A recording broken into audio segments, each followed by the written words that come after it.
I'm on code. Run on air when I flow. You would swear that I flowed. Hottest hand in my zone. I'm going hard for my city, yeah. I put that thing on my back. Get it and gun it, I'm back on 100. I'm ready, I'm coming in for the attack.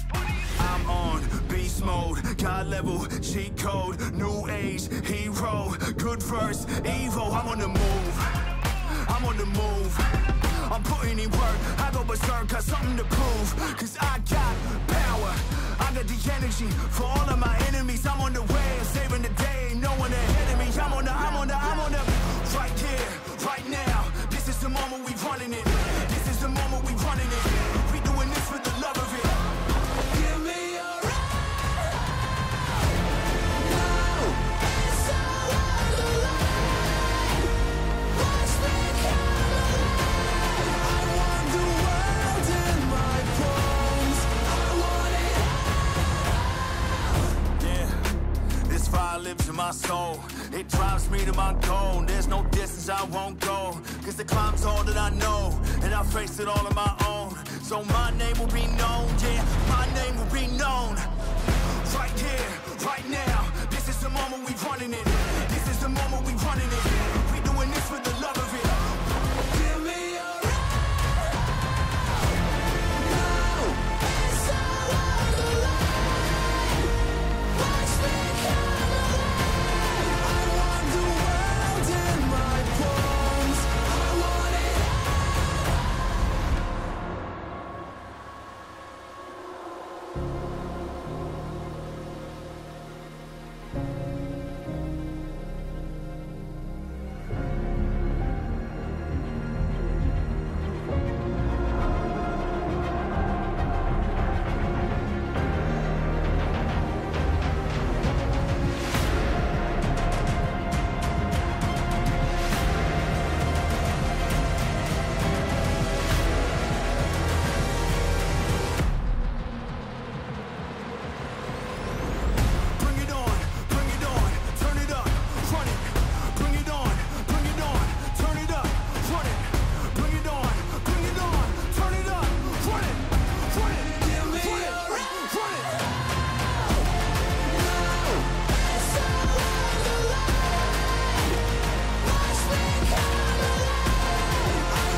Life and it goes in stages. Patient, dedicated. Write these poems and pages. Phases, stages. Backtrack, go back to the basics. Don't stop till we get to the top like ooh. What? Take that shot, I'm blessed and I'm all with ease. All these men when they talk that breeze. Did that big chat, did that scene, but I won't go back. Now I switch that theme. Let's get that P. Now I got that team. Now I hit that pump, that get that clean. No rest in peace till I said my piece. Now we gotta run with a different league. Changes, phases. Life and it goes in stages. Patient, dedicated. Write these poems and pages.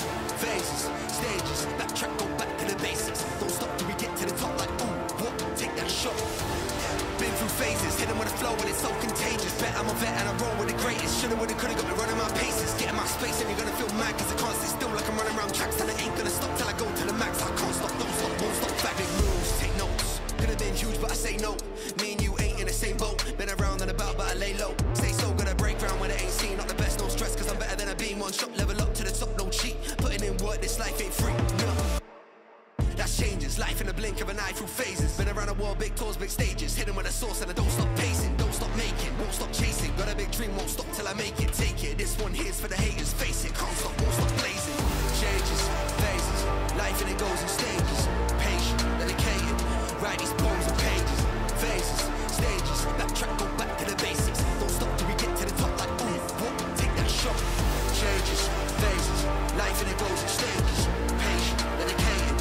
Write these poems on pages, phases, stages. That track go back to the basics. Don't stop till we get to the top like ooh, what? Take that shot.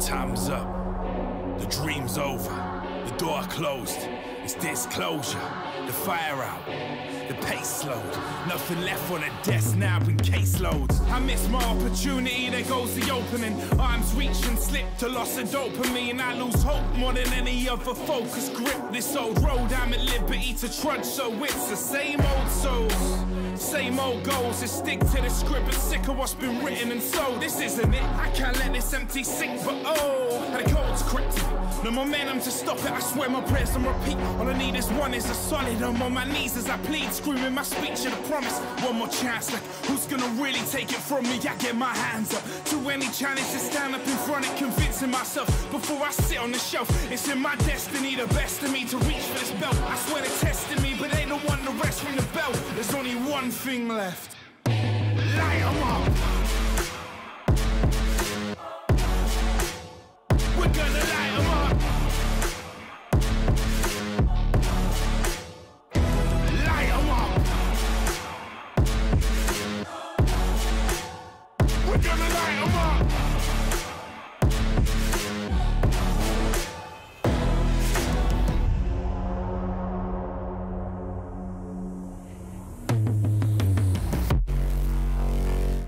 Time's up. The dream's over. The door closed. And that's it. No more doubts, it's over for 'em. I'm promoting it with no more routes. We're all in, debt collector about to snatch it out the hands. This been written like the past, but somehow still abandon our future. I'm indebted to my roots, made me shoot for more. Well conditioned, I've been leveled to the floor and bounced back. So it's breaking off, shackles off before Mother Nature is at work. And we cooking up a storm, I'm coming. My feet gon' take me there. Ain't no feet to get the victory, the vision's clear. I'm skipping the days I let myself get riddled up with fears. Winding back the clock, I guess we button in the years. Now we light 'em up. We're gonna light 'em up. Light 'em up. We're gonna light 'em up. Light 'em up.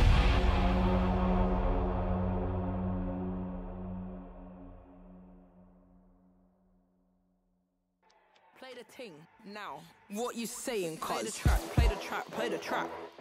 Fuck the neighbours, blood, turn it up. What you saying, cuz? Turn it up, you get me? It's a coup d'etat. Better put 'em up if your motives corrupt. Is that you? Show my teeth from the start. Better lie low, better keep in the dark. Okay. Cause I eat it up. Don't get caught with your hand in the jar. Had your run, so don't come to my yard. Shut your mouth when I spit bars. I'm ready for the battle when I enter. Okay. Faced with it, I ain't never seen a wall can't tear down. Now watch them all scatter because they're scared now. You're done, just get your white flag out, surrender. If you're on my list and you're finished. If I'm on my vibe, can't kill it. Your cook got you sizzling in a skillet.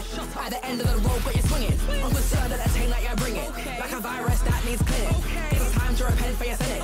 Got blood on your hands like you're spilling. I'm ready for the fight. I'm coming like a thief in the night. Just empty the clip and when you're done, what doesn't kill me better run. What doesn't kill me better run. What doesn't kill me better run. What doesn't kill me better run. What doesn't kill me better run. What doesn't kill me better run. If you know me, then you know I'm on crud. Sharks in the water and they all smell blood. If you test my team, then I'll drag you to the mud. Better build a boat, cause you ain't ready for the flood. I got a theory, bury bodies in your bed, then now you gotta lie. Bring it down to my level and a key like Lord of the Flies. Through stones at a glass house, no I can't play nice. Equip up the blaster, man, why you surprised? Empty the clip and when you're done, what doesn't kill me better run. What doesn't kill me better run, yeah. What doesn't kill me better run. Move, what doesn't kill me better run. Okay. What doesn't doesn't kill me, better run. What doesn't kill me, better run. What doesn't kill me, better run. Run. Swear down. It's a coup d'etat. Better put them up if your motive's corrupt. Show my teeth from the start. Better lie low, better keep in the dark. Okay. From the ocean to the river, getting senile. Emergency siren say Nino. I'm the new monarchy, running knee now. Night, knock 'em out like sleep well. Run. What doesn't kill me, better run. What doesn't kill me, better run. What doesn't kill me, better run. What doesn't kill me, better run. What doesn't kill me, better run. Please stop messing me up, just cover it up. And I just stole her from my dad, now she ain't getting a band. Do your dancer, where your man's her. Do your dance, I'm a sad shit cancer. Yeah, do your dancer, got some bands up. I'm never going to the country club. Yeah, no one pouring out and get the boy a hug. 3 blonde beauties walking out the country club. Yeah, please stop messing me up, just cover it up. And I just stole her from my dad, now she ain't getting a band.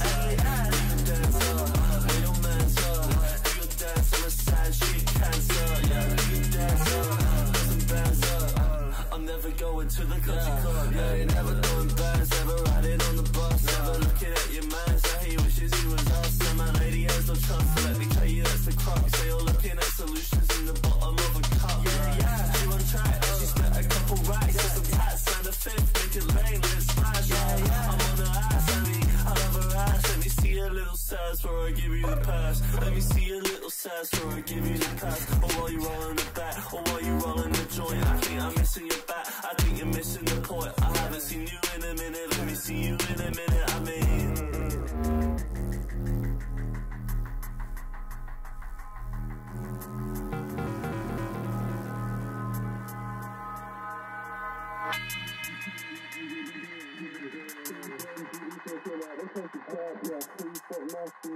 just cover up, but I just stole her from my dad. Now she ain't getting a band. Do your dancer, where your man's her. Do your dance, I'm a sad shit cancer. Yeah, do your dancer, got some bands up. I'm never going to the country club. Yeah, no one pouring out and get the boy a hug. 3 blonde beauties walking out the country club. Yeah, please stop messing me up, just cover up, but I just stole her from my dad. Now she ain't getting a band. Do your dancer, where your man's her. Do your dance, I'm a sad shit cancer. Yeah, do your dancer, got some bands up. I'm never going to the country club. Yeah, no one pouring out and get the boy a hug. 3 blonde beauties walking out the country club. Yeah, please stop messing me up, just cover up, but I just stole her from my dad. Now she ain't getting a band. Do your dancer, where your man's her. Do your dance, I'm a sad shit cancer. Yeah, do your dancer, got some bands up. I'm never going to the country club, right? I'm never going to the country club, right?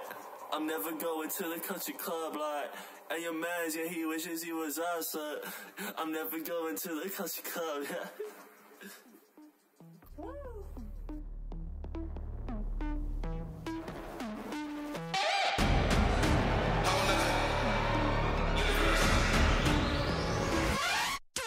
Who got the crown now?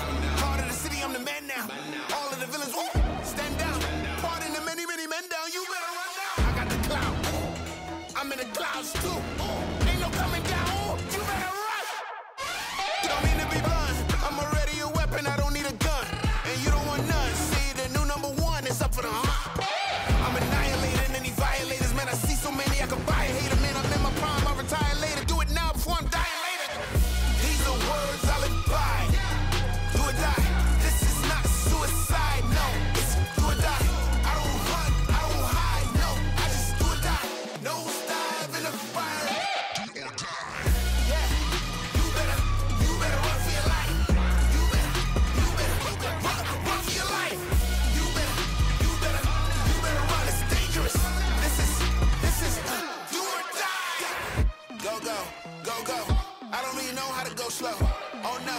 I don't really vibe with the bozos. I don't need a ride to show. Couple 100 miles and I'm over. I got a bucket list with a quota. I'ma live a million lives till it's over.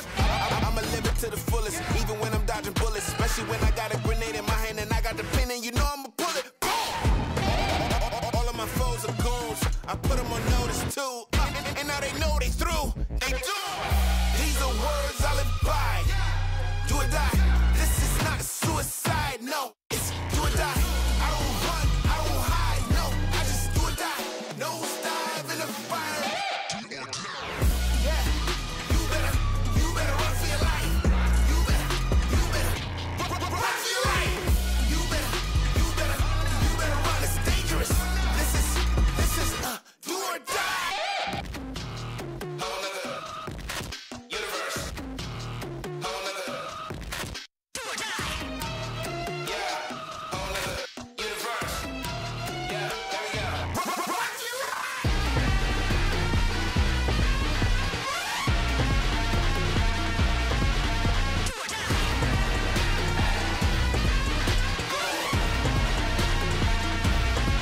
my grind is planned already.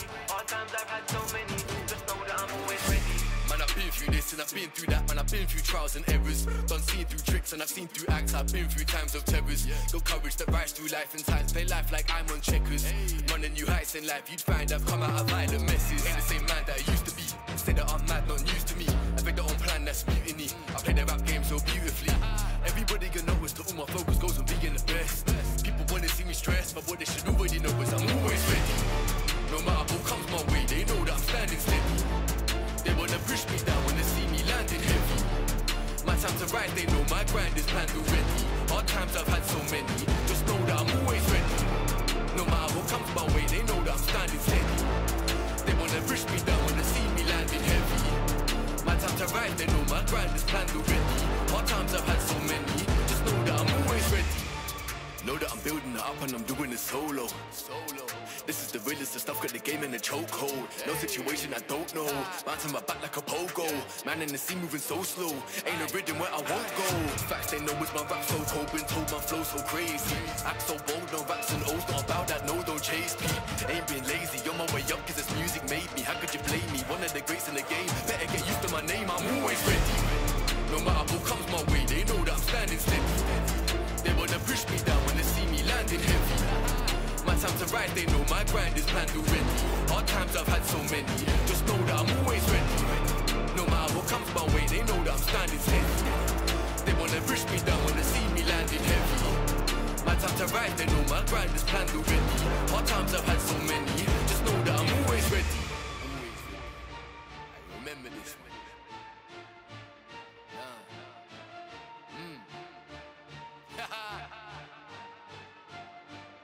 Best.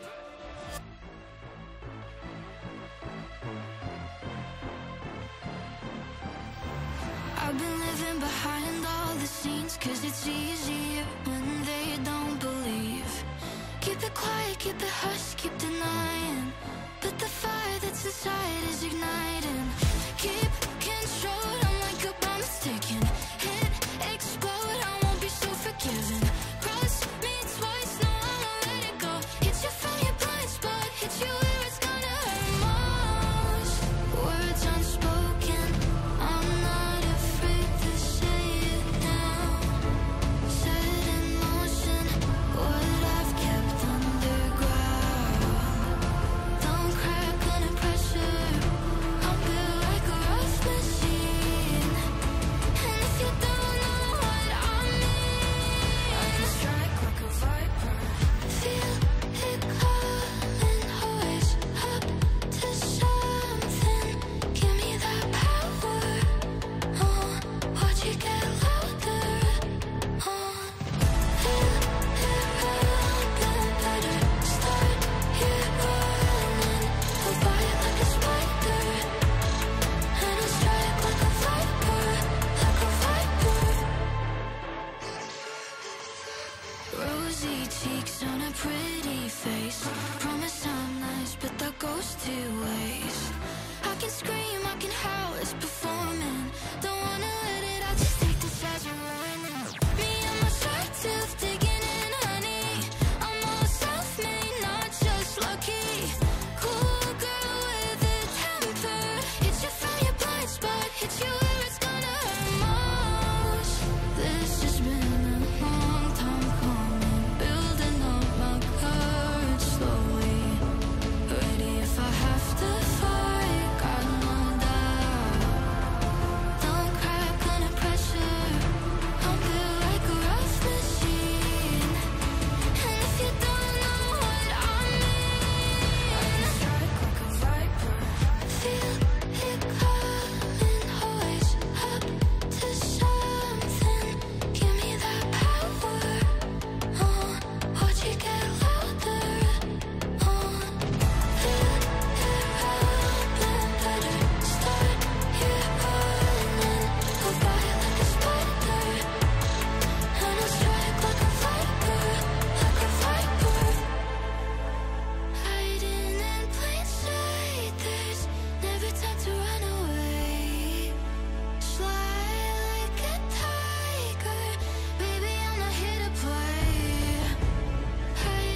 yeah.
With my hands tied.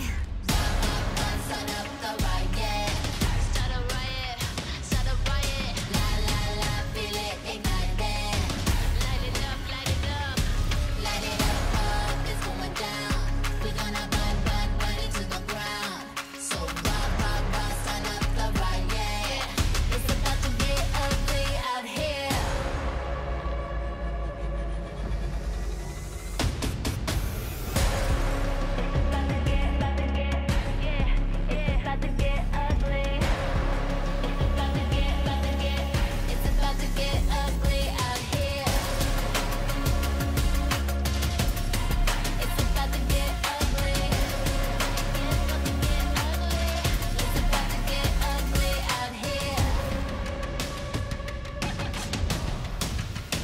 This is who I am.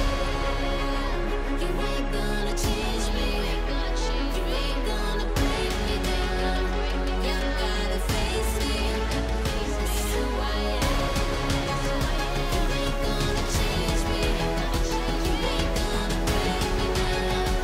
You gotta face me. This is who I am.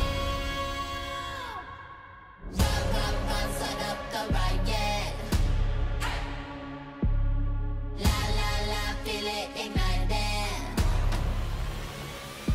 Light it up, it's going down. We gonna burn it to the ground. So rah, start up the riot. It's about to get ugly out here. It's about to get ugly. It's about to get ugly. It's about to get ugly. It's about to get ugly out here. It's about to get ugly.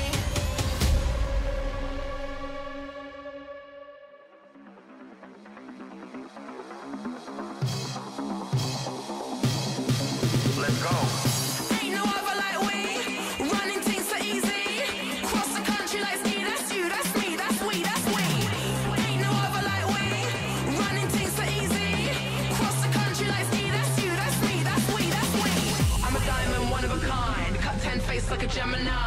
High shine when I'm in the light. Catch a night flight, I'm in a different climate. I'm a diamond, one of a kind. Cut 10 face like a Gemini. High shine when I'm in the light. Catch a night flight, I'm in a different climate.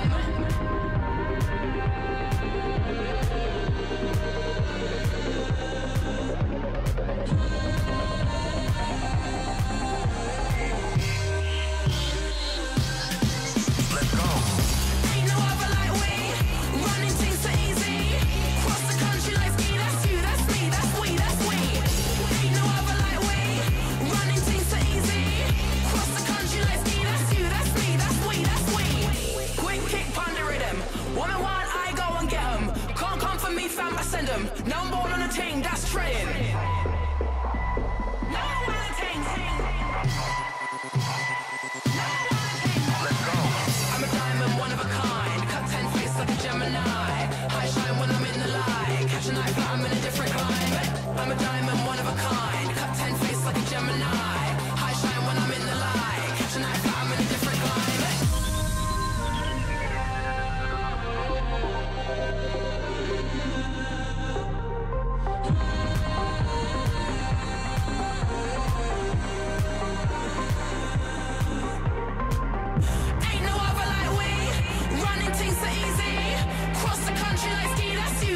that's we, that's we. Ain't no other like we. Running things so easy. Cross the country like ski, that's you, that's me, that's we, that's we. Ain't no other like, ain't no other like, ain't no other like, that's you, that's me, that's we, that's we. Ain't no other like, ain't no other like we. Ain't no other like we, that's you, that's me, that's we, that's we.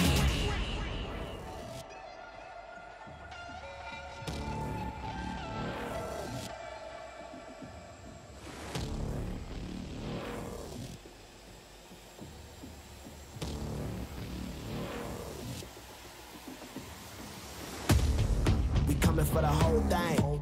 Instead of stepping, we like big rings.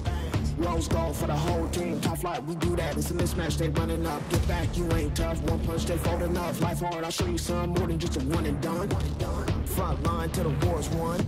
Also bad tendencies tend to get their head spun. Real world problems they didn't teach in school. Now we playing catch up, gotta keep up. It's celebrating courses when you in the field. Mental trauma that we got, I can't wait to heal. I can't wait to seal.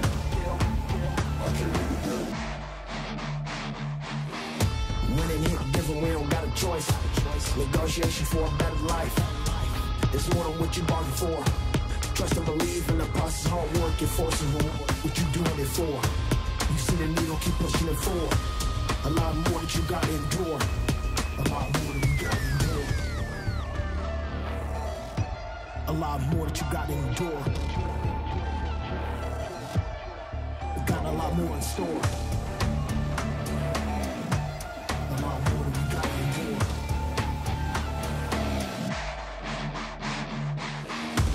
Alright, come, let's set the record straight. Something to say it to my face.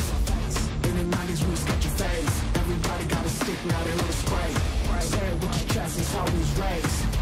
These kids don't know how to pray. These kids don't believe in faith. These kids don't know how to pave.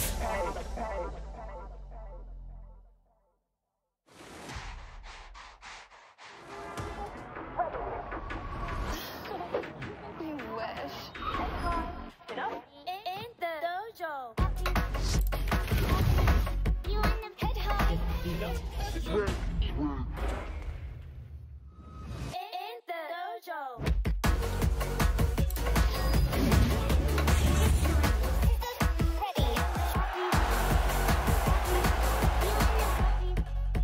In the dojo. Red Bull gives you wings. And if you're wondering why I move the way I do, I just feel so good, good, good.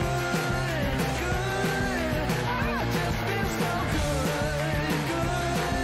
I just feel so good.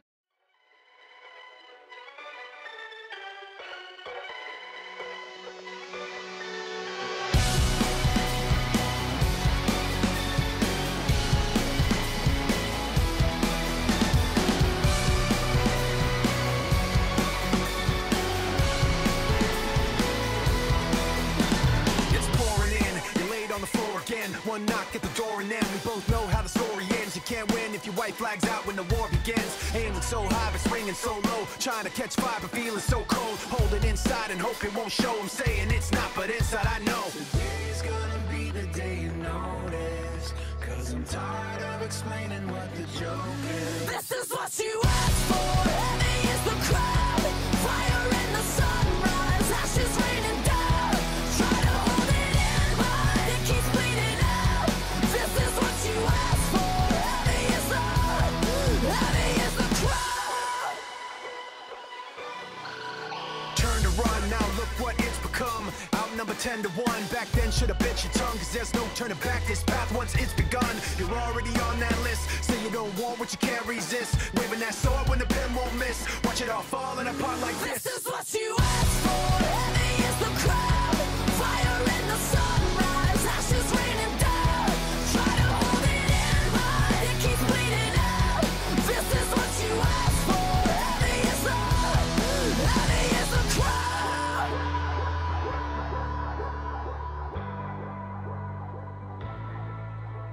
Today's gonna be the day you notice. Cause I'm tired of explaining what the joke is. This is what you asked for.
crown this weekend in Paris at Worlds 2024. It's time for a semi-final matchup, and the one for who the crown is the heaviest, having to go through 3 formidable foes to make it to the final again. Today we get a bout between the LPL Mites of Weibo and BLG, which is a rematch of the finals we saw in summer as the players made their way under the beautiful Paris sunshine into the Adidas Arena. My name is Shox, and I'm joined here by Chronicler, by Emily, and by Kobe for what is always a good time, and it is LPL versus LPL. Yeah, we're gonna have, I mean, I feel like LPL always delivers somehow. Even if it's a 3-0, we should have some great team fights. Will we be here for a long time, though? I hope so. Or is it just going to be a With this company, please. Okay, so last week everyone was like, I don't remember what the exact percentages were, but I know Weibo wasn't favored, and we all know how that one went. So I'm just saying. Hey, we all knew how FlyQuest versus Gen G was gonna go, Kobe, but it didn't. Yeah, I mean, we didn't quite push it over the line, and so it still hurts a little bit that we weren't fully able to make an upset happen, but I'm still incredibly excited for next year, and now I'm 100% rooting for Gen G to go through the rest of the tournament and try and prove so that we can claim FlyQuest is actually the second best team. I see. I still have that with BLG as well. Yeah, someone on X also said that it is such an interesting constellation of semifinals because you have like old guard versus new guard in both of them, with Chovy versus Faker and Knight versus Xiaohu. I'm super excited. I know there was a lot of chatter online about the finals that we don't want, but our job is to sell everything to you. So we're going to, at random, give everyone a final, and they can make you excited for it, regardless of the one. Emily, do you want to start? All right, let's go. What we got? You have to clap, I think. Okay.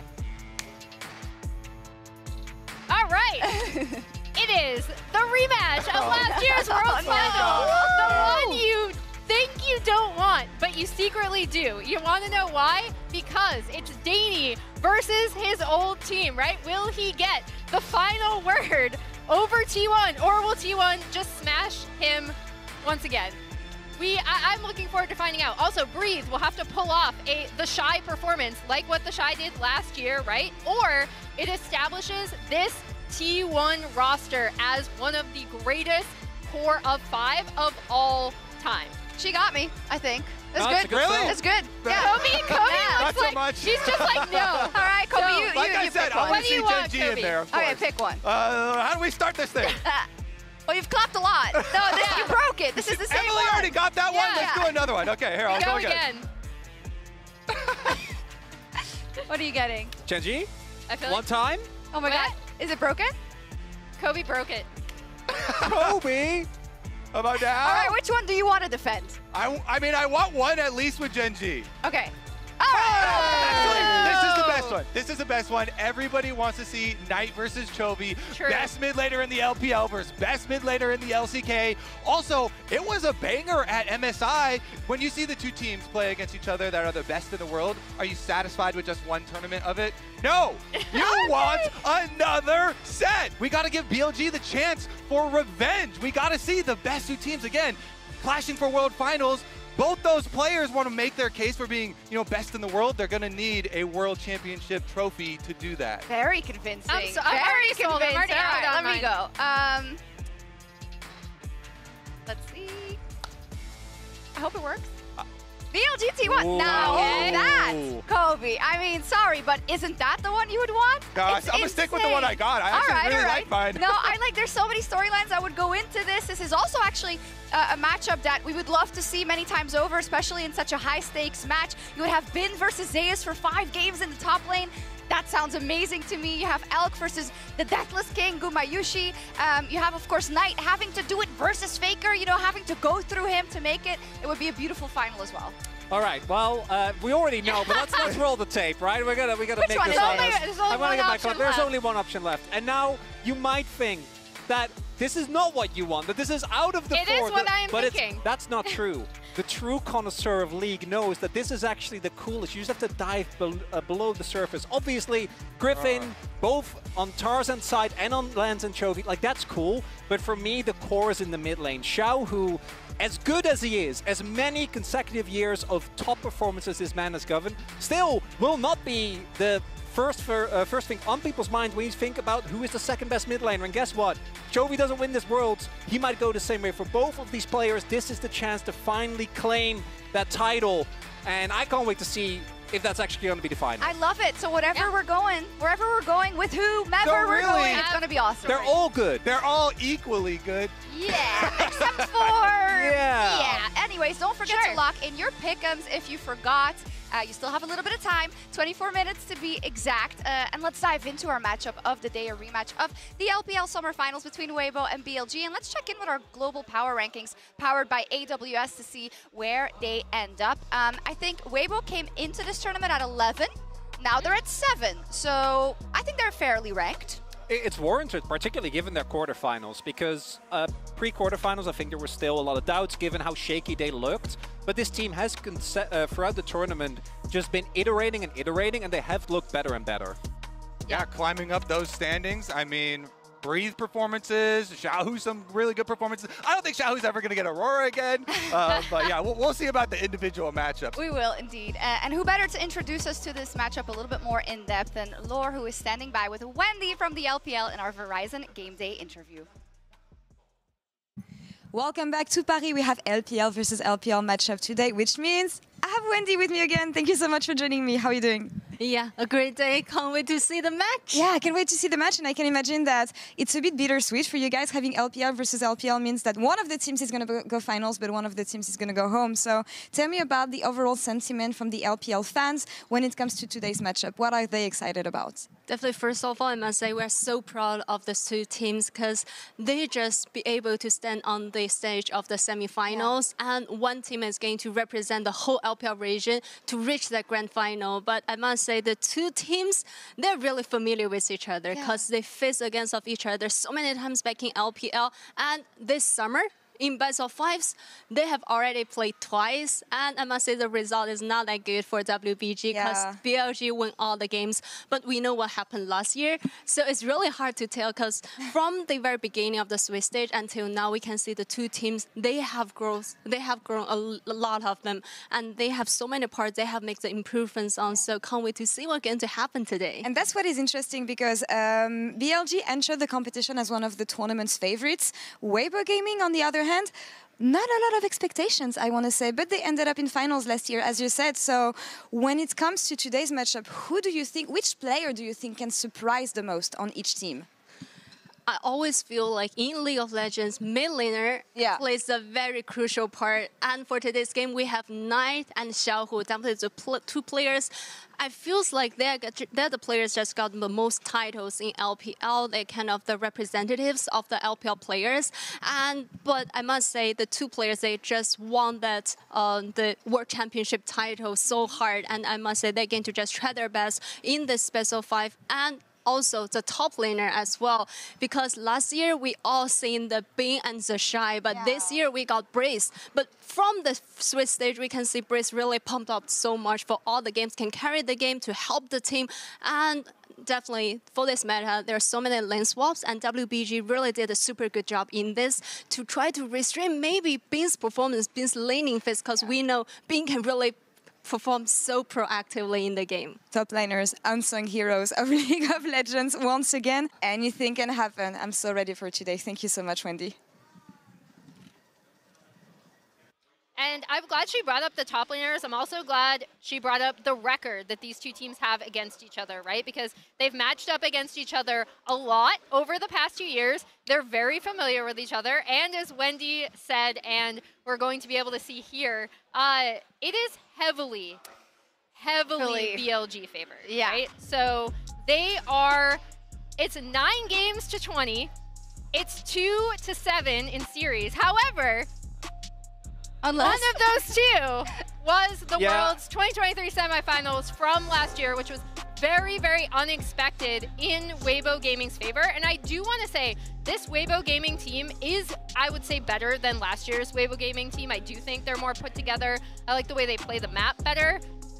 I think BLG are also a better iteration of their form last year, so it's cool to see them meeting in semifinals once again. That your Gauss slander right here, coming over from Emily of all people. She's the #1 toothpaste lover, okay? Enjoyer. Yeah.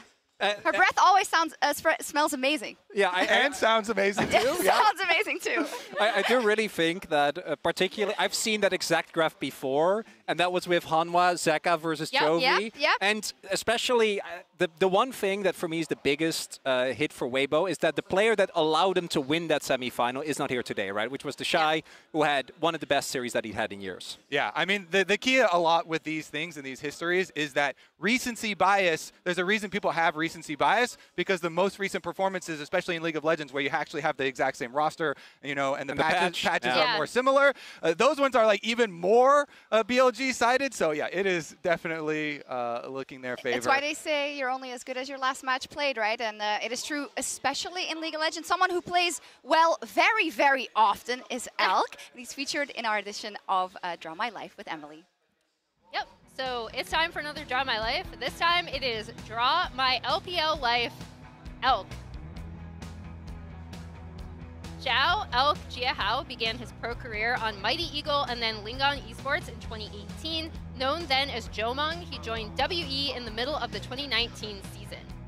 While on WE, Elk was known for his aggressive and risky teamfight positioning, but was also recognized for his good mechanics with the 2020 Rookie of the Split award.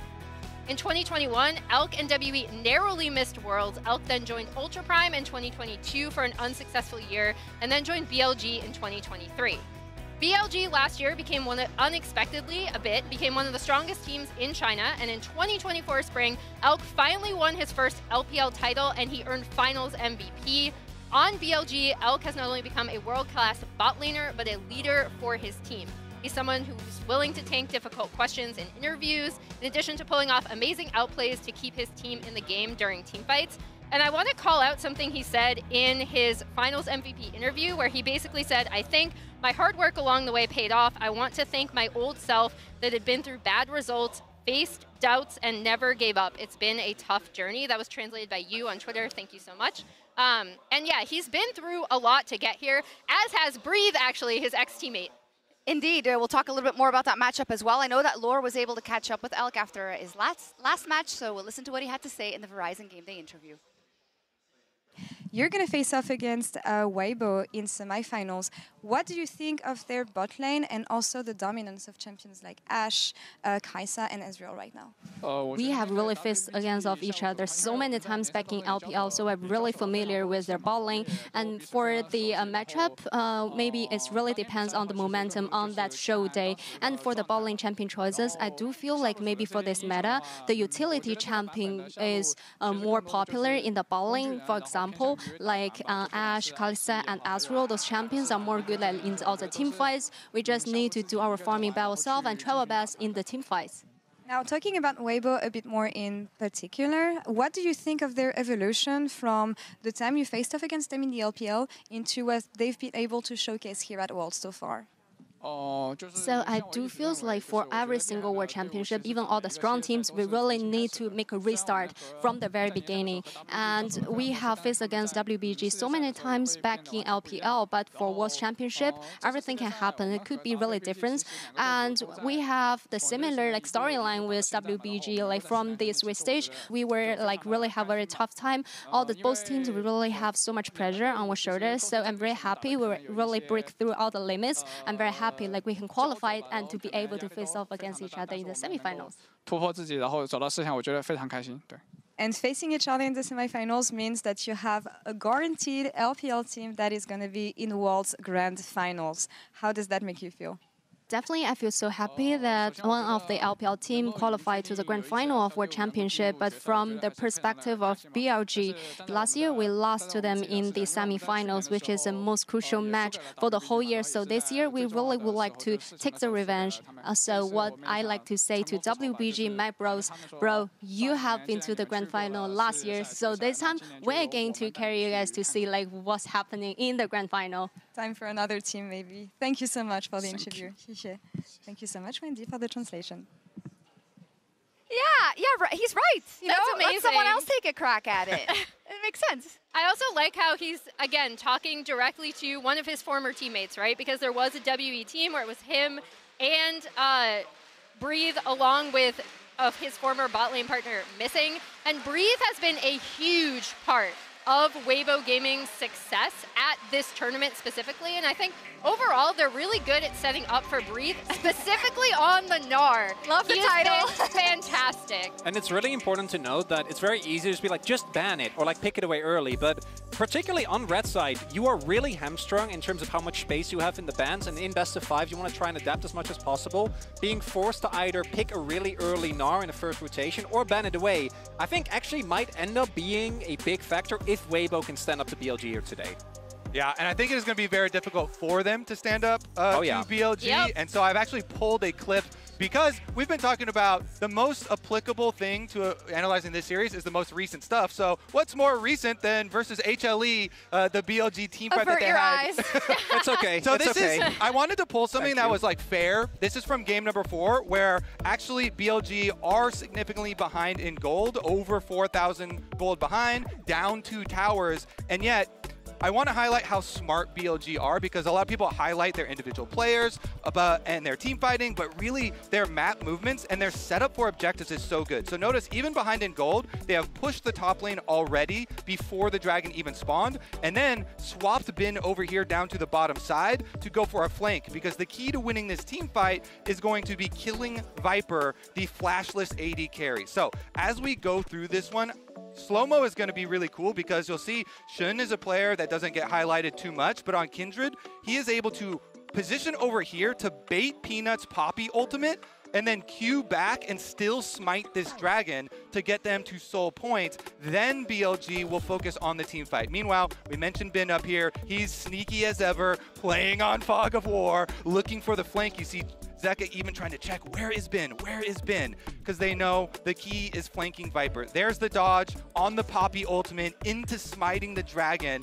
And notice they also didn't damage the dragon, so that it took a long time. Doran is now mini. There goes Bin. The dive in, and everyone's focused on the double Galio ults, which looks sick.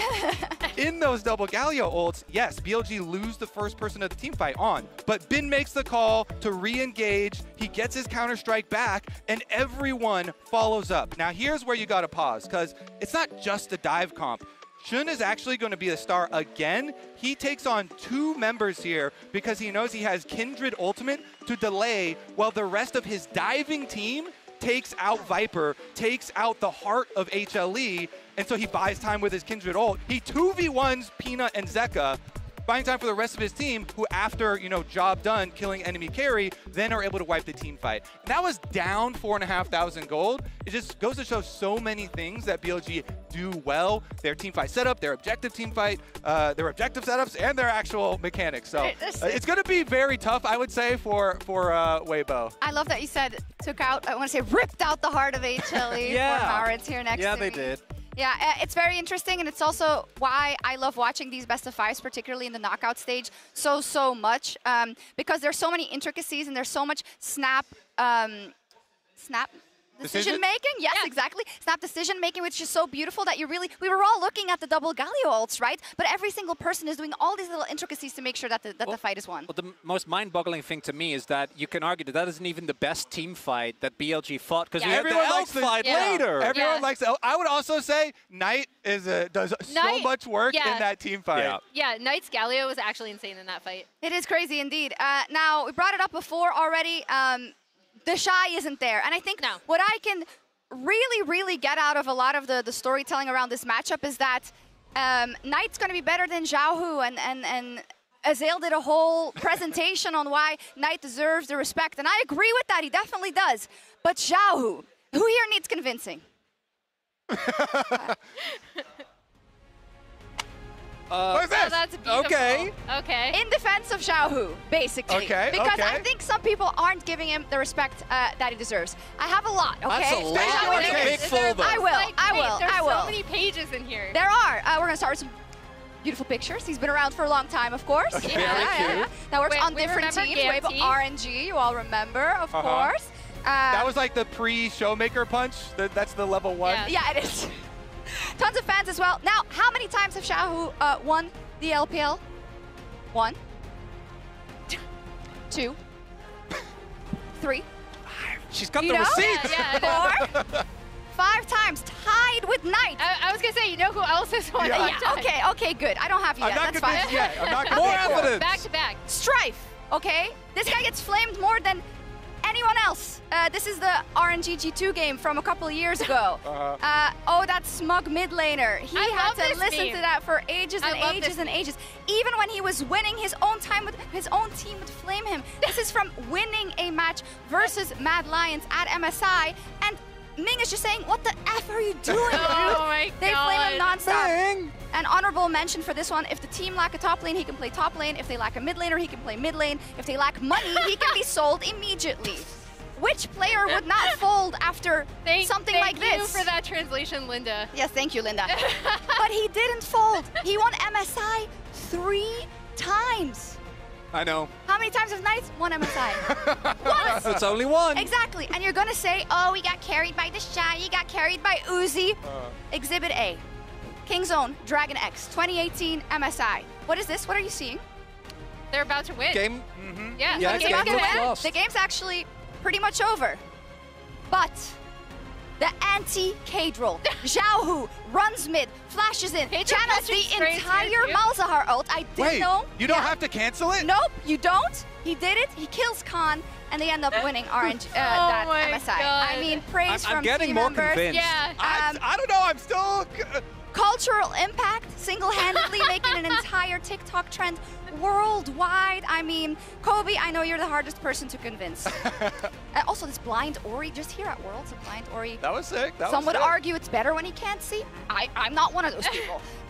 Anyways, I think one of the big things which nobody has ever been able to replicate is that he won MSI as a mid laner and a top laner. That's what I love. True, I like That's that point. crazy. I mean, if that doesn't... Lucian top, Syndra top. It was good looking too. Yeah. Yeah.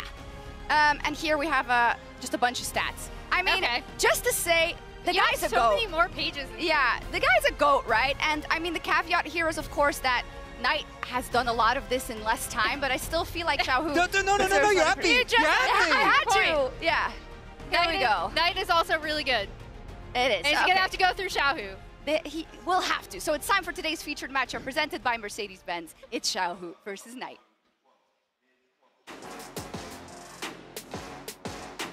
In this World's 2023 semifinals rematch, BLG and Weibo meet again. But in the mid lane, things are different. To repeat the upset of last year, Xiaohu will have to go through Knight in our featured matchup presented by Mercedes-Benz. Nature's Grasp as well from Tarzan. Breeze flashes away from LNG. No one tanking up the tower as of yet. Chris flashes in. They're looking for more Twisted Advance. Paranoia on the backline, but the shockwave is absolutely massive. Xiaohu finds 4. Wei walking away wounded, but I don't think there's another way for him to go home. Xiaohu finds 2. Xiaohu has already conquered MSI, as his 3 trophies are tied with Ming for the most all time. He's also tied with, among others, his direct opponent Knight, for most LPL titles with 5. But the most coveted trophy, the World Championship, the Summoner's Cup, has remained out of both players' grasps. Well, now you can see Viper moving on over. There's a headbutt pulverized only onto Shun, though, hit by the charm, but now on. He gets his way in there. Knight looking to just return the favor onto Zeka. He's not allowed to play the game this time around. And BLG, they'll just grab 2. Xiaohu's road to the finals looks daunting, as Knight's BLG squad has a 10-1 record against Weibo in 2024. But let's not forget, it was the exact same story last year. Weibo, through all the doubt, through all the disbelief, will earn their place in the finals. Will Xiaohu repeat history and make the upset happen?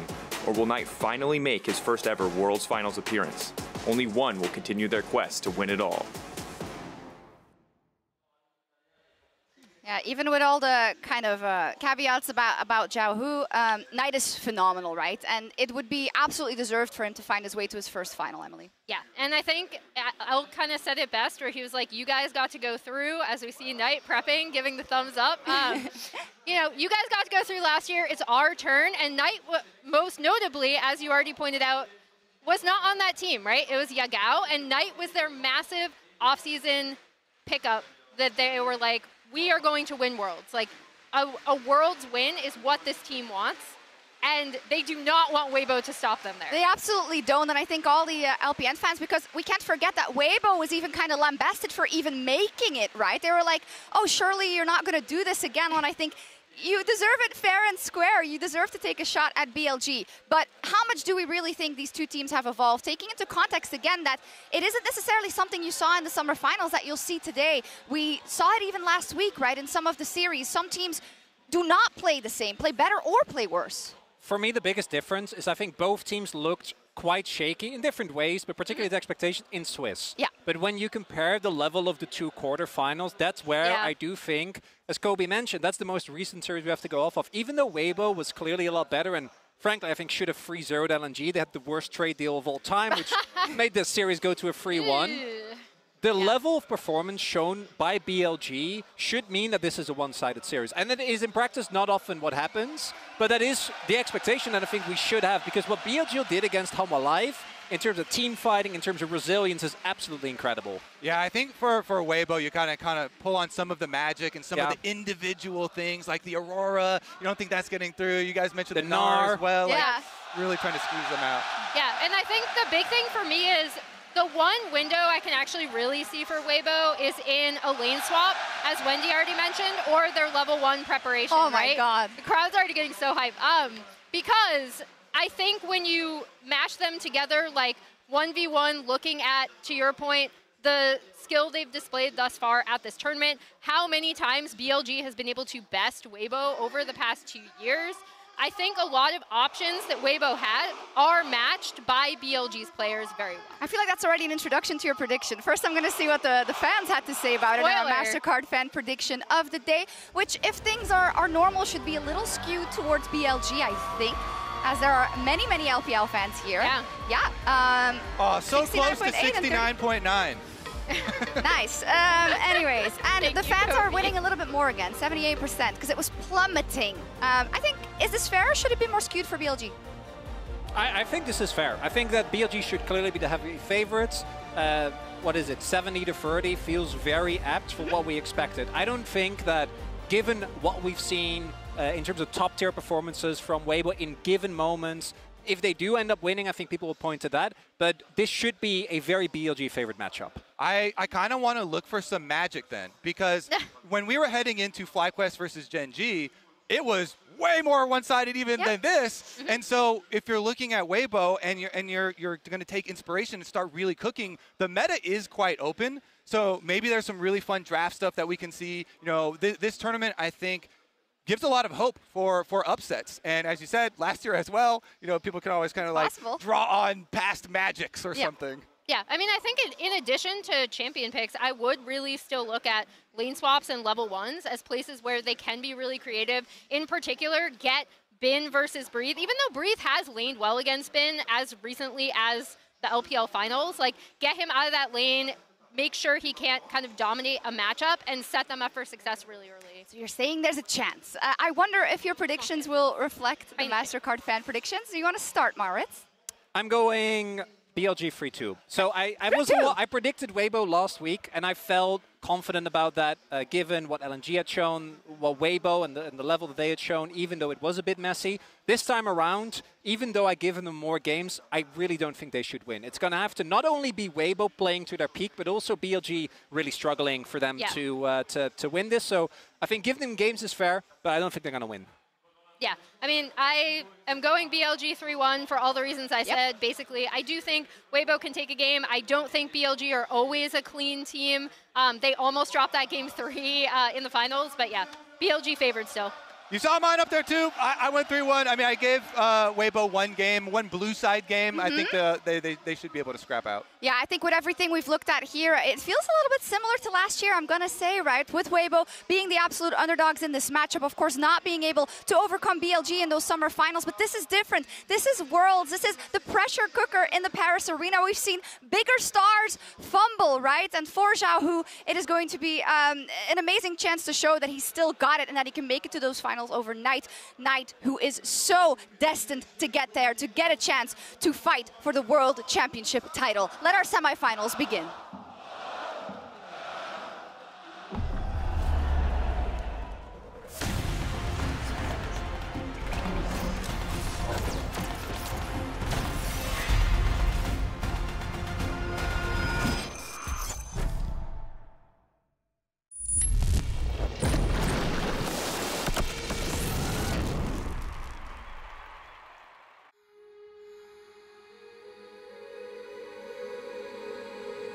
Toute œuvre d'art commence par un rêve.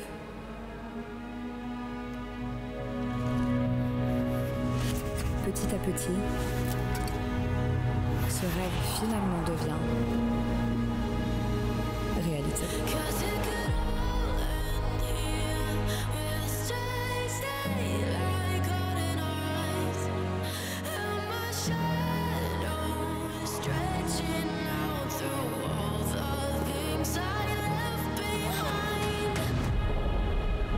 Pour beaucoup,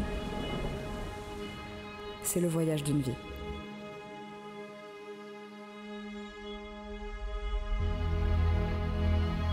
自从我加入 WBG 以来，确实在对战 BLG， 不管是 BU3 还是 BU 的对局中，我们都是经常去输掉比赛。然后我觉得对面的选手风格是有点克制我们这边的，然后也在这方面吃过很多的苦头。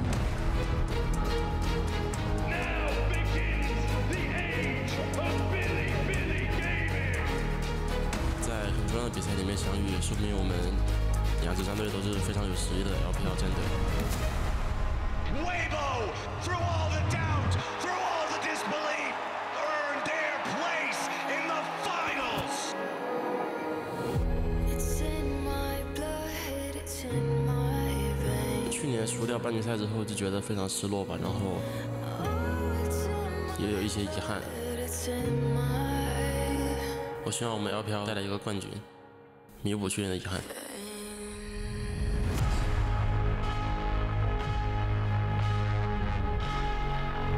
我觉得去年输也是非常可惜吧，就到现在我都记得，就每个操作的画面，就感觉那时候我个人状态其实不是很好吧，这种队伍其实整体都是非常好的。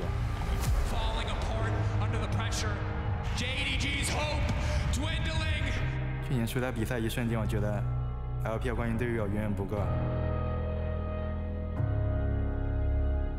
就我还需要一次世界舞台证明自己。我赢得过 LPL， 赢得过 MSI， 但现在我只想在世界赛上证明自己是最强中的。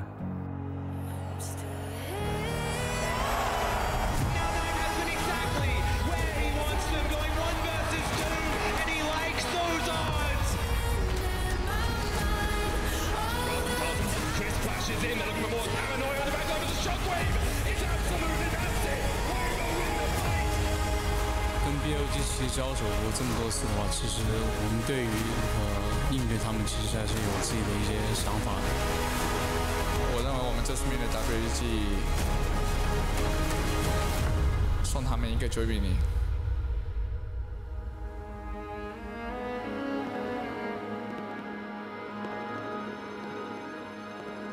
今年我们击败了你们很多次，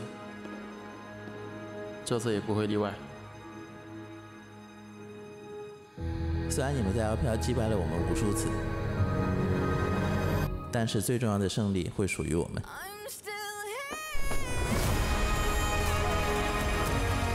Deux équipes qui portent l'espoir de la LPL. Le destin veut qu'une seule équipe puisse porter cette lumière. Weibo, 我和冰选手都倒在过世界赛决赛的舞台上，所以不管这一次我们谁进入到总决赛，都要让 LPL 的欢呼声响彻伦敦。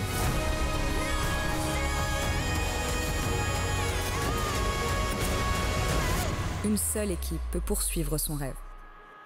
Et seul le temps nous le dira.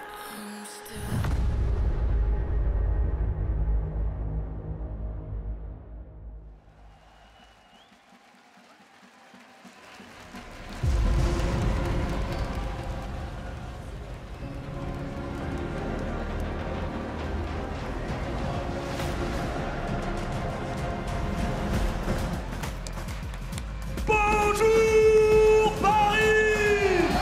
Bienvenue à la Dinas Arena!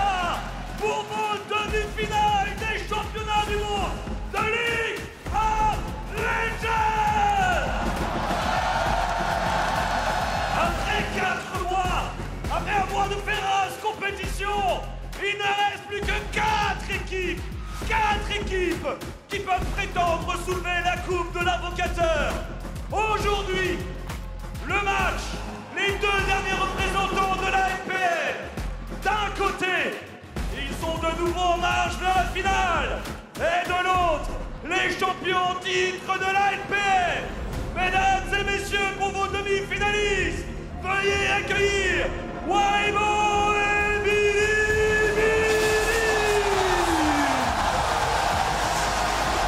Au poste de support, Crisp. Et face à lui,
et maintenant, officiant dans la jungle, Tarzan.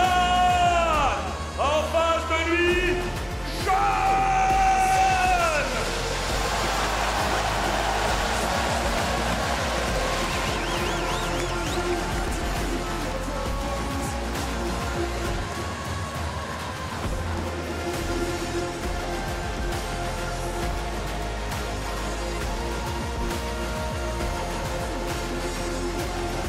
Et finalement, sur la top lane, Freeze.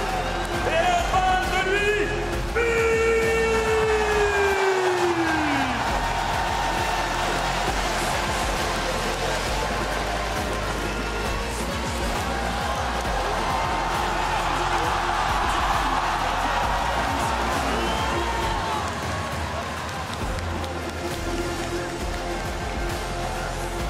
mesdames et messieurs, pour une équipe, uniquement la défaite, mais pour l'autre, une place ultime pour aller réclamer le titre de champion du monde. Alors, pour vos demi-finalistes, faites un maximum de bruit pour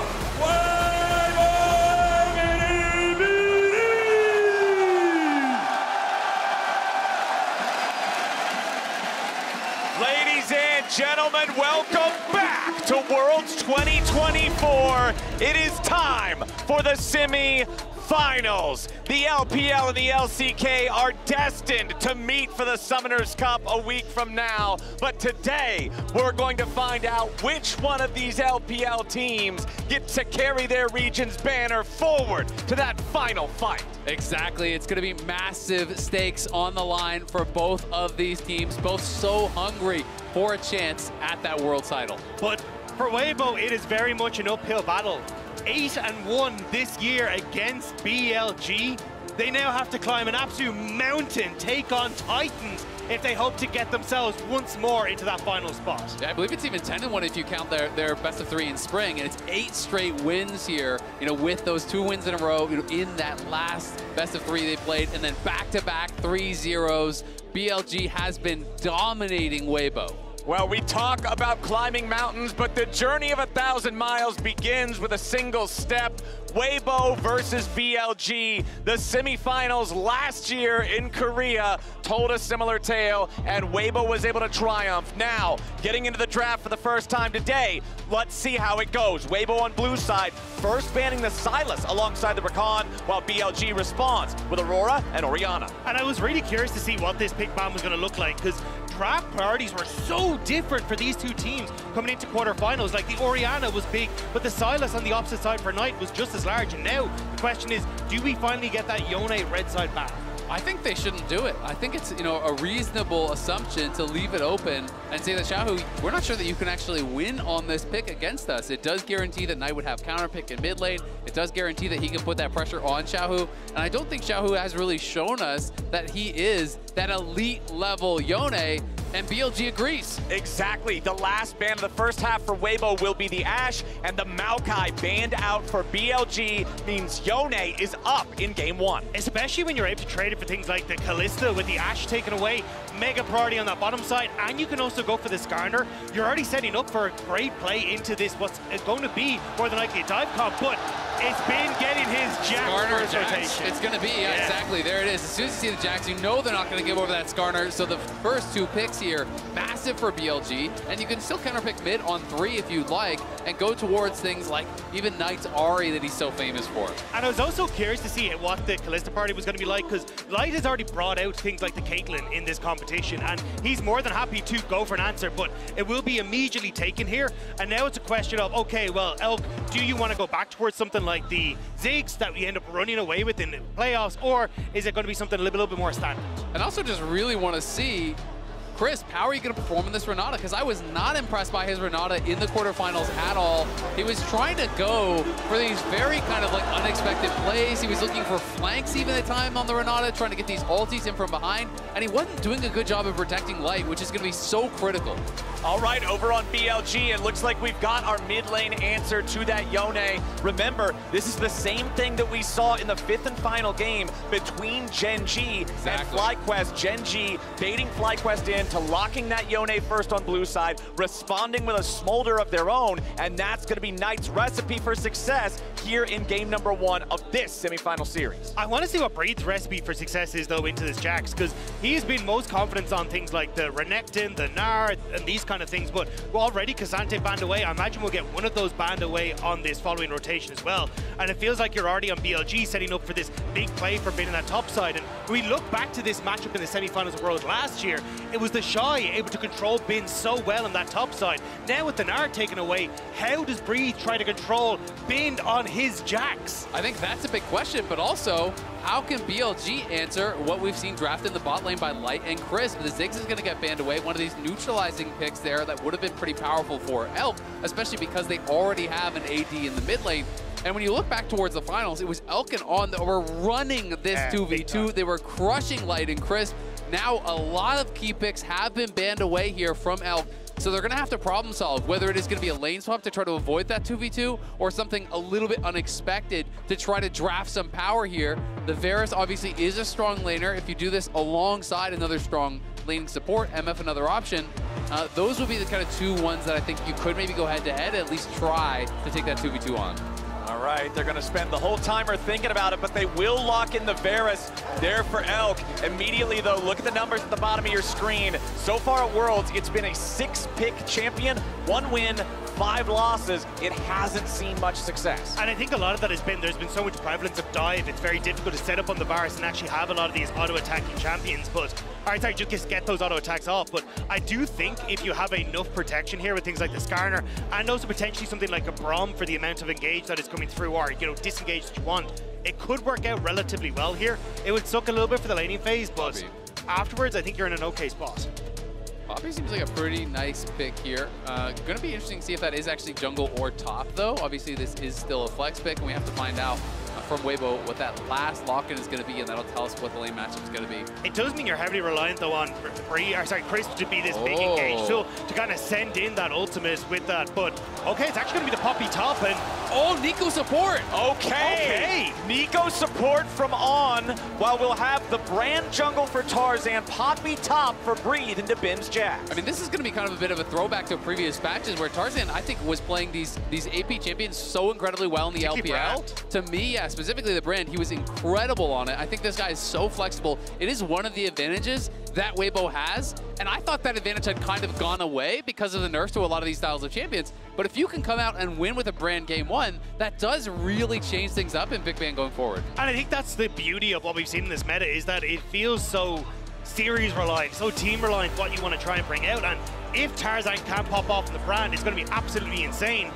But you are going up against BLG, who have found some great ways to find timings to play around, like the Jacks on that top side. Try and find this lockdown, playing off this pushing bot lane now as well. It feels like a lot of this game, though, is going to rely on that bot lane and how you can try and get control there. And that has been something BLG in the past has been very good on, but Weibo domestically have been incredible at as well. I mean, it's going to be really interesting. And Nico, just as a champion, is so hit or miss. You know, especially when you are playing as a support, you don't have enough gold to really have a ton of damage behind your Qs and autos. It's really all about that initial engage. Can you find that perfect ultimate? Can you find those E's through minions to set up plays, to set up ganks?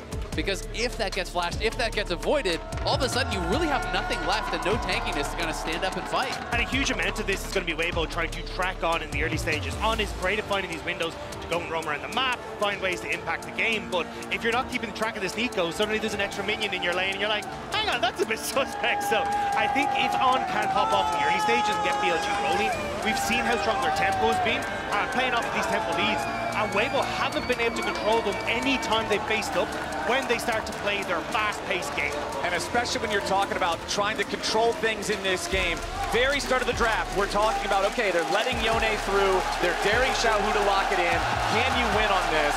Well, you're up against another pick in the Jacks from Bin that has been getting a lot of popularity in the tournament overall. Bin is already a master of this champion, and if he is not set behind, he will be more than capable of answering Yone in a side lane. And I think that top lane is going to dictate a lot of this series. If Weibo are to have a chance, I do think Breathe has to have a monstrous series.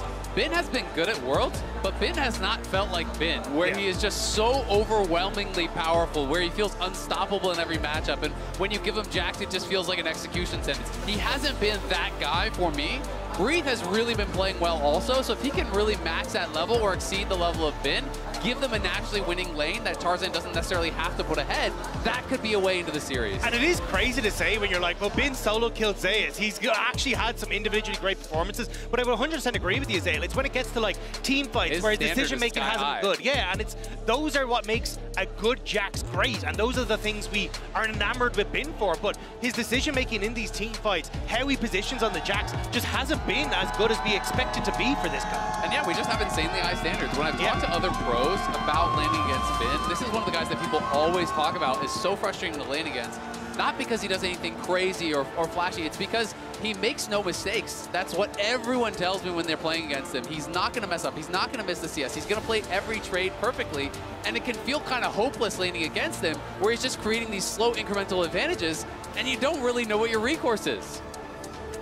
It's a tough task for sure. Also, one thing that I normally look at, when I see Poppy locked in, I see, oh, how much value are you going to get across multiple different champions? How big will that steadfast presence be? Yes, you can shut down the leap strike from the Jacks, but when we're looking at some of the other champions on the roster, it's not going to be as effective as it would be if it was on the other side, for instance. You could block a Callista or something similar. I think it's just such a good matchup in the lane phase, though, that you're like, hey, look, this is going to be fine. It's kind of come out as this. I can just push the lane, trade evenly with you, and prevent you from being able to trade effectively because that steadfast presence. So I think you're going to be okay in the lane phase. And then even later on, just that ultimate is so busted. The fact you get to knock so many of these members away. Like, if Skarner goes bye-bye, he's not coming back for a very long time. Yeah, no, I completely agree. I mean, there's also an angle, even if it's not with the steadfast presence, to shut down plays. Skarner wants to come through a wall on an unexpected angle. You can easily E him and slam him into the wall. Nico's looking for an ulti. You can actually ult Nico out, or even just charge and push Nico back to avoid that ulti hitting your carries. There's a lot of good plays that can still be made, even if it's not with the W.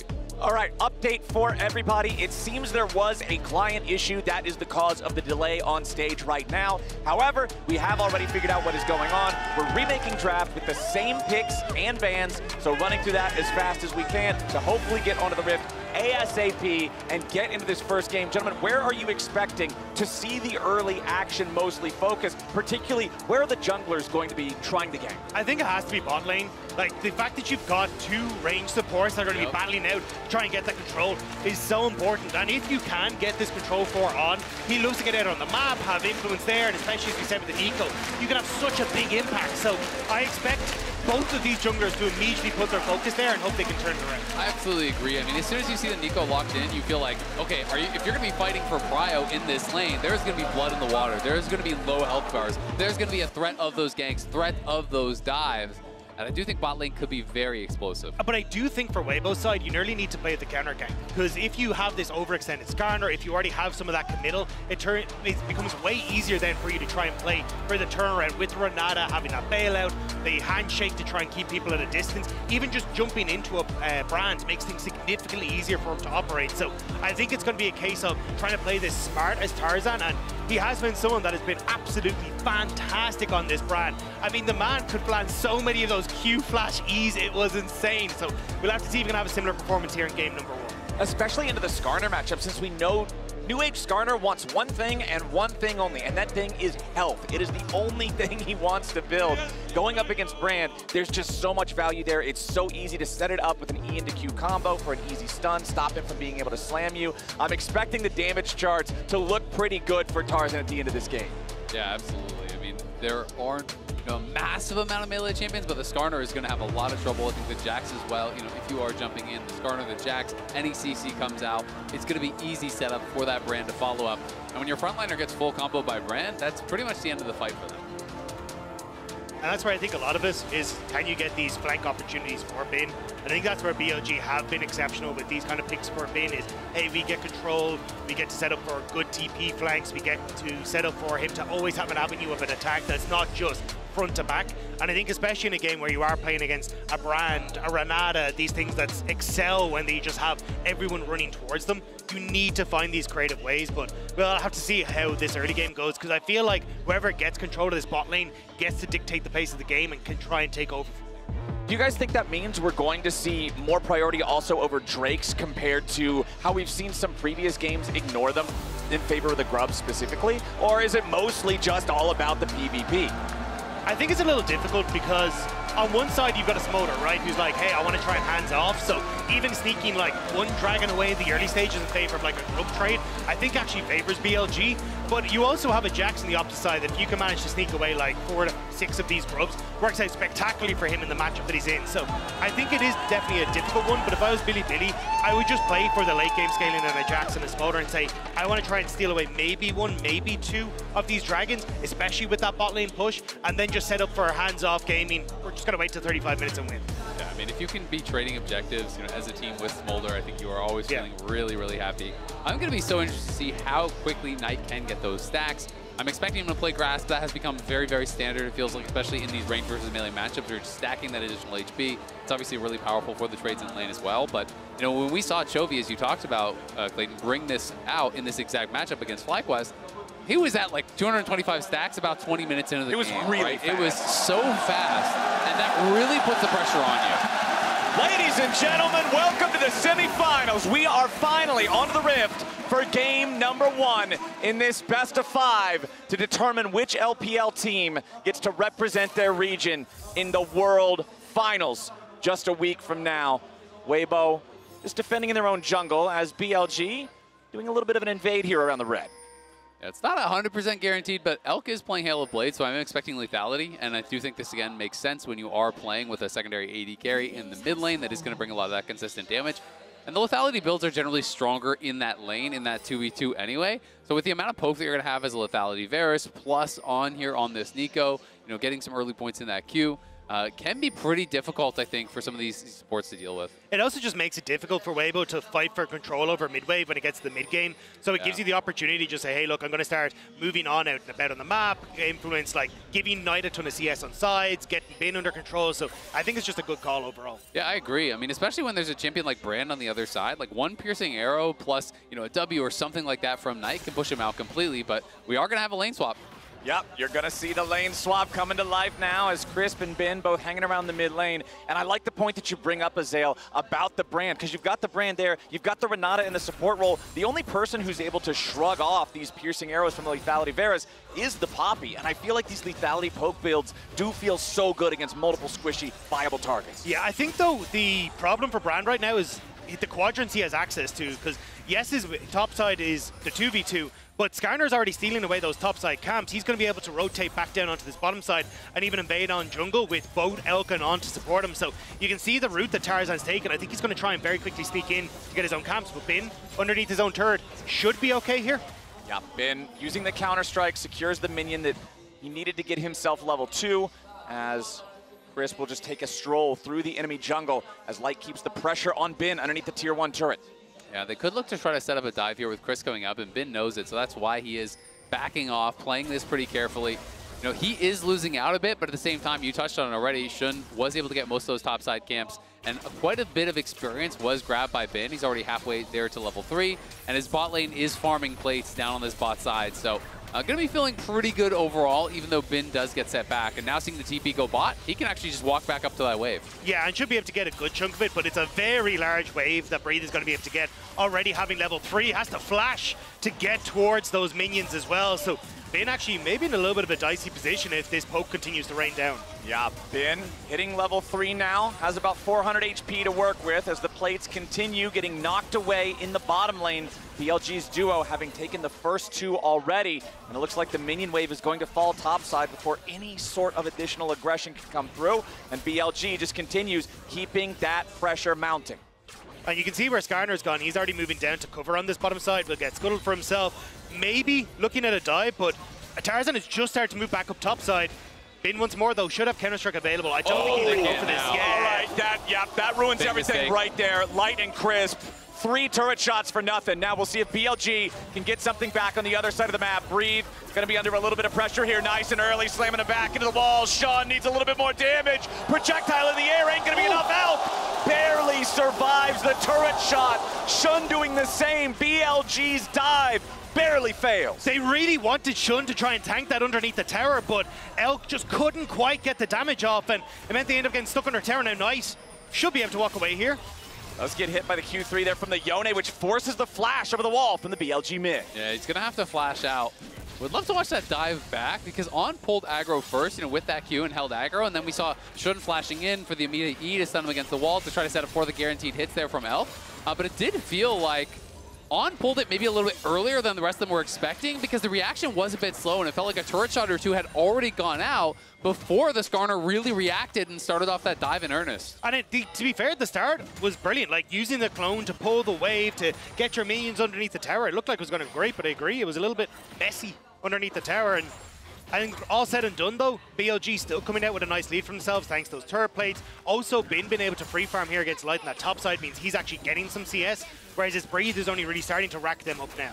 Yeah, both top laners having the lane swap experience here early on, and with both dives being botched, means we're still staring at all zeros there in the kill columns. 5 minutes in, a little bit over 30 seconds till that first set of grubs spawns, as Shun makes his presence known in the mid lane, but Xiaohu already having the Q3 ready to go can just walk away from it. And it can seem like a small thing in the moment, but I actually think it was such a smart flash from Bin to utilize that flash to save his health to get back towards the tower. And that's one of those things that, yes, there was then that follow-up mistake from Light where he takes those tower shots and that pulls off the dive, but he would not have been able to get that experience. He already was missing his teleport, so he knows getting that XP is so critically important, and that's why he committed the early flash, and I think it paid off big time. Xiaohu missing the Q3, still trying to trade with Knight here in the mid lane. Level 6 available for the Smolder, but not quite yet on the Yone. You can see the EXP on the side there. Xiaohu just now hitting it. And no TP on Breathe either, so this is a can we get quickly one of these grubs for ourselves. Looks like Tarzan should be able to do so as BLG get in, but Weibo just need to disengage from this one. Yeah, Tarzan's gonna grab that first grub, smites down the second. Actually 2 grubs over to Weibo. Third one is secured by BLG. Really nicely done there by Tarzan. He gets multiple of the grubs low. He's able to finish one off without using the smite. Saved the smite for the seconds to steal that away. So now even has an angle at that potential 4, and On's looking. Yeah, Crisp gets caught there by the Tangle Barb. Shun coming in through the wall, goes for the Ishtal impact. Light now in a little bit of danger, has to flash away. Xiaohu first his Knight, back in the Herald Pit at the same time. That's gonna turn into a whole lot of nothing. All right, couple of moves, but nothing really connects. But Breathe is still pushing in this bottom side, so yes, you do get some of the flashes, but you now need to trade this as BLG on the top end. Tarzan trying to keep Shun away from going for this gank underneath the tower, but I think BLG should be able to crack some of these plates still. Yeah, absolutely. I mean, they're going to need to. They were 500 or 600 gold ahead not long ago, and they've actually lost that lead now. Are going to be able to pull it back to parity, but this has been really good for Breathe. It's put him into a much better spot after that rough early game. He's now 300 gold ahead of Bin. Also, the quick rotation for Light down to this bottom side as well means that as Tarzan, you can already see he's dropping blue, can move over into the spot side. They can look at a dragon pickup as well. So we were talking about looking for these trade back and forths on objectives, but Weibo sneak away 2 early Void Grubs, and now we're in a better position if they want to look towards dragon as well.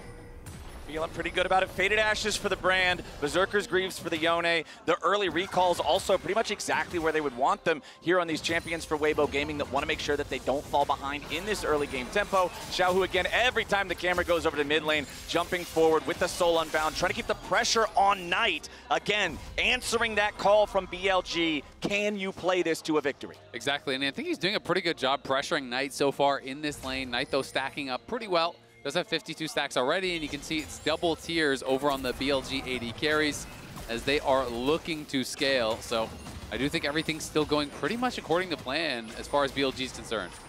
Well, let's see if this goes according to plan here in the bottom lane now. We do have 3 players nearby from Weibo. Tarzan standing by in case they need his assistance here on the dive, but immediately Light gonna have to use the Fate's Call to keep his support alive. Still the pressure from BLG, looking to secure themselves a 4th plate on the tier 1 turret as Bin goes for the teleport back up into the top lane to stop Breathe there. I was gonna say though, like it's a very early Fate's Call on towards Chris. They hadn't really committed to anything, so BLG just pull away and now should get the plate on this bottom side.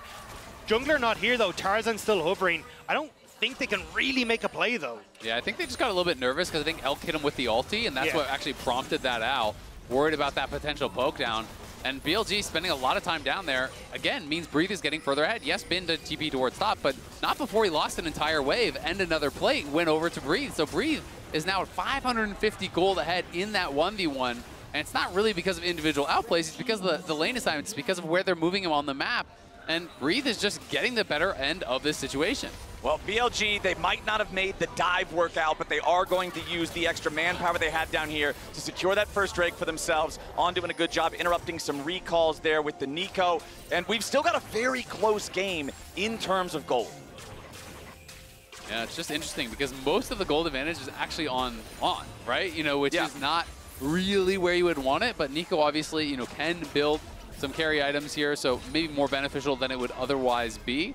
But you can see Breathe is going, you know, for more of an aggressive build. You know, Sundered Sky is generally the rush for Poppy Top when they do want to go a little bit aggressive. Sometimes people will build multiple aggressive items, but it's almost always just the Sundered Sky into tank. And that can be tough for Jax, really until a couple items into the game, especially when you are at a disadvantage like this. Can be a bit rough. Well, hey, BLG claiming first turret now. All of that extra pressure on the bottom lane. Even if the dives don't work out, they're constantly making Weibo play on the back foot. They're always crashing the waves. They're always getting the damage on the turret. And that's first turret of the game, just a little bit over 10 minutes in, puts that gold lead back up to over 1,000. But now it's Weibo looking for the second set of grubs. And it looks like BLG's not in a good spot to contest here just yet. The first grub's already going over, and Weibo should guarantee 4, maybe just even the 5, uncontested. And that's what I think the trade on the tower was. It was, look, you're starting to hit Kalista, who doesn't quite have her first item, but she's incredibly strong. Brand having that level 6 available is so potent as well, so they just back it off. They will rotate to try and protect this top side, but at least you're getting some gold onto Elk so we can complete that first item. It is scary though, you know, Elk obviously gets that much gold and now he has the opportunity already, so, you know, this is a big 1-item spike here for the Varus. Weibo are going to be having to deal with that. Yeah, you did get the 5 grubs, but the 5 grubs are just the potential of gold to be earned. You know, you have to actually get to the towers and crack some plates to be able to actually make it back. I think you're also going to have to burn this TP as Breed to get up to that top side so don't crack more of those turrets, because you've got nobody matching here, but still no real TP, so Elk is just going to get to work away here. All solo gold too. Yeah. I mean, that's one of the big advantages that BLG have gotten is they're just putting everything into his pockets. And let's be honest, where else would you want it? Elk has been smurfing this Worlds. Especially, but I think you're going to look for a potential dive on bot side. Light is now sitting in behind Breathe, trying to set up for something, but Bin is giving them a ton of leeway, not wanting to touch it. So, yeah, Elk just getting more and more of this gold. I mean, this guy was insane on the Ezreal. He was insane on the Kai'Sa. It feels like it's highlight reel after highlight reel after highlight reel from him. And I think it's incredible to see his journey through. Kind of sound, oh, hang on. Hold on, we got a bit of a problem over here in the mid lane. Xiaohu trying to flash away and stay alive. Does barely get out there, trying to use the Fate Seal to escape the Skarner, but the Impale was too powerful, so Flash also had to be committed. Weibo keeps their mid laner standing, but the top lane tier 1 turret can't tell the same tale, as Elk is going to collect even more money for himself. But if you do get the tier 2 tower on bot side, which is likely for Weibo here, they're going to get a ton of gold, like 5 grubs. They demolish that thing, and now trying to protect your side lanes and, you know, steady out this game for BLG becomes significantly more difficult when you don't have that tier 2 tower.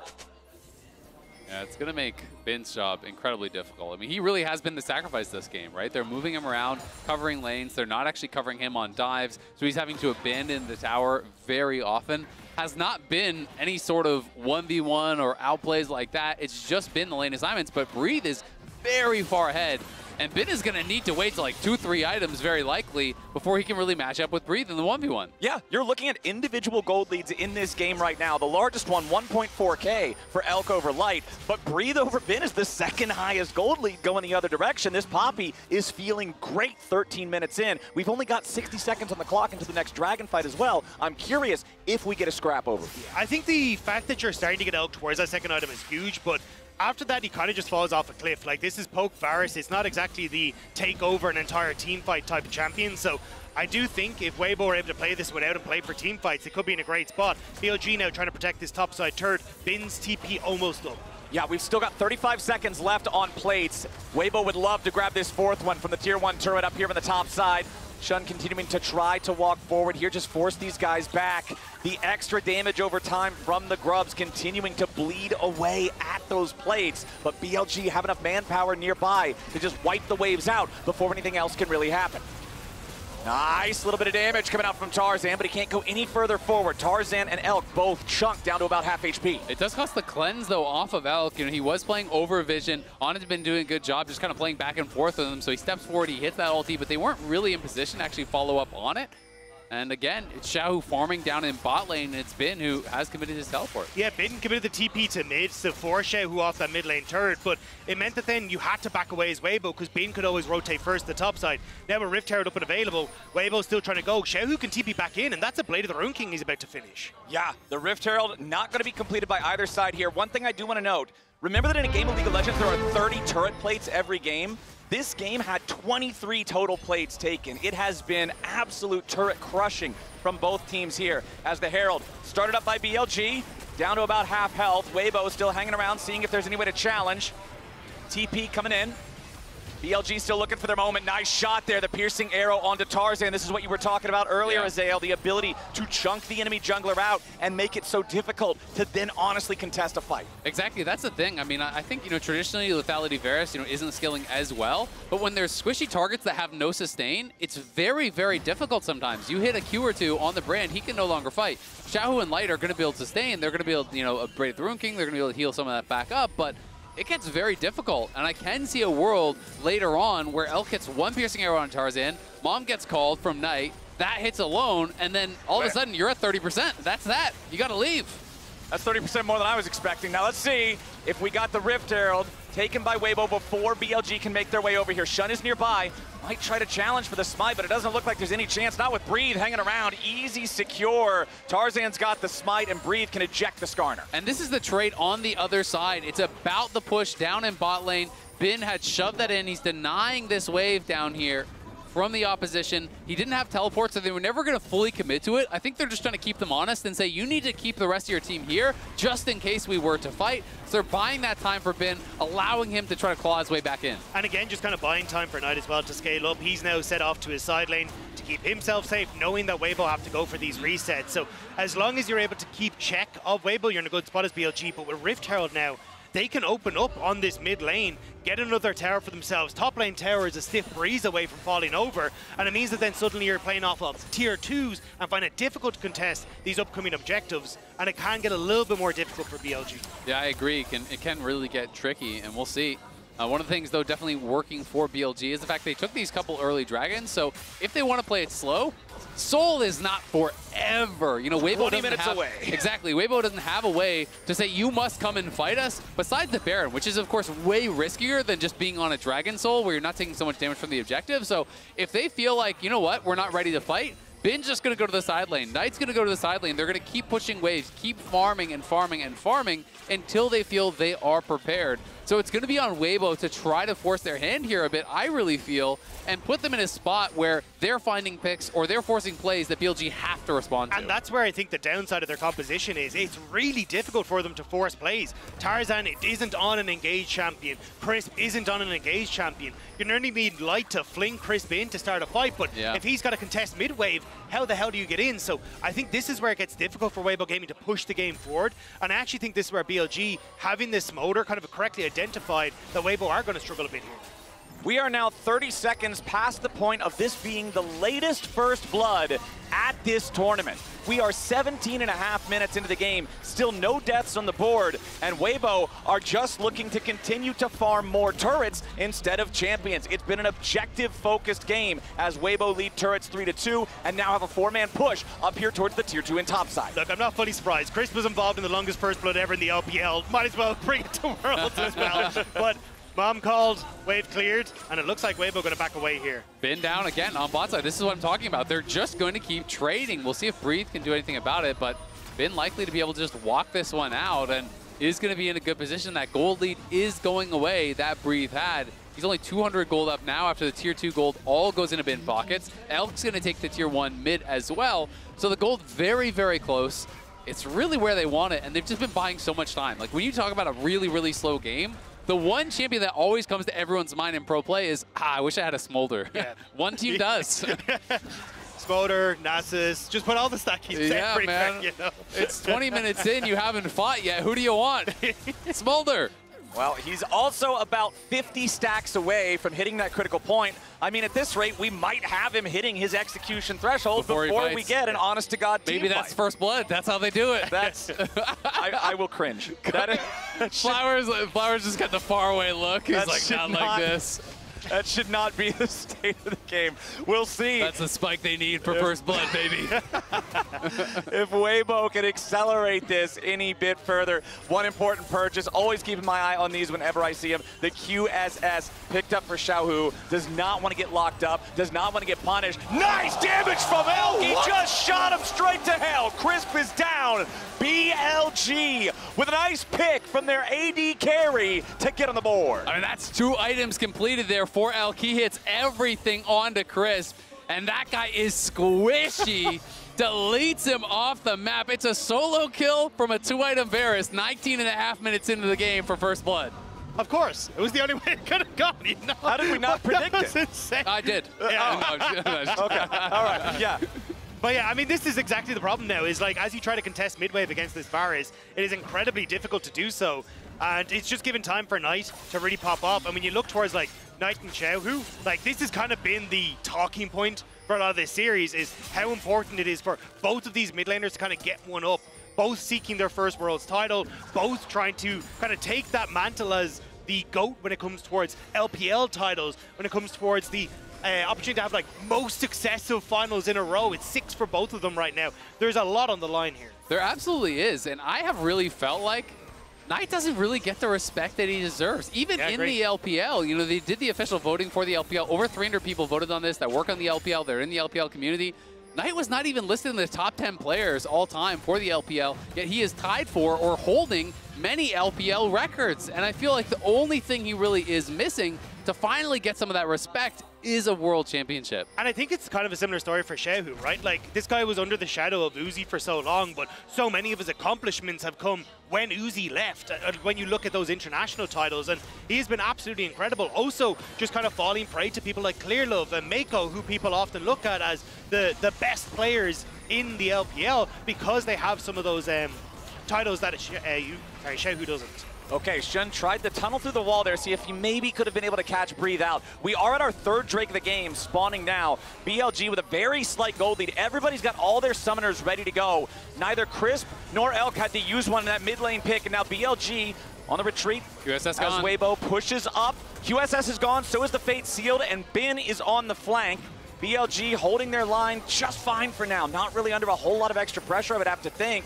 As On continues disguising himself, throws out the Tangle Barbs, ain't gonna find anything with that.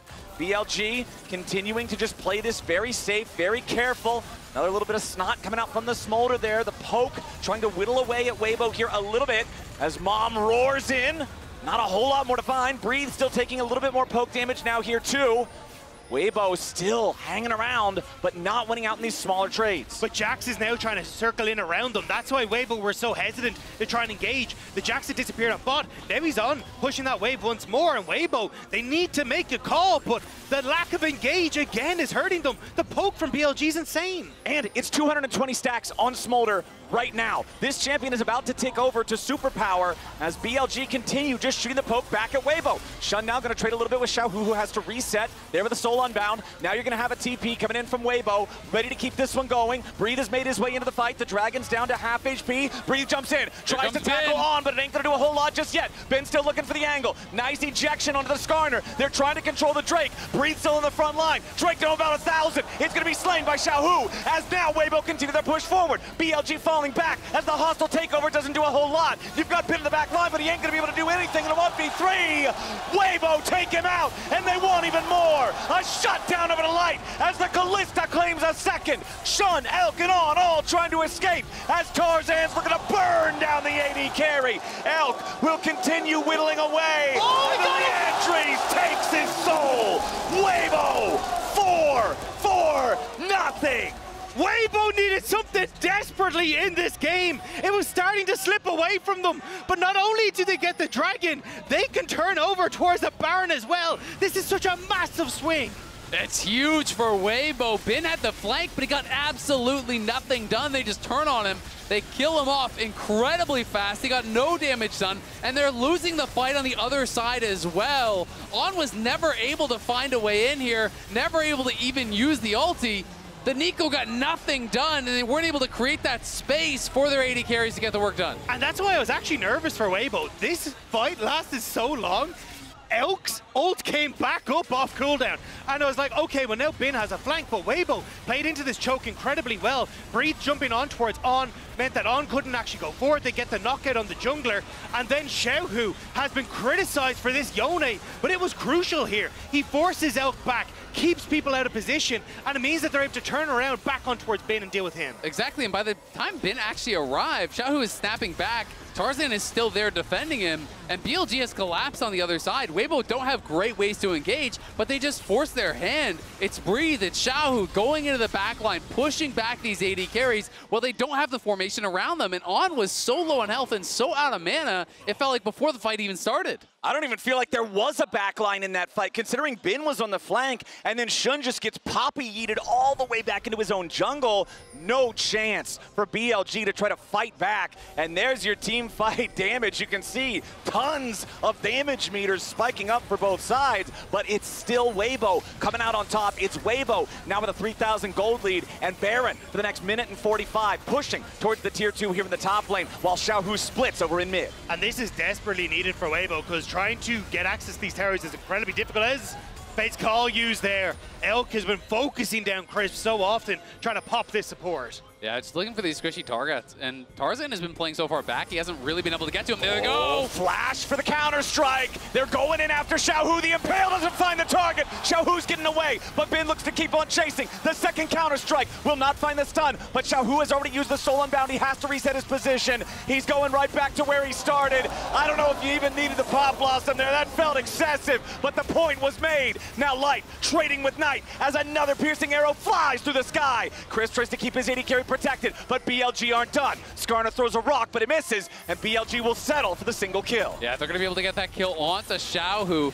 Looked like he might have even like pre-QSS the Counter-Strike. The timing on that looks sick from him, but still can't buy enough time for the rest of Weibo to get over there to try to bail him out. And now, you know, you look at where the gold is, it's really all about Tarzan. So BLG are going to try to fight away from this brand. If he cannot be a part of the fight, you still have great opportunities.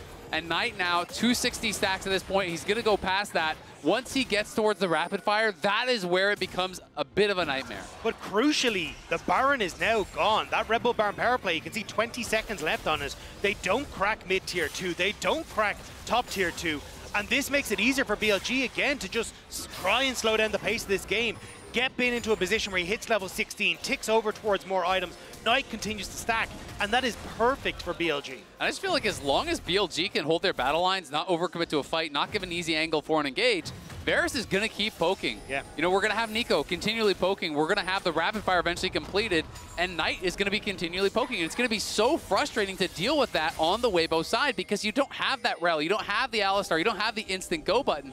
They kind of have to give you a bit of an angle, or they're just going to be slowly whittling you down. And I think that's why we can see the redemption starting to be built by Crisp, realizing, hey, I desperately need to deal with this poke. But the longer, as it says, it goes on, you then just get more of like the burn coming through from Smolder, the execution threshold going to be great. You've got 3 items now on towards Knight. He is just crested into the godhood that Smolder offers. So I think for these upcoming fights, especially at the Dragon in 15 seconds, it is going to be tough for Weibo to fight. But we do have a lot of powerful defenses on the side of Weibo. The Fimbulwinter, fully evolved for Breathe for the spammable shield. Seeker's Arm Guard for Tarzan is a huge one. Mikhail's Crucible on Crisp to get rid of some more of that engaged CC potential on BLG's side. But now Weibo's coming around as BLG will have to retreat. Crisp looking to find the collapse here. Xiaohu wanted to go for the angle, but he ain't gonna get it. BLG continuing to exit to the left, making their way back up into the top side of the map. Yeah, Xiaohu, you know, tried to come in, and Crash looked for the flash handshake, but couldn't get it. Forced the flash out from Knight, so that is going to be down, and that could be critical. Maybe they can find an angle with the flash from Breathe or something on Knight. But that's the Poppy ult down from Breathe, just to protect the tier 2 top and the reset from Breathe coming in for its potential to come into this. But Weibo, they've already snuck away the Dragon. BLG just couldn't get in. Nicely done from Weibo, now Fate sealed. Xiaohu wanted to go in on Elk. Instead he gets slammed back into the ground with a Pop Blossom, and now the Impale's gonna drag him back a little bit further, but no! Yone escaped. Xiaohu does not take enough damage to face death there. The mid laner wanted to go for the hero play on Elk. Yes, he will get both of the BLG AD carry summoners, but neither one falls. And not able to quite have enough damage to actually finish him off, and Elk survives on the other side. But as you say, both his summoners are gone. They forced Knight's flash in that last one. Xiaohu's going to have flash, and there's going to be no summoners available for either of the BLG AD carries. But man, this is one of the closest games we've seen between these two teams all summer long. Weibo are putting up an incredible fight, and the fact that they are able to go toe-to-toe consistently, match on these tempo plays, which they just completely fell behind on in playoffs, is incredible to see. Weibo are stepping up here. I agree. I mean, we were talking about this morning when we were talking about this series. We went back and watched a lot of these games. In those 6 games they played in playoffs, 3 of them were 25-minute BLG wins. You know, BLG was very dominant in many of those games, but Weibo absolutely going toe-to-toe with them here. They've evened out the Dragons. They obviously still have that grub advantage, and the gold is in their favor. You watched games from this year, but did you watch anything that happened to be played in Busan, Korea about a year ago from now? I may have. Yeah. A little bit of tape from that. But who was the mid laner for BLG? It wasn't Knight. Hey, all I'm saying is Weibo has made it happen before, and now they are starting up the Baron. They're burning it down, but not super fast just yet. BLG is close enough to try to contest here. Ben gonna have to try to jump away there with the counter strike as Weibo just hard engages onto Ben. The zone used to try to keep himself alive, and the flash back away to escape the follow-up damage. Weibo's attempt on Ben, it takes all their manpower, so they can't finish the Baron. But they're also taking a lot of poke, and Ben can TP in. Xiaohu trying to make a play to keep them in check, but Shun could be in a little bit of trouble now. Has to use the Ishtal Impact, slam breathe into the wall, and continue making his own escape. Now Tarzan's got to be careful on continuing to try to push him back now as well. Ben has made his way back into the fight, stuns up Xiaohu. The counter strike is there. Fate Seal to try to get away, but no! Elk snipes him down. Ben's gonna keep on looking for even more as Shun goes in for a nice impale. Now On's gonna be killed off as well. Crisp drops on, and the rest of BLG all still alive. Everybody from Weibo that's still standing is in retreat with Xiaohu and Crisp down. It's a 5-man BLG play for the Baron. It's a long back and forth fight, but BLG do take it. They're gonna TP back in though. Breathe wants to make some magic happen. Breathe is gonna try to pull off some kind of a miracle here. So much control over the Baron pit for BLG, and Weibo slipped up pretty big. It was just that one moment BLG needed to get back into this game.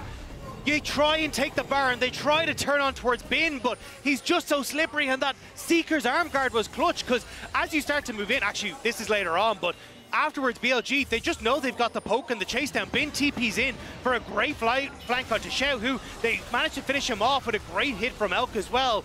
And Weibo, they're just on full retreat. There's nothing they can do. Even Crisp getting caught out at the last second with no Fate's Call to keep him safe. Yeah, Shun's able to get in there. He forces the flash out and catches the support with the same flash ulti. That was massive from him. Elk, of course, nailing arrows over the wall. BLG just putting that pressure on. The long drawn-out fights are so difficult for Weibo because there's so many more poke tools, so many ways to whittle you down. And now the Baron buff is there. The wave clear pretty weak overall from Weibo. Tarzan's going to have to do a lot of the heavy lifting, or this could be rough. All right, Tier 2 turret under pressure. BLG looking to build as much with this Baron as they can. But Xiaohu is on the flank. Breathe looking for maybe an engage here, but he won't find it. Weibo still trying to find their way in as On's going to be your target. Goes into the Pop Blossom for the counter engage. Xiaohu's low, but he snaps back after grabbing the first kill. Now Breathe has to try to escape, but the hostile takeover over the wall is stopping BLG's advance. Weibo has not lost a man, but they're at critically low health. Shun, Bin, and Knight, all still looking. Big piercing arrow yet again. Another force of the Fate's Call. Light has to save Crisp. Yeah, Weibo have to run, but On got betrayed by that blast cone. I think it was maybe Elk that knocked him in and ended up getting him killed. But at the end of the day, it's still BLG with the bigger health bars. Hashtag worth. You know, it worked out well. You sacrifice yourself, but we crack the base. It's a handshake deal that BLG will take every single time. And the AD carries mine. Nothing of value is lost. Exactly. Just the support. Yeah. As a support player, I know that too well. Meanwhile, down here in the bottom lane, you can see that Tier 3 turret collapsing there to the minion wave. So now it's both bases having been cracked open after that sequence of plays. Yeah. Neither inhibitor taken, and now the Drake is live. Tied up 2-2 now. We'll see which team can hit Soul Point off of this one. You do have On back alive. Everybody still trying to keep these lines held as we approach this 5th Drake. Bin, the bottom part of the river. BLG still got to make sure they don't get caught out here. Knock up onto Elk, who has to try to continue getting away from Breathe. Pop Blossom, but it misses everybody. Xiaohu has already used the Soul Unbound, and Mom roars over the wall, finds a little bit of damage onto 2, but it ain't a whole lot. Weibo forced back, but honestly still pretty high on health. Knight and Bin DPSing the Drake. Crisp takes a massive chunk of damage, and Weibo have to be so careful about this now. Knight flaps back over the wall as the Cloud Drake is secured by Elk and BLG. Weibo continuing to try to get themselves back away from an advancing BLG. Xiaohu engages, he goes after On. He finds plenty of damage, but the kill isn't gonna happen just yet. Now with the stasis coming out from On, he survives for long enough for the 2-man impale, but there's no further dividends being paid. Bin now in the stasis trying to get away as Weibo continue pushing towards the BLG top laner. He goes back in for the counter strike, but it does not matter. Light takes him down, and Weibo's already found 2 kills. It'll be traded back finally for 1 as Knight kills Breathe. The fight from BLG was so separated. On gets caught, but Bin dives in the second he does. They just don't have the damage to try and finish off the Weibo members that are in front of them. So Weibo get the kill lead. They break a tower as well, and they're showing that they are not out of this game yet. I mean, so much credit to Xiaohu and Breathe. They have a very difficult game to play here where they have to work as the primary engage. They're making it happen. It's scrappy, but it's being pretty effective. Especially for Xiaohu on a champion he's been criticized on this summer. Yone was not his pick, it was the banana combo, but he is diving in onto BLG so effectively, having great moments to understand when he needs to pop back, hopping in onto kill On, but you can see here BLG just don't have the damage to kill Breathe. The fact that the Yone's gone backwards means that they're able to turn on towards Bin as well, and Bin just doesn't have the damage to take on Weibo. No, and I mean, in a number of these fights, we're seeing Bin on kind of a little of these solo missions, right? Yeah. You know, he's over there without the support of the rest of his team, and it's just not going to work out. It cost him his flash, it cost him his Zhonya's, and he ends up going down anyway, as he couldn't take down Tarzan, didn't even get Tarzan's flash either, and gives up both those key abilities. And it's what you were talking about back at the beginning of the game, back in draft too, Azael. This hasn't felt like raid boss Bin at this Worlds like we've seen in the past. This game as well, back at the beginning, back during the lane swap, being set behind. Yes, he's done a good job coming back into the game. Yes, he's now 1,500 gold ahead of his lane opponent in Breathe, but still not finding those angles, not being that huge X factor. It's night and day. Now, though, a nice pick coming out from BLG. Huge kill onto Tarzan as Knight's now got to try to escape. Xiaohu snaps back, but is it going to be enough? The bailout might just get him out of danger. Elk's going to be killed off. Xiaohu lives, and immediately Weibo are fighting right back. Crisp drop. Knight kills him, but Bin has to go golden to barely stay alive. Knight needs a little bit more damage. Pop Blossom to lock up the enemy top laner. A double kill of a Knight, and Smolder has scaled Redemption to try to keep Xiaohu and Light standing. Smolder is flapping all over Weibo Gaming right now. Very lucky that he didn't manage to get over that wall, because that could have been several more dead members of Weibo Gaming, but Xiaohu is trying so desperately to claw these fights back, but it's so difficult when the Smolder is this strong. It is really, really hard. I mean, he's got the Leandries done now at this point. It's a great pick from Shun. Comes over the wall there. They're able to catch out the Brand. The ult from Elk is there to follow it up. Xiaohu's trying to turn this around, and the bailout does make a bit of magic happen. Huge. They had the Mikhails as well on one of the stuns there. Xiaohu barely survives. Yeah, the sidestep from Knight at the start of that fight was so crucial, because otherwise that could have been the Smolder down, and then Weibo, the rest of them show up and they can barrel over BLG, but once more, Knight stepping up, just barely getting away. I mean, these long extended fights are just getting harder and harder and harder. The Leandries is in, the W poke becomes that much more threatening here. You're applying that with the Q and the damage stacks of a burn.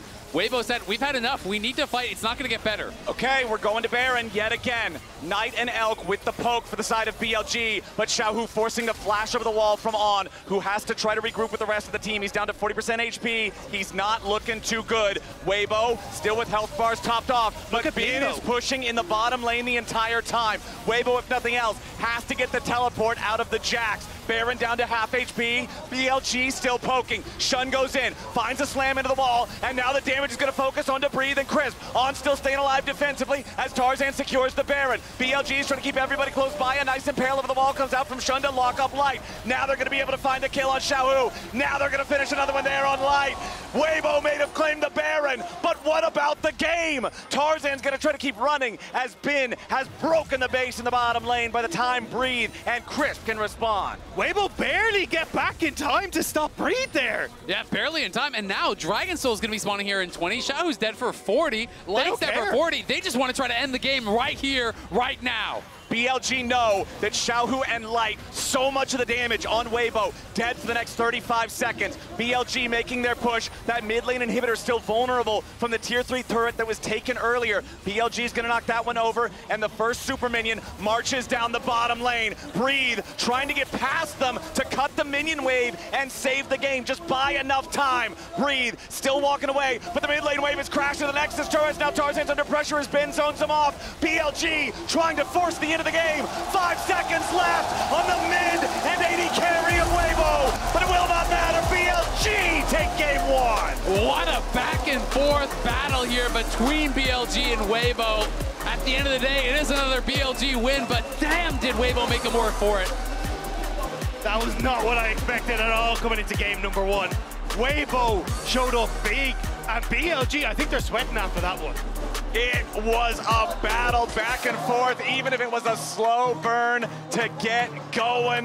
The first match in this hopefully 5-game series is out of the way now. But a reminder, you can dominate the Rift with Opera GX. Get official league mods for your browser, access a dedicated Riot Corner for match schedules and tournament news, and enjoy a brand new co-streaming hub for live broadcasts. Oh, hell yeah. And don't you worry, we got a whole lot more worlds heading your way right after this.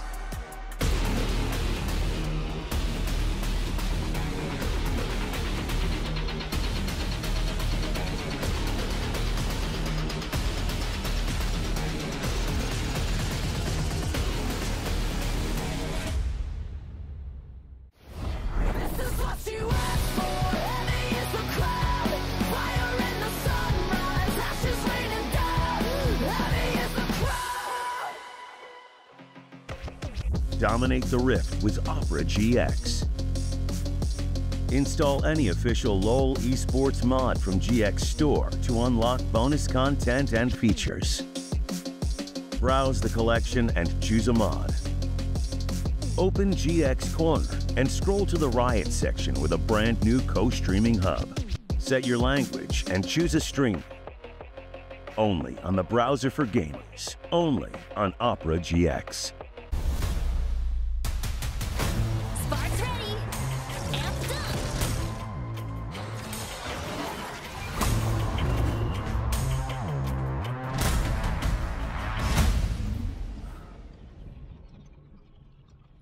And if you're wondering why I move the way I do, I just feel so good, good, good. I just feel so good, good. I just feel so good.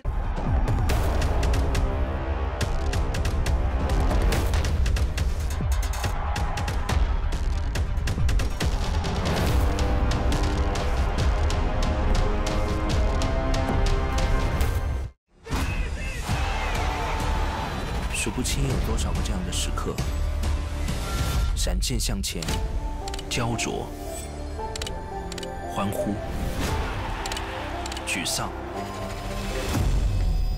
再来。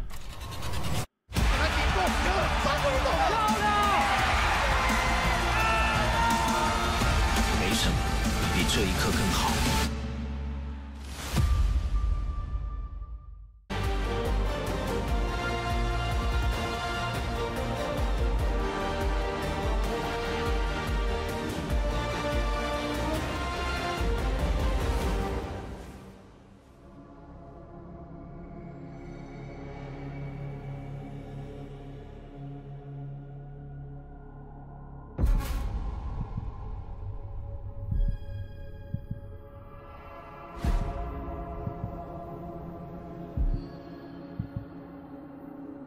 You got a pretty disguise,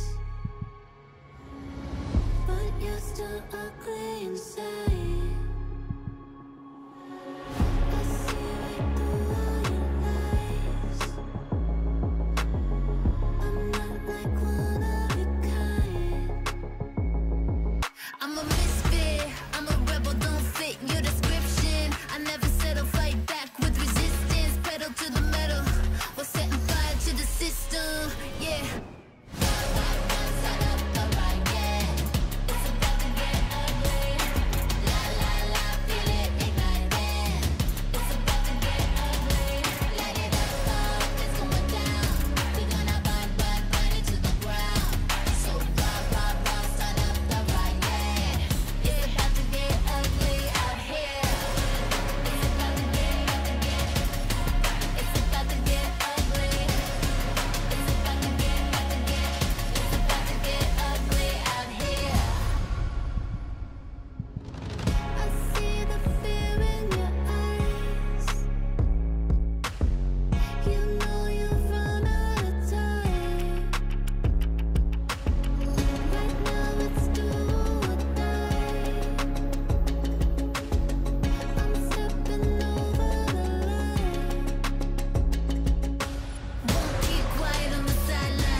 With my hands tied.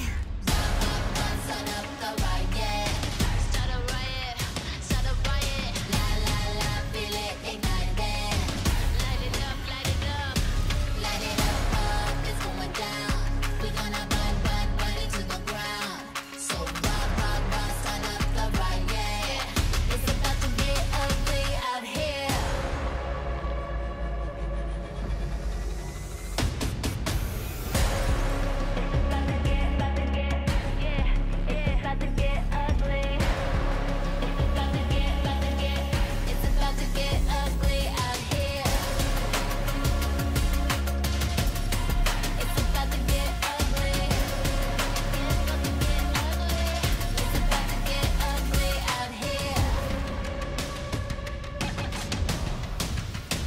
This is who I am.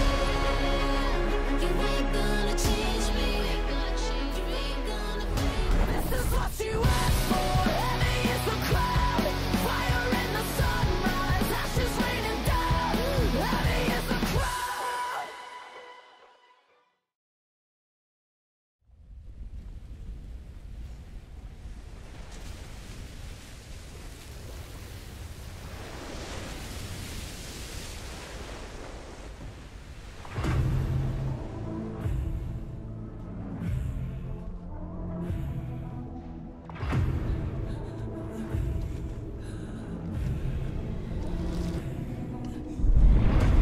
I was raised by wolves.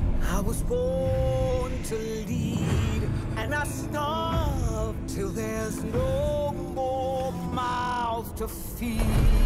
There's a hand on my throat and a blade at my feet, but the weight of the world won't bend my knees. Broken bones, battle scars, I've seen the bloodshed carved in stone.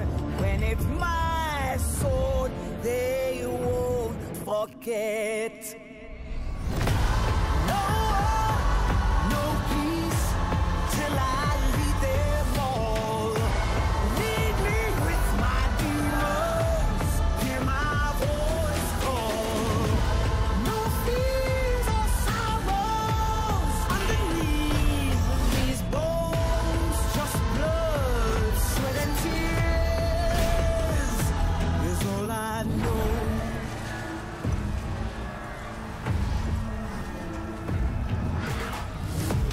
I can use who I want, and I taste what I please. In this world, I get all my fantasies. There's a hand on my throat, and a child at my face, but the weight of the world won't bend my knees. No peace till I lead them all. Lead me with my demons, hear my voice call. No fears or sorrows underneath these bones, just blood, sweat and tears is all I know.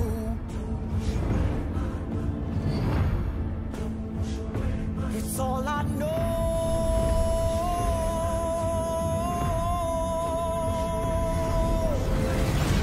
Don't wash my spirit, don't cleanse my soul.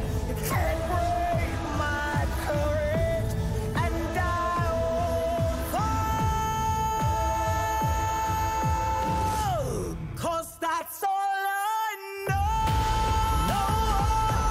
No peace till I lead them all. Lead me with my demons, hear my voice call. No fears or sorrows underneath these bones, just blood, sweat and tears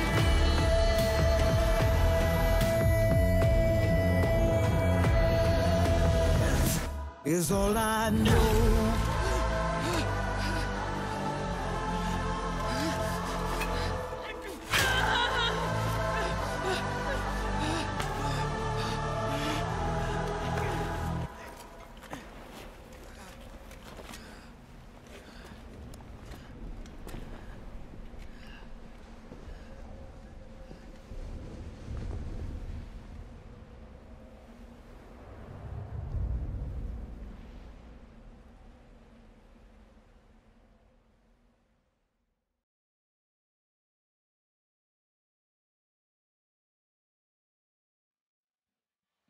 Well, what a treat. We got to see the premiere of the official Ambessa music video. It was, wow, it was badass. It was cool. We're going to talk about the game as well. It started off with a wolf, and we've got a bit of a Romulus and Remus situation in the LPL bout between BLG and Weibo. And I got to say, just generally, I am really, really happy with the quality of that first game.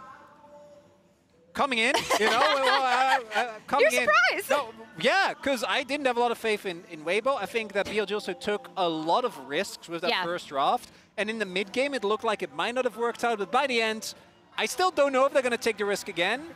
But BLG got there with some trials and tribulations. Yeah, they give up the Yone. I also think it was really interesting to get to a point in the game where both teams didn't really know how they were going to engage fights. So we had a return of the crisp Renata flanking. It's sick. We had Bin trying to find some really crucial flanks. And those team fights were going, when Weibo were able to separate a team fight, it looked actually pretty dangerous for BLG. I was going to say, Shun looked like Shun had to engage. That's true. Skarner, I feel like he was really consistent. And then it's good that you mentioned Bin, because Bin got his Jax, and he came up with some critical picks on Knight. 2 critical picks on Knight. You know, after they lost that dragon fight, I started to get kind of worried.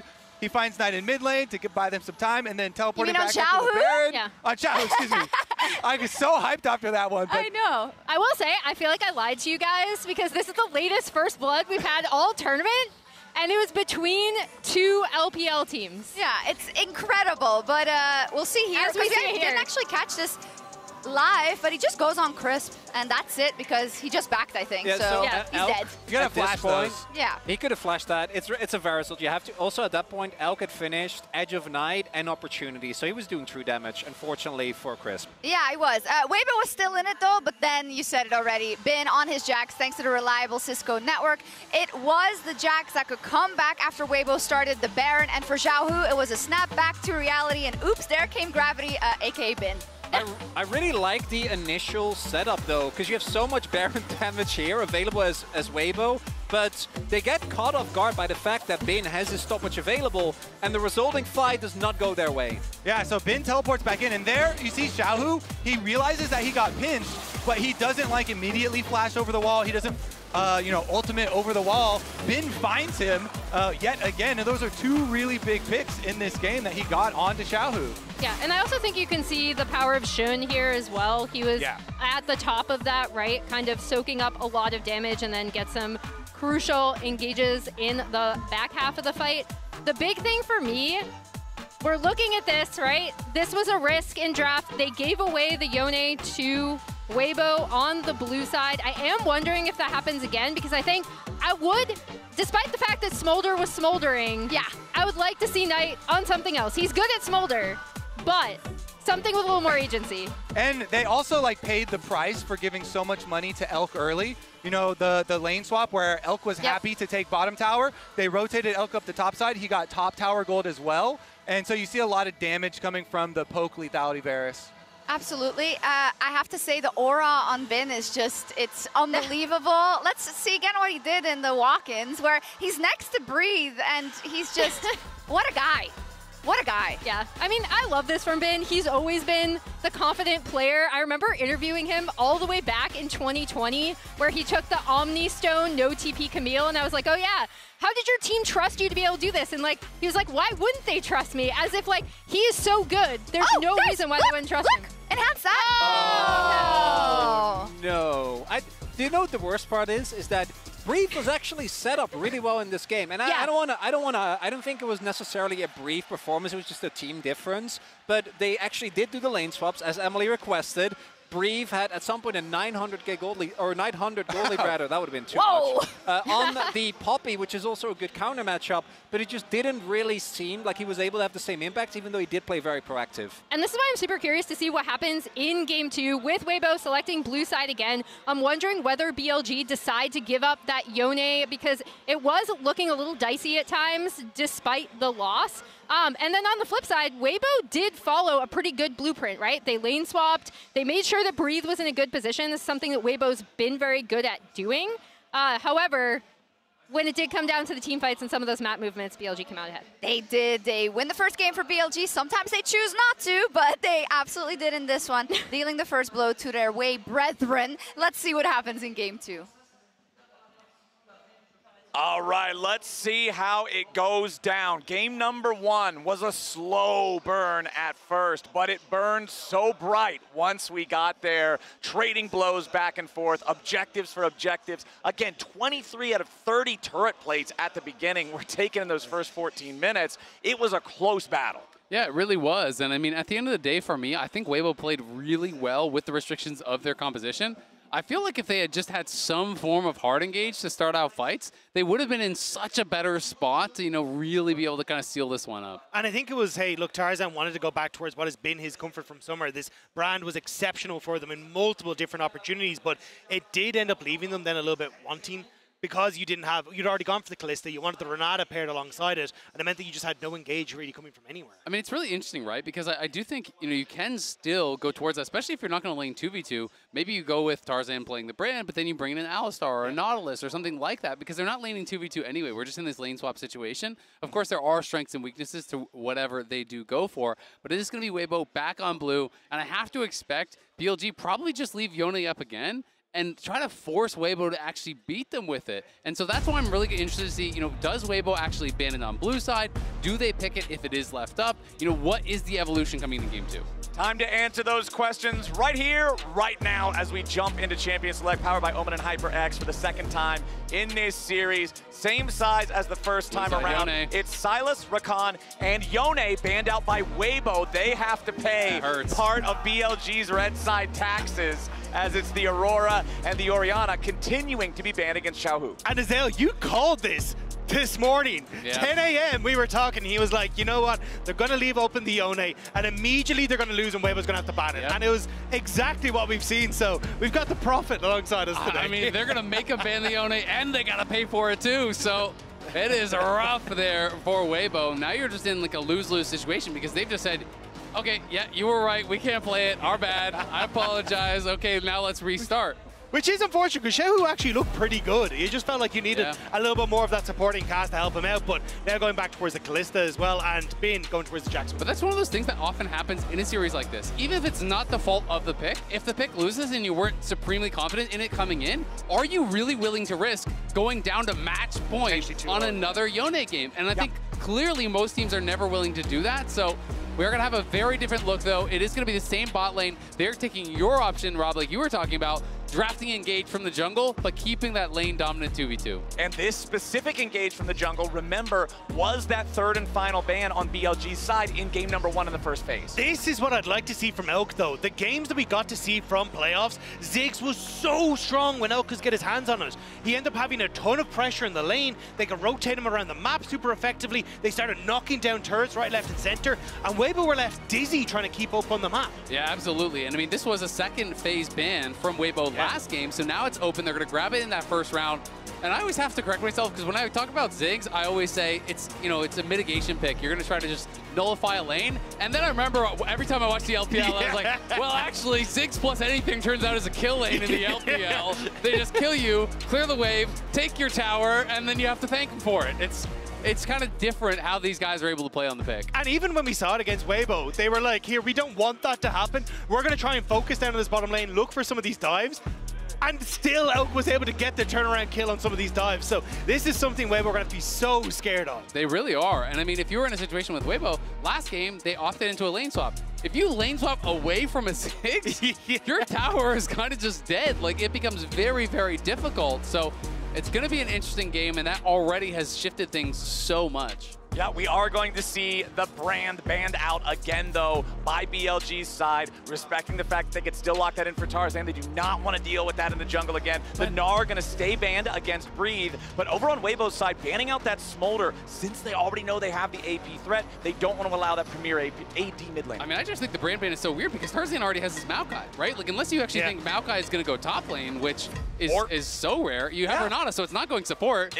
It's wild, I can't remember the last pro play top lane Maokai that I've seen. It just like doesn't get played anymore. So I'm really confused by this Brand ban. I 100% agree. I am baffled. And on the opposite side, I thought there'd be the Tristana ban coming through as well, because that's kind of been the other premier AD carry that we've seen in the mid lane. But Knight has always also been absolutely exceptional on the Corki, so I am curious to go towards that. The reason I say I don't really want the AP option is just your Jax mixed damage. Now you've got an AP mid and you've got the Ziggs in the bot lane. I think it'll be a little suspect to try and go that heavily into it. Yeah, I mean, I agree. There are also other picks, like he brought out in the playoffs, was the Zeri was another pick that he did play really well on. So if they do really want one of those ADs, we also saw Quad bring it out here at Worlds and was able to get a win on it with a very unique build. It was that Stridebreaker Zeri against a very melee-heavy team. Xiaohu Lucian. Elise. Elise? And Elise. So it is Maokai So they were top. right? Yeah, they were right. They were reading it. And not only is it Maokai top, it is Elise. back in competitive play. I mean, this is screaming early game here. You have Elise who has to be ganking nonstop to make things happen, but it's also screaming Merc Treads on the other side. We are going to get Knight playing as Syndra, so they're pretty AP heavy. A lot of people, you know, I think associate Syndra with players like Showmaker. To me, it's always been a Knight champ. Yeah. This is one of the guys that I, you know, really, really respect playing the champion. As far back as 2020, I remember making a content piece on his Syndra. I watched every game of Syndra he played the entire year. This guy is different on the pick. He is so damn good on it. 2020 summer, Game 5 of finals against JDG. The scatter from the Dragon Pit won him his first title in the LPL. It is synonymous with him, and now we get to see him take it to the main stage here at Worlds. And I'm going to be interested to see if those trends that I'd seen, you know, from all these years of him playing Syndra do continue, because one of the things he really does do different than a lot of other Syndras is he doesn't always play with a team. He'll often play on angles from the side, you know, being fishing for poke over walls and putting himself in this position where it feels like maybe we can engage on him, but he's not quite in range, and he's still in range of hitting you with the scatters and really making your job difficult. I will say, though, against a composition like this from Weibo, there's a lot of different things that can hit you from pretty far away that are CC reliant, so I think it will definitely be more of a front-to-back style fight, but I think it's a good adaptation coming through from Weibo.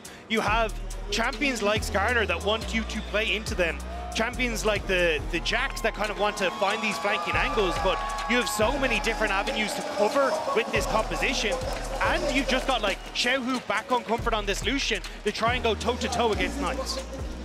I feel like we cannot see another game that doesn't have first blood until 17 minutes if Weibo wants to have a chance. I feel like when you have Lucian mid, Elise jungle, Kalista bottom again, you need to get scrappy. You need to build some early advantages and have these smaller fights and skirmishes early. And if you're thinking about Elise as one of these picks that is getting more popular online, it was actually buffed after this patch. So it wasn't until after the Worlds patch that those Elise buffs did come through. I'm very excited to see if we can make it work, though. All right, remember, log into your Riot account on LoLEsports.com and watch Worlds Live to earn exclusive Worlds emotes, icons, and capsules. All sorts of good stuff in there, so log in, check it out, and I am so excited to see how Tarzan plays this, how Tarzan passed with this, and I like what you bring up, Azalea. Oh, yeah, the buffs happen after this patch or whatever. Sometimes it's just enough to get people thinking about it again. Exactly. And you think, maybe the buffs weren't even what I really needed. Maybe we were underestimating this. Yeah, absolutely, and Elise can run away with a game. There's just so many things I want to talk about and so many things I want to watch in this game, though. I mean, it's two mid laners here that are, you know, in similar places in their career trying to battle for that World Championship, playing some of the most iconic champions for them. And Elk is going to spot them on this invade.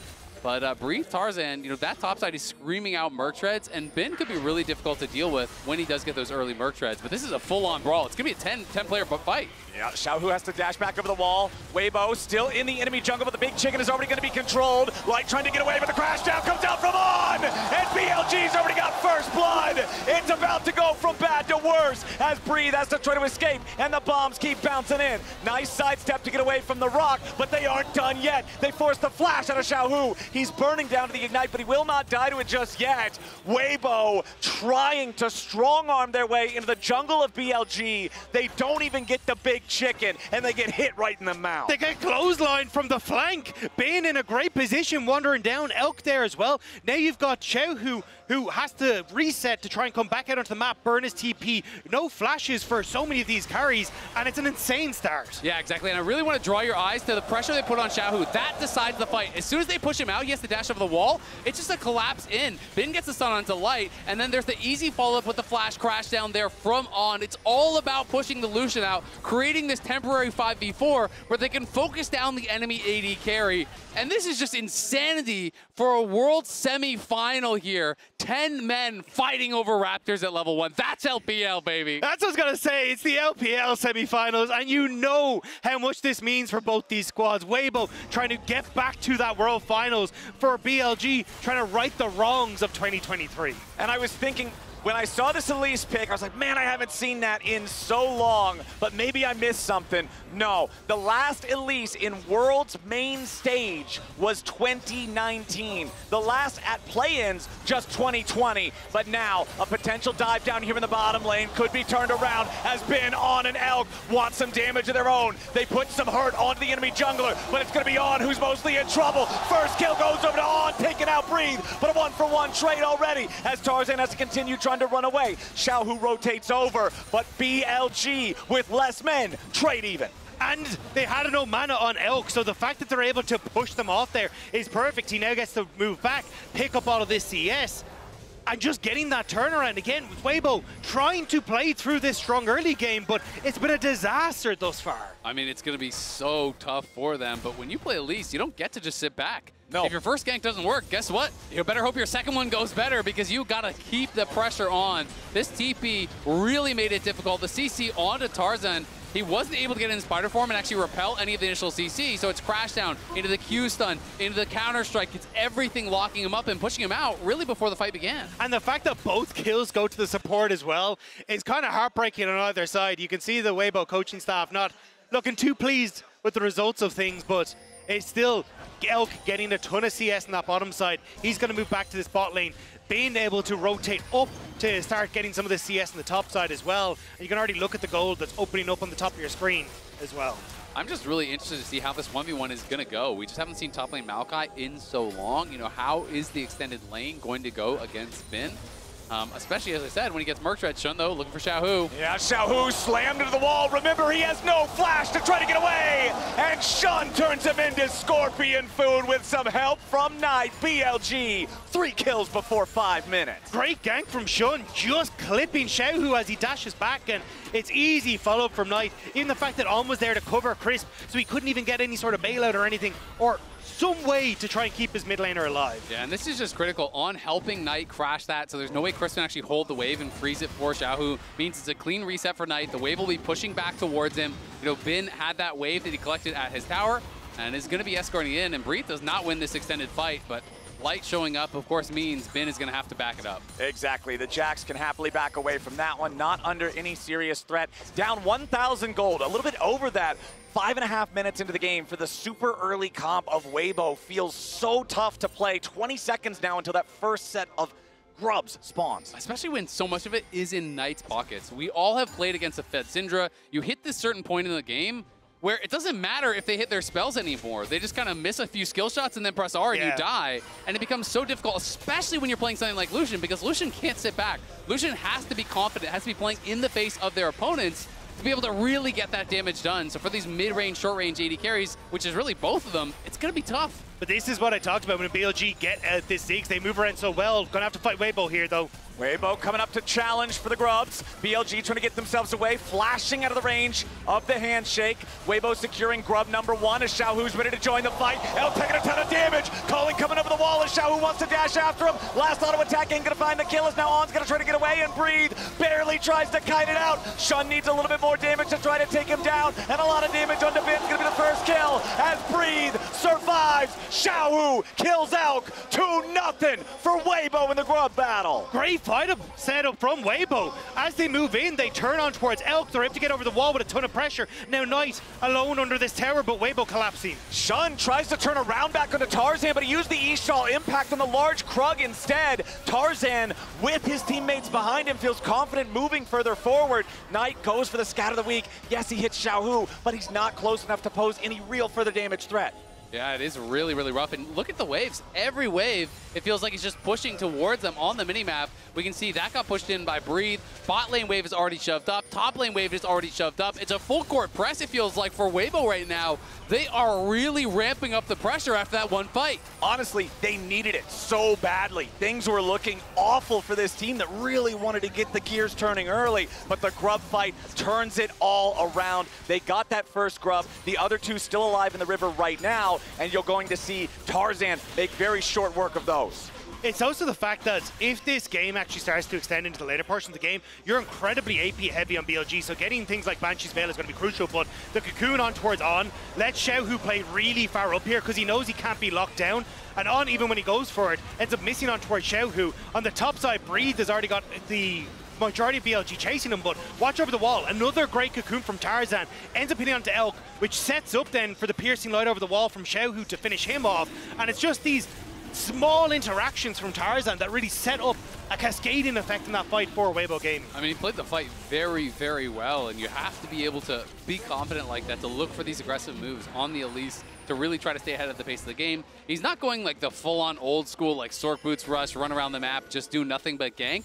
He is building AP, obviously, so your farming is definitely not bad, but it's very difficult, especially to play the fights out in the later stages of the game when someone gets tanked.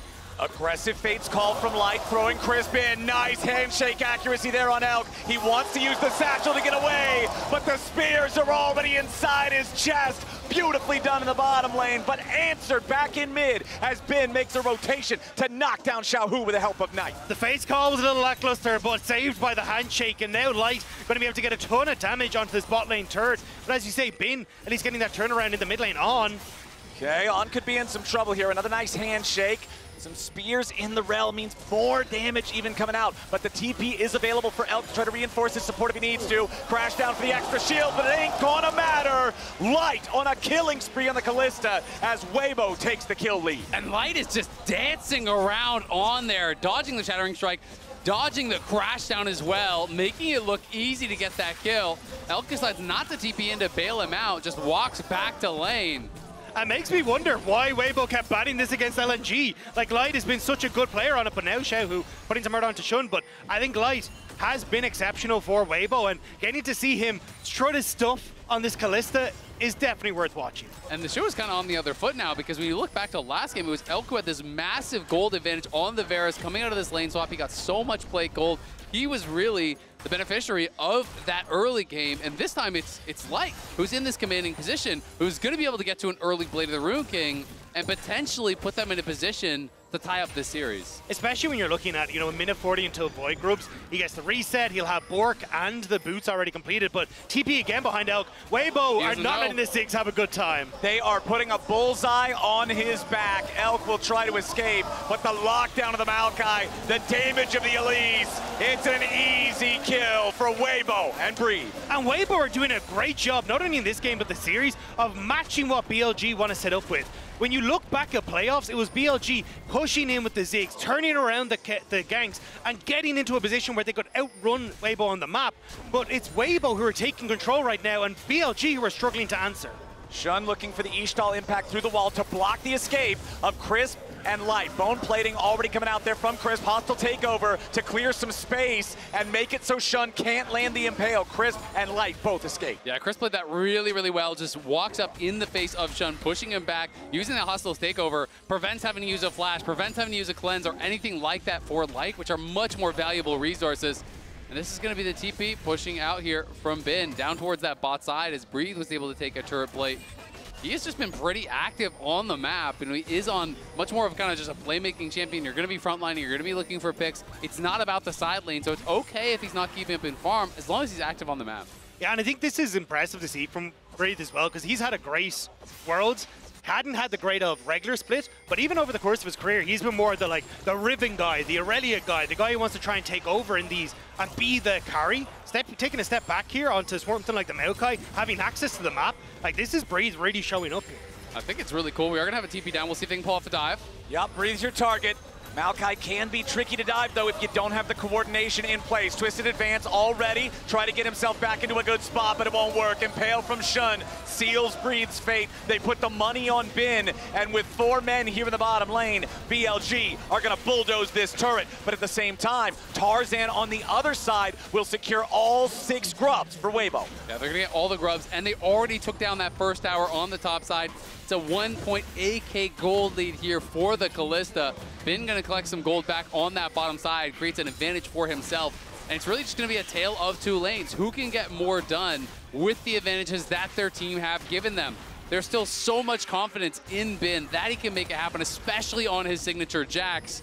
And now he's got to show that he can be the difference maker in a game like this. It's also if you can draw multiple members of Weibo to deal with the Jax, it opens up for Elk so well to just start demolishing turrets. So you have to be so careful as Weibo how you try and open up in this game state. But I think they're in a good spot, right? You've already got a quicker reset. They can open up on mid, Dragon in 25 seconds with first items now completed almost entirely on all of your carries. Like, you're in a great position if you can find the fight now. But Rift Herald in 55 looks like that's kind of more where BLG are going to put their looks. I also just think it's really cool that we're seeing the continuation of these new picks coming out, right? People are not shying away from that. They're seeing the success of teams like FlyQuest against Gen G, and Weibo's like, hey, if it works for them, why can't it work for us? Bringing out a Maokai Top, bringing out an Elise. It's picks that make sense within the context of the game, within what they want to get done in the game. And I just love to see that constant evolution of the meta, and I'm hopeful that it continues to work. Yeah, I already talked about how the Elise at Worlds specifically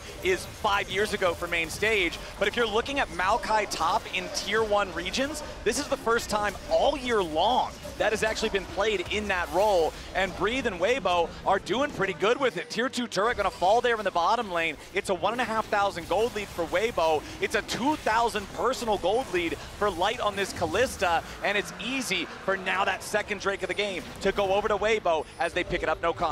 Yeah, Binge is going to shove in mid though, so then they can try and rotate up towards the Rift Herald, but I don't really know if they're in a position to just blast this one out. I think that's why they're looking for the pick, because Breathe moves in. Breathe has those saplings though, so powerful for a scouting tool. Ben getting tagged, slowed down a little bit, but not in range for the twisted advance, so he can just continue walking this one away. 14 minutes on the clock, lane economy snapshot, thank you MasterCard. You can see, man, it's all Light all night, and Crisp right next to him, the second biggest gold lead in the game on a support.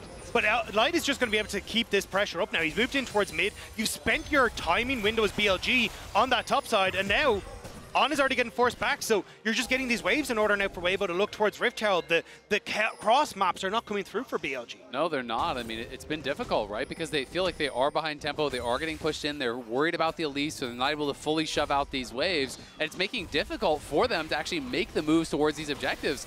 And normally, I don't think support gold is that big of a deal, but at this point in the game, when it results in an item completion, like the Locket is actually really big in some of these early skirmishes, so I agree with BLG. They have no business contesting this fight.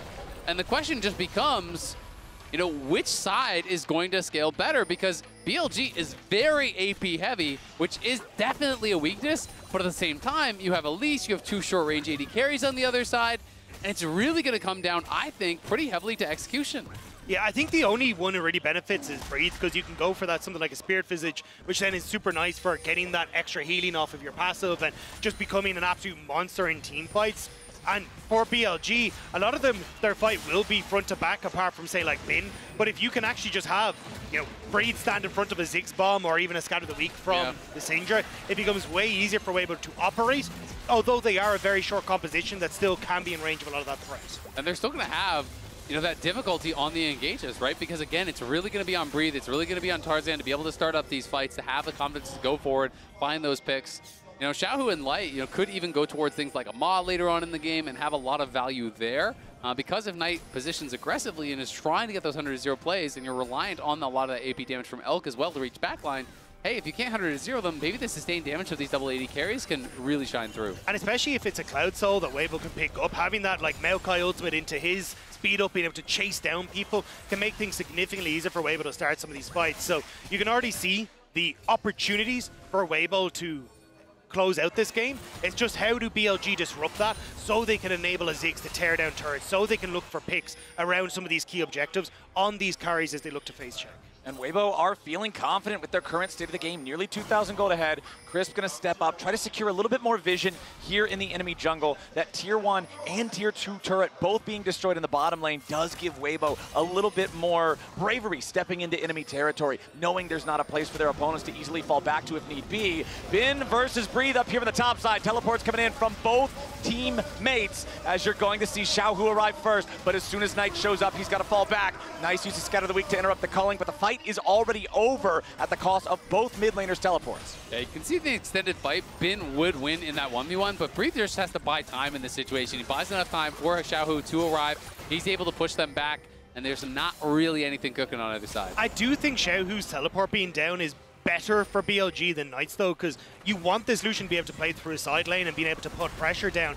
Forcing him towards objective fights in like a minute's time and not being able to cross map, I think helps out BLG in a way. I fully agree with you. They also just have an extra TP, right? Because Elk is running that teleport. So if you can trade 1-for-1 in teleports, you are going to be up teleports on the map, obviously. And you do have that extra answer, you know, of someone like Elk, who can easily go to a side lane, just wave clear against the Lucian, and still be able to join the fight on a teleport. All right, we've got less than a minute until that next Drake is around. 1-1 means not really a whole lot of reasons to trade aggressively for those to feel like you have to stop them. If BLG just needs to keep pumping the brakes, you have to think they'll just let this one fall away. Not that big of a deal right now. I mean, I think BLG's game plan is basically the same as last game. They just don't have clear scaling win conditions like they did last game. They want to play it slow. They want to use the Ziggs to buy time for the stacks to come through for Syndra, for Ben to become a real threat in the side lane where I don't think anyone can answer him this game. The question is, do you win 5v5 when you scale up, or do they have to hard commit to a split bush win condition? Because they don't have a smolder, right? Like, it's not that same easy guaranteed win late game. Ooh, Knight doing the Syndra special, steal away the blue buff, makes it a lot harder for your opponents to continue to push those smaller advantages, stealing away the mini objectives, but the Drake is live, and BLG, exactly as we expected, they're just backing away. No need to fight for this. I think this is where you need to start just trusting that Knight can wave clear solo, especially when he gets towards the second items, and you start to stick Elk with Bin in a side lane, because if you have a two-man threat, Breathe can't really step up to the wave, and then suddenly you can very quickly take away these towers, use the extra teleport they have available to you to try and play for the objective fight after as well, but in these sort of positions, it's tough. Oh, goes in for the flash, engage, but it fails. He misses Shattering Strike, so Magnet Storm has nothing to connect to, and Xiaohu just casually steps out of the way. Yeah, that one hurts, because that is a lot of your threat of that engage. Thought he had a window to make a play before the Herald was summoned up. Now it's here. Yeah, Breathe summoning the ulti over the wall to try to stop BLG from being able to defend against this Herald charge. Charge already complete, but the turret with so much HP, not even close to dying here just yet, despite the fact that it is 6 grubs for Weibo.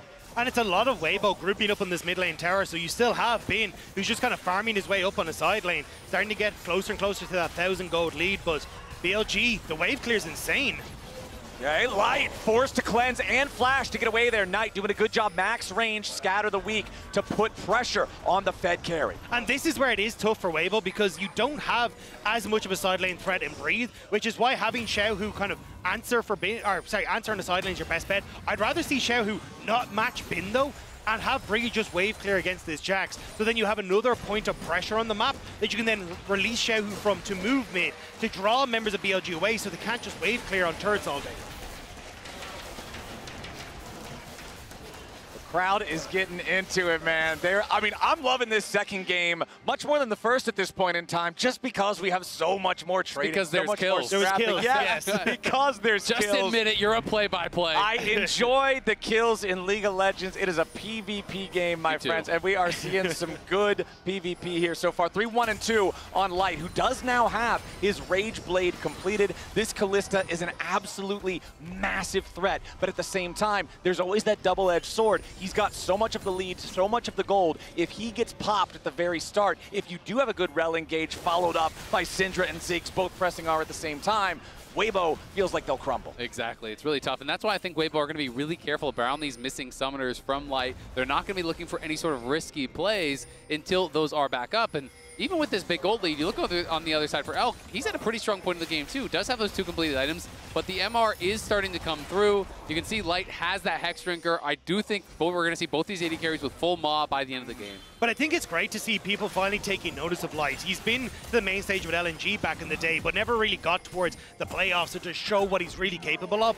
Now coming on towards Weibo, he's really got to show how strong he can be, both last year and now at this tournament on things like the Ezreal as well. Ooh, nice connect on the Ishtal impact coming out from Shun, immediately into the unleashed power. Knight and Shun together find the pick on Xiaohu. Yeah, it's a big pick in the side lane. Let's see how much more BLG can get, but I fully agree with you, Dagda. I mean, I think Light on a team that is kind of pure chaos in Weibo, he's that consistency. He is that guy that is slowly scaling up, that can really take over in a 5v5. It's hard to shine he's an AD carry in the LPL because there's so many good ones, but he really does stand out in a very stacked crowd. You're also going up against Knight, who is the kingmaker in the LPL right now, and it's plays like this working with Shun that set BLG up for success on side. They get the tier 2 tower, they get more gold in towards the Syndra, and it's getting tougher and tougher for Weibo to try and answer back now with how well BLG are starting to play on these sides. I'm going to be really interested to see if BLG want to contest at this next dragon, because the third dragon I always think is such an interesting inflection point in the game. Well, 4th overall, but 3rd for one team. Because that puts you to Soul Point. And yes, you can give that up. It's not that a guaranteed power of the Soul on this one, but it does mean one mistake, one pick, one poor setup. They get sold, they get permanent power for the rest of the game. So you have to have so much confidence that you can execute in that next one that you guaranteed will win that 4th fight and prevent the Soul if you're not going to fight the 3rd. Speaking of confidence and executions, Elk confident there as he pushes up, gets that turret down to that threshold. It's a confident W. Gets rid of it, man. Confident satchel laying coming out here from the Ziggs. Very, very good at destroying these turrets. And when you combine him with this Jax in the side lane that you already pointed out, there's not really a split push answer for this game from Weibo's comp. If Bin really gets rolling, the destruction capability from BLG between the Ziggs and the Jax is just huge. It really is, and that's where I kind of go back to a point that you were making, Rob, where it becomes about, I think, overloading a side lane, because Maokai can hold the Jax. Jax is not going to kill the tower in Maokai's face. You have enough wave clear, you're just going to be able to stand up, tank a little bit of damage, knock down that wave, but if you send a second member, if you overload that side lane, all of a sudden you're losing towers, all of a sudden the base is being threatened, and Weibo can get pulled apart across the map. Dragon spawning now. Nobody's around it except for Bin, who is just clearing out his own sides. Blue buff right now should be able to secure that one pretty swiftly on the Jax, while everyone else jockeys for position over the control of vision near the Baron. I think Weibo are just worried about that overload play happening, so they're trying to match on this top side as the waves start to get pushed out, but that was just giving windows for BLG to get the waves in check. Bin resets, though. There's no real TP ward for him to go to, though. And look at Elk. I mean, he just uses the ult immediately on the wave, right? They're going to keep pushing out these waves. They're not going to allow Weibo to group in siege. It's always going to be cleared out. It's always going to be about buying time for Bin to make something happen in that side lane. And we can see Ez is very standard, working towards the Seekers as that 3rd item. But we're going to need to see that Magic Pen come through for Knight and Elk very soon. They decide to not fight the 3rd dragon for Weibo, so Weibo is on Soul Point now. Yep. They have got to get to as powerful as they can before this Soul. Oh, there's the TP for TP. They're just going to bounce on it with Shun. Yeah, Shun has to flash away there. Ends up in a spot that could have been pretty compromised. But now Weibo taking the opportunity. They're starting up the Baron themselves. Farsight Trinket into the pit. Baron down to half HP. TP is going to come in from Bin. Weibo committed into the pit. Baron down to 3,000 HP. Engage comes in from on with a Magnet Storm. The Baron is secured by Tarzan, but now they got to try to get away from BLG's collapse. Skarner's ulti finds one. Light to the Rampage, and Bin is down, but Light into the picture now too. Shun tries to escape, but he cannot survive. Tarzan barely getting away over the backside of the Baron pit as Breathe stands in a 1v3, but he stands not for long. It's BLG. They lost the Baron, but they're going to end up winning in kills. Breathe still getting away. You gotta be kidding me. He's still getting away. Galloway fails. Breathe finally falls. TP though. But a TP's coming in as it looks like Weibo might just look to mop him up. Xiaohu ready to go in, guns blazing. On, finds Shattering Strike into the skin of the week. Storm Surge execution from Elk. He goes in guns blazing, but Knight's got a missile, blows him up as he arrives, and so much of this fight is about the focus on the fight from BLG. Weibo are all hyper-focused on going for the Baron. On goes in, gets this massive engage. Elk is getting AoE across the team. Knight is fighting over the wall, hitting spells on multiple members. And while Weibo focused the Baron, BLG focused Weibo. And they absolutely tear them apart. Weibo managed to get Xiaohu out and Tarzan out, but Breathe does such a good job of buying time. And this is what we're talking about for the tree. It can be so difficult to take down a Maokai with this much gold, but he eventually will fall, and then Xiao, who the hell do you think you are? TP back into this play. Goes to try and turn this around into the point and click from the Rel and the follow from Syndra. Look, he saw his moment. It just wasn't quite it, okay? No, I mean, I saw the moment too. I think if he flashes early and doesn't let the Rel actually get to him, then there's nice an angle. Slam from Shun, immediately following it up there with the Impale as On slams back through with the Magnet Storm, has to try to get away before Light's going to be saved by the bailout. They pick off the enemy AD carry, but BLG's going to be careful now. Bin versus Breathe off to the side. Low health bars on BLG's front line. On dies first. Shun barely stays alive. Breathe's about to drop it. It's a 2-for-1 for BLG. Max range scout of the week, and Knight Knight makes his mark on the end of the fight. It's BLG breathing a sigh of relief in this game. They managed to get the play on top, turn around that play on bot, and now they can start to rip through these turrets as well. They've been so good in these last 2 engages. They absolutely have. The pressure that they're putting on Light, he's been a complete non-factor in the 5v5s. They get in onto him every time. On has had brilliant engages, and all of BLG has been there with the follow-up. Oh, Shun and Knight taking a lot of damage here from this turret. Shun at death's door barely gets out on that Skarner as the tier 2 falls in the mid lane. And now they just get to set up again on sides, but you see here, Light stepping in river where he had no business being, the immediate impale, and then the crash down coming through from On to send it through. You've even got Bin and Breathe following through on this bottom side, but even though Shun does get caught going over the wall by this ultimate from the Maokai, they can't take him down. On is the only one that falls, and it's these choke points that are so crucial for BLG as you're trying to push through the Scatter the Weaks, push through the satchel charges in the minefields. Exactly. I mean, Knight plays around space so well on the Syndra. If you're trying to get through this choke point, hits the first scatter on Tarzan, pushes him back. Then they try to push back in to support Breathe. Hits another one onto another layer. They get a kill off of that as well. You can see Shahu getting so much done on the other side too, but there's so much contribution across the board from BLG. Elk's on his death cap. He's working now on that Void Staff, and he is really starting to hurt. Also, you're about to get the Abyssal Mask completed from Shun as well, which is just going to amplify all this AP damage that you see, but looking for the pick here. Okay, Shun gonna find the rest of Weibo waiting, however. Gotta be a little bit careful. This Skarner nearly killed at the very start, but Breathe is under a lot of pressure here in the bottom lane from Bin and Knight. BLG losing out in the health trade. Nobody dead on either side just yet. Shun has got to go back and heal up. This is what you were talking about earlier, Azael. It is 3 Drakes for Weibo. Their jungler on the other side for BLG is critically low on health, but they still need to try to stop the Drake. Crisp is nearly killed. Redemption summoned up to try to keep him topped off a little bit better as Breathe wraps around the backside of the enemy jungle, trying to again make sure he's ready for a pincer attack. The dragon is aggroed by BLG. They're losing so much on the top side though. That was a massive wave that just crashed in, so Weibo finds space on the map here, but what can you do? Shun healing up. Dragon gonna reset again. BLG claim their own blue buff for the extra spamming of the abilities, the Syndra and the Ziggs together. It's a lot of poke, it's a lot of damage. Breathe in the Drake pit.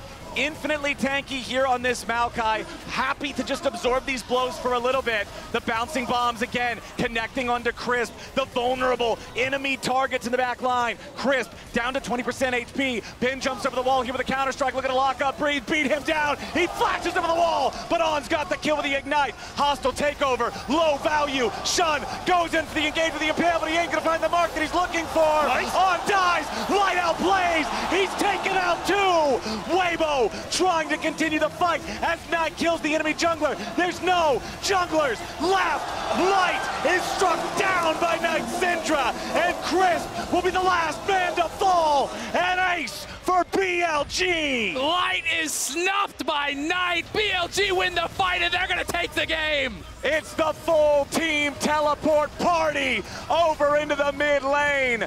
31 minutes back and forth.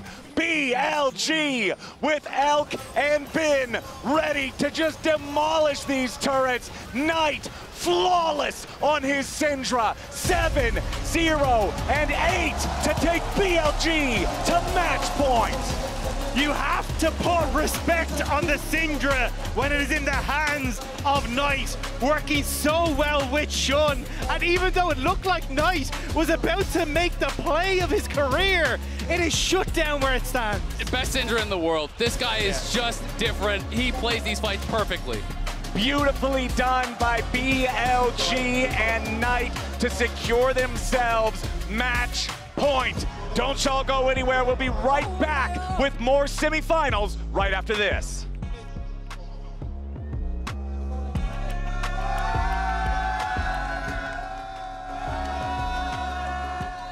谢谢大家来现场观看我们比赛，然后后面的比赛我们会加油打得更好。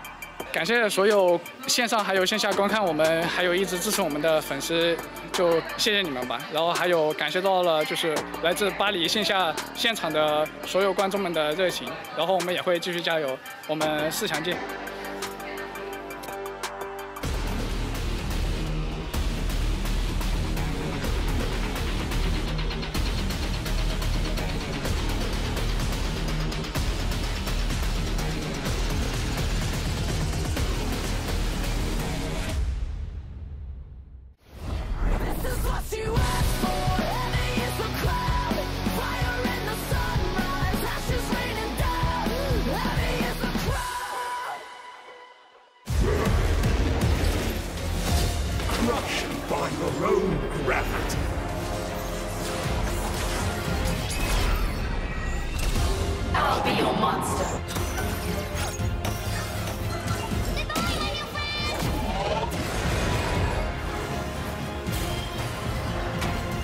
is necessary.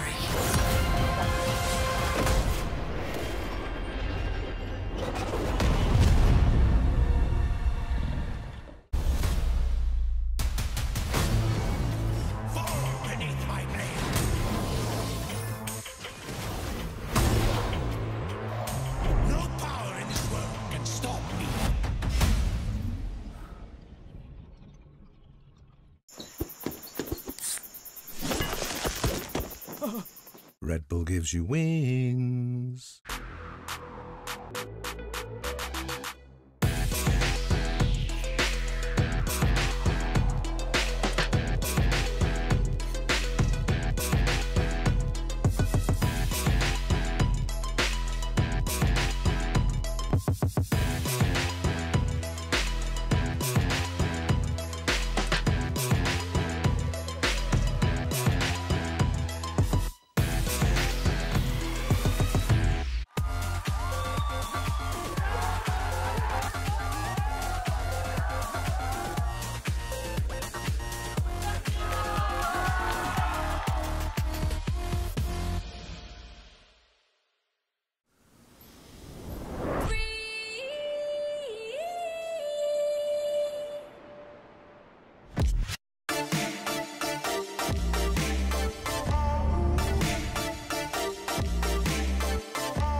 Like a Gemini, high shine when I'm in the light. Catch a night flight, I'm in a different climate. I'm a diamond, one of a kind. Cut 10 face like a Gemini. High shine when I'm in the light. Catch a night flight, I'm in a different climate.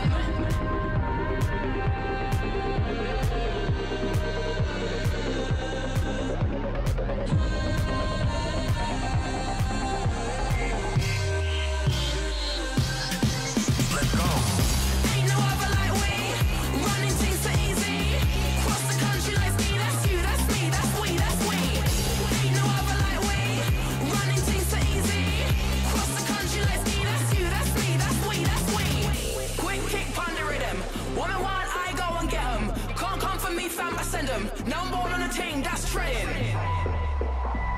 Now I'm on a team. Let's go.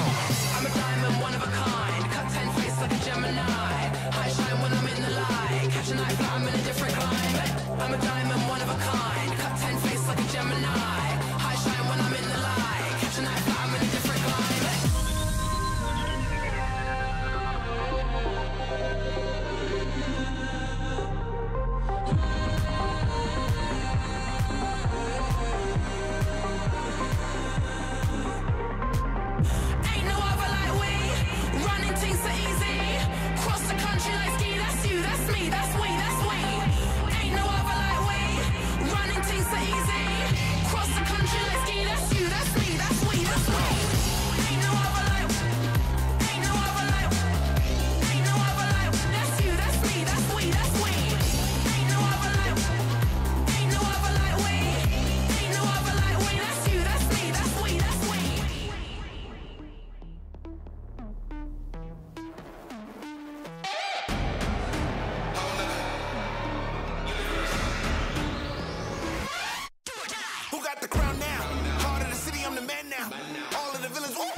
I'm annihilating any violators, man, I see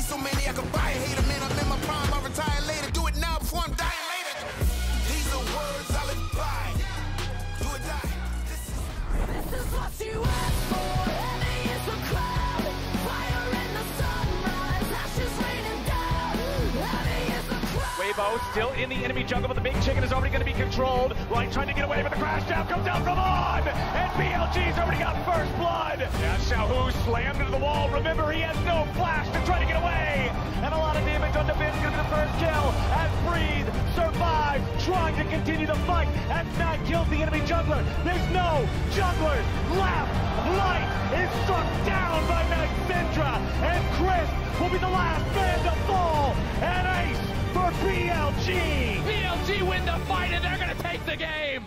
Well, it is BLG that do not want to repeat the drama of Busan, and they want to make quick work of Weibo in this semi-final.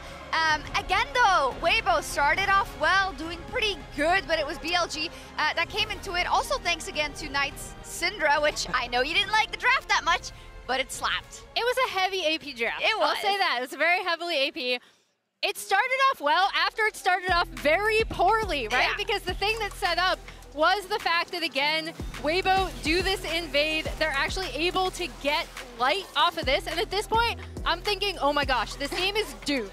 Yeah, Light walked in to face check the brush behind Red because he thought it was just Ziggs there, but Jax is in his face, and so then, you know, he's dead right off the bat, and BLG start out with Knight flashing there to get the first blood bonus money on his Syndra, which is iconic, which he goes on to have a pretty large game on. Yeah. And Xiao has like 100 health, and it's just stuck playing Lucian without getting to actually bully in the early laning phase. Stop playing, he chose that. Yeah, he did. That's one of his, you know, iconic well, yeah, shit. but It's one of his normally, specialties. he's Yeah. not supposed to, I know, no, I but he's not understand. supposed to be in that spot that early on, and that's what I think really threw off the early game plan for Weibo, even though we saw some of it work in the mid game. And we gotta say, we talked so much about coming into this, the fact that the Shy wouldn't be there for Weibo would be to their biggest detriment, but Breathe has been their best player so far. Yeah, honestly, Breathe was the player who got them back into the game with some really crucial Maokai engages. There was one right around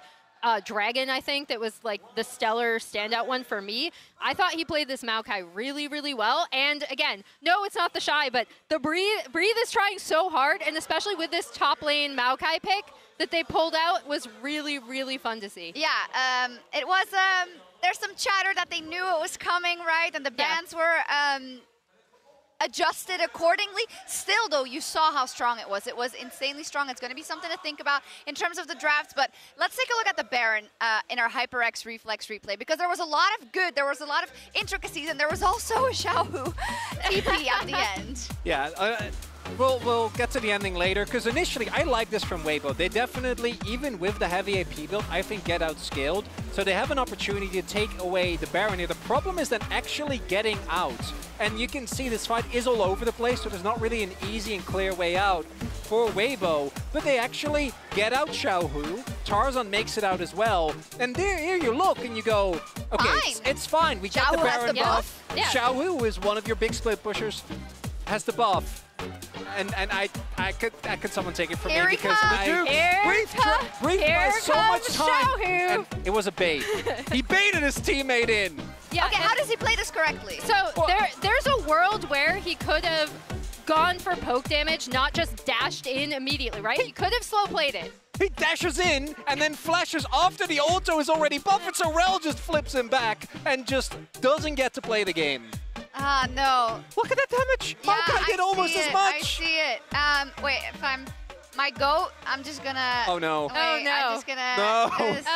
You're putting it away for later, right? Yeah, You're gonna bring it back out? I'm totally bringing it back. My GOAT right now for this series is actually, I feel like tank junglers are really underappreciated. Yep. I feel like Shun Skarner, it has actually been my MVP of the series so far. I'm definitely biased towards junglers, but he is doing so much setup, so many picks. He was the one who picked off Xiaohu a whole bunch this time around. He's the one getting so many engages for BLG and then being up 2-0. Like, do you have to do some adjustments there? Yeah, and I also love it because we have to remember BLG wasn't doing too hot. They had Wei in the jungle, right? Wei, who had given them a more multi-dimensional play style, not only playing towards bots. Then they go down 0-2, and they call up Shun. They say, we need you to do this job for us, and he has been stellar.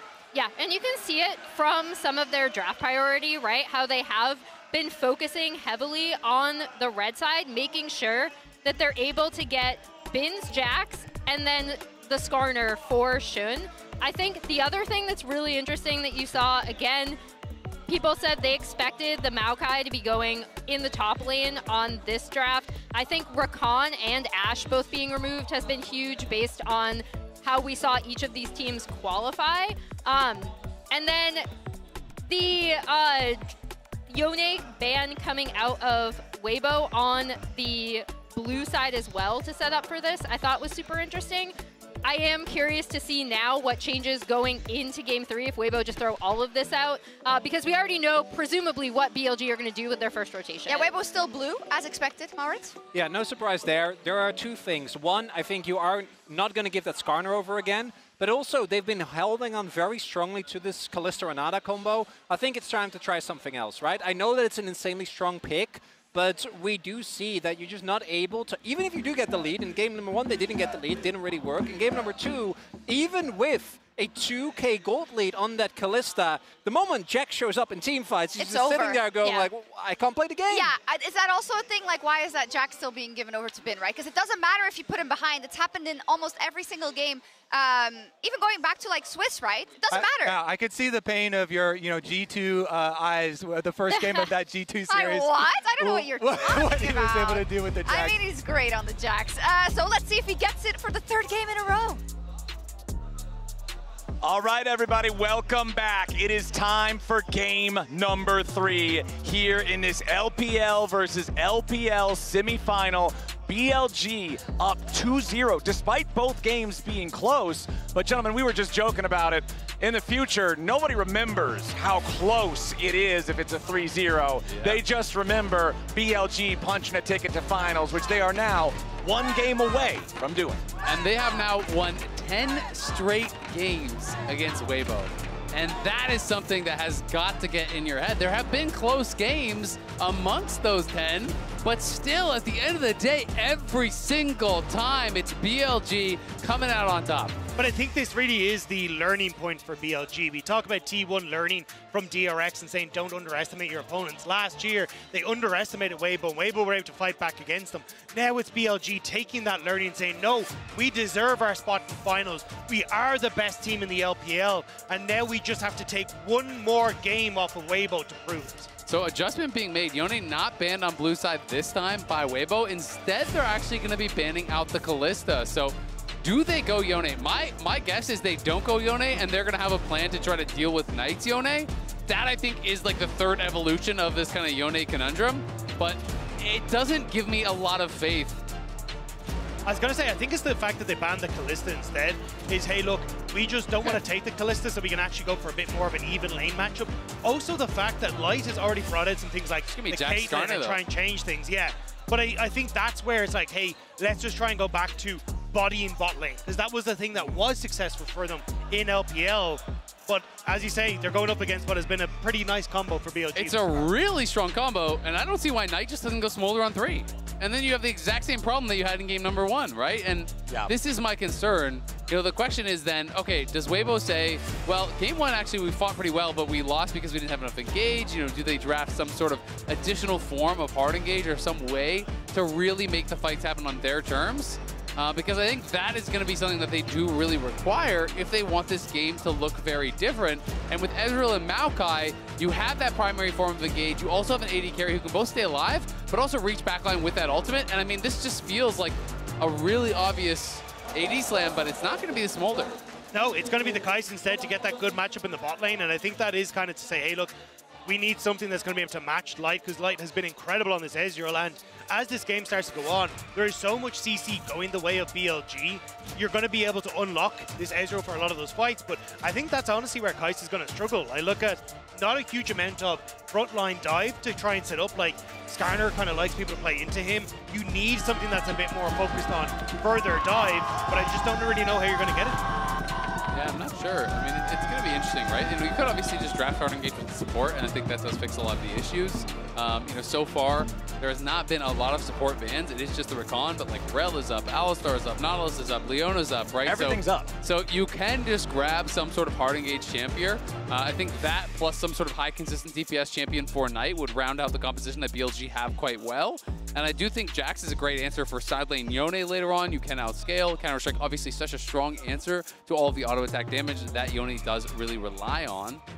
And we'll see if it is going to be, you know, a little bit of a cook in the draft, and if they are going to be sending Maokai to top again. BLG certainly thinks that it is a possibility at least, because they are going to maintain that ban here on the brand. Yeah, they are getting value on Weibo's side for the flexibility of the Maokai after showing it last This would be game. crazy. So let's see. There's no way, right? No. Well, I mean, for a while, mid lane Quinn was actually getting really popular, and this. I think this is a shout out to the Shy from last year, though, right? It was the Quinn that he brought out in this finals, sorry, in the semi-final to take down Bin. So I think it's more of a like, hey, we remember what you did, but it's not going to go the same way. All right, the Akali. Oh. All right, Akali versus Yone in the mid lane. This is the unstoppable force versus the stoppable force here on the Akali. This is like the 90% win rate assassin in the mid lane versus the 3-8 Akali, which has not really been looking strong. But he likes those odds. He likes those odds, and it is Knight playing it, so has the confidence that he can just make this happen. This is going to be interesting. They are committing pretty heavily to dive. I think pretty much guaranteed we are getting a hard engage support on 5, I would think, from BLG to really kind of round things out and try to get into that back line. But with the Vi coming through, it's going to be a nightmare game, you have to feel like, for both Akali and for Kai'Sa potentially. I mean, if you get that lockdown, you have so much follow-up AoE that can hit Akali in the Shroud and also potentially be able to actually lock them down pretty hard. Also, who's Akali really assassinating this game? It's so difficult to lock down an Ezreal or set up onto the Ezreal. Yone is going to match you and be relatively beefy in himself, and everyone else has got their own kind of tank stats. So it becomes very difficult to really play for this Akali, but this would be this could be an interesting one. Now, I mean, Sejuani Rumble is one of those pairings that we've seen be really popular with the LPL and LCK teams. We were talking about this morning when we were talking about draft, and they do have that triple melee top side here, plus a melee support, so it is going to be the Maokai getting moved around. It is going to be getting flexed. This time it is going to be Crisp that is piloting it, though. So, you know, there are a lot of pairings here for Tarzan to look to try to attack really any lane where he sees an opportunity. On the other side, I do think it could be a tough game for Knight. I mean, I really agree with you, Rob. There's not a lot of great targets. I mean, if they can execute perfectly and you kind of have Akali diving in on the Ezreal and then he's running away into the waiting arms of Bin's Jax and this kind of thing, then you can make it happen. But there's no super easy front to back. It's got to be everyone coordinating, getting the plasma stacks in. When he shifts away, Killer Instinct comes in from L. Can you help to really knock that guy down and finish him off? But the amount of counter engage is strong. Maokai ult, you have the equalizer, you have all of these tools that you're going to have to be fighting through if you want to actually get to light. Yeah, it feels like you've got so many ways to separate the fighters, Weibo. I just don't really know how they want to plan this one out. It feels like unless Knight gets like 2 kills early in a skirmish and suddenly starts to snowball and can just one-shot Ezreal or be a massive threat onto a Yone, but that's so difficult to just say, yeah, that's the game plan. So, I don't know. I think this is where Weibo, their draft is really favored in this one. Well, they're going to need everything they can get, down 0-2. Weibo either goes on a 3-game winning streak to break their 10-loss streak against BLG now, or their season is over, just shy of being able to go to London and fight again in the finals. And we were talking about this backstage, Flowers. Like, it's so tough. You've already lost twice on red side, so now you have to get a win on blue and then swap over to the red side and try and figure out how the hell to deal with this, like Yone, how to deal with so many of the picks that you've had the luxury of banning away on the blue side. This is also pretty interesting. So Light has elected to go teleport. All of the BLG players were like pinging that, it felt like, when it's coming in. People were kind of pinging over on that. So it is going to be heal on Crisp. It's TP on Light, which is really strong for that 2v2, as long as it's not an all-in play, because it can really allow you to dominate tempo, get a quick early base, and be able to kind of take over in that position from there. And we're talking a lot about this Akali, whether or not it's going to be able to succeed. Reminder, this is our featured matchup presented by Mercedes-Benz, Xiaohu versus Knight. Game record 30-32, ever so slightly favoring Knight. Series record tied dead even 11-11 between these two. It is very even here, but the thing is, when you're a little kid and your dad beats you in the 1v1, you know, and then you grow up and you start dunking on them, that's kind of what Knight's been doing to Xiaohu lately, a 10-game winning streak. I feel like really tells the tale of how things have gone this year. I mean, these are the two premier mid laners in the LPL. In the last 18 finals of the LPL, 16 of them have had either Xiaohu or Knight in them. They go toe-to-toe on LPL titles with 5 apiece, toe-to-toe on the record for most consecutive finals at 6 apiece. And it really feels like a world championship is what separates these two, apart from obviously the 2 extra MSI titles that Xiaohu has, but it really has been so favored at this world level for the LPLs who takes that title of best mid laner. We kind of have the Aussie rules lanes here, you know, the upside down lanes going on as the lane swap was matched. You know, traditionally people with the Alistar are trying to avoid that lane. We do have Tarzan up on the top side though, on an Elk still level 1. We'll see if they want to look for any sort of really aggressive play. But they are very healthy, so I think it would be pretty tough to pull off. Another Mystic shot lands onto Elk there, though. So Crisp and Light trying to keep that pressure on. Level 2s have now been acquired, so BLG's duo should be plenty safe enough. Yeah. We've already talked about it a little bit, but just again, going to be keeping our eyes this entire game on Knight's Akali, on whether or not he can actually navigate these fights, because AoE is the thing that nullifies the normally very powerful Shroud that Akali has. Look at Shun, though. He's setting up for a dive on towards Breathe immediately on the bottom lane. All right, Breathe gonna get stunned up here for the counter strike. Bin wants to get it done. First blood for Shun. It's a 1-for-1 trade as both top laner flashes are spent. Breathe can TP back in though. Bin actually burning the flash and dying. Works out pretty well. As long as you are able to get the majority of this CS, I think you're pretty happy because the kill went to Shun, but the kill went to Breathe and on towards Shun. So actually in the grand scheme of things, it works out pretty even Stevens. Yeah, it's not too bad. I mean, I do think it's still a well set up play here. Bin holds the counter-strike for so long, so when there's the flash coming through, it's still level 2 Breathe. They do kill him off. As far as total gold, though, you did get the first blood over on BLG, and you denied about 4 or 5 minions there, so he's going to be down a little bit of XP once Bin actually does collect the wave as it pushes back towards him. But for the isolated 1v1 for now, things pretty darn even. Plus the extra assist money for making sure that you have a second guy involved in it does end up being 600 total gold versus 300 traded back the other way. Feels good for BLG, but still nice, close game early on with just that trade in the bottom side. It's not going to be another 17-minute first blood in this one, but we're also not getting that chicken fight. Look at Shun again, though. He resets, giant spell, bot lane again. They really want to punish this. I mean, I think it's really smart. The wave is horrible right now for Breathe. Breathe has no flash, no TP, and the wave is heavily stacking and pushing away from him, so they know he's going to be vulnerable. Oh, but now problems up in the top side as On and Elk. Got to be careful here. Light and Chris doing a great job in this 2v2. Enemy support nearly killed as they force On back underneath the turret.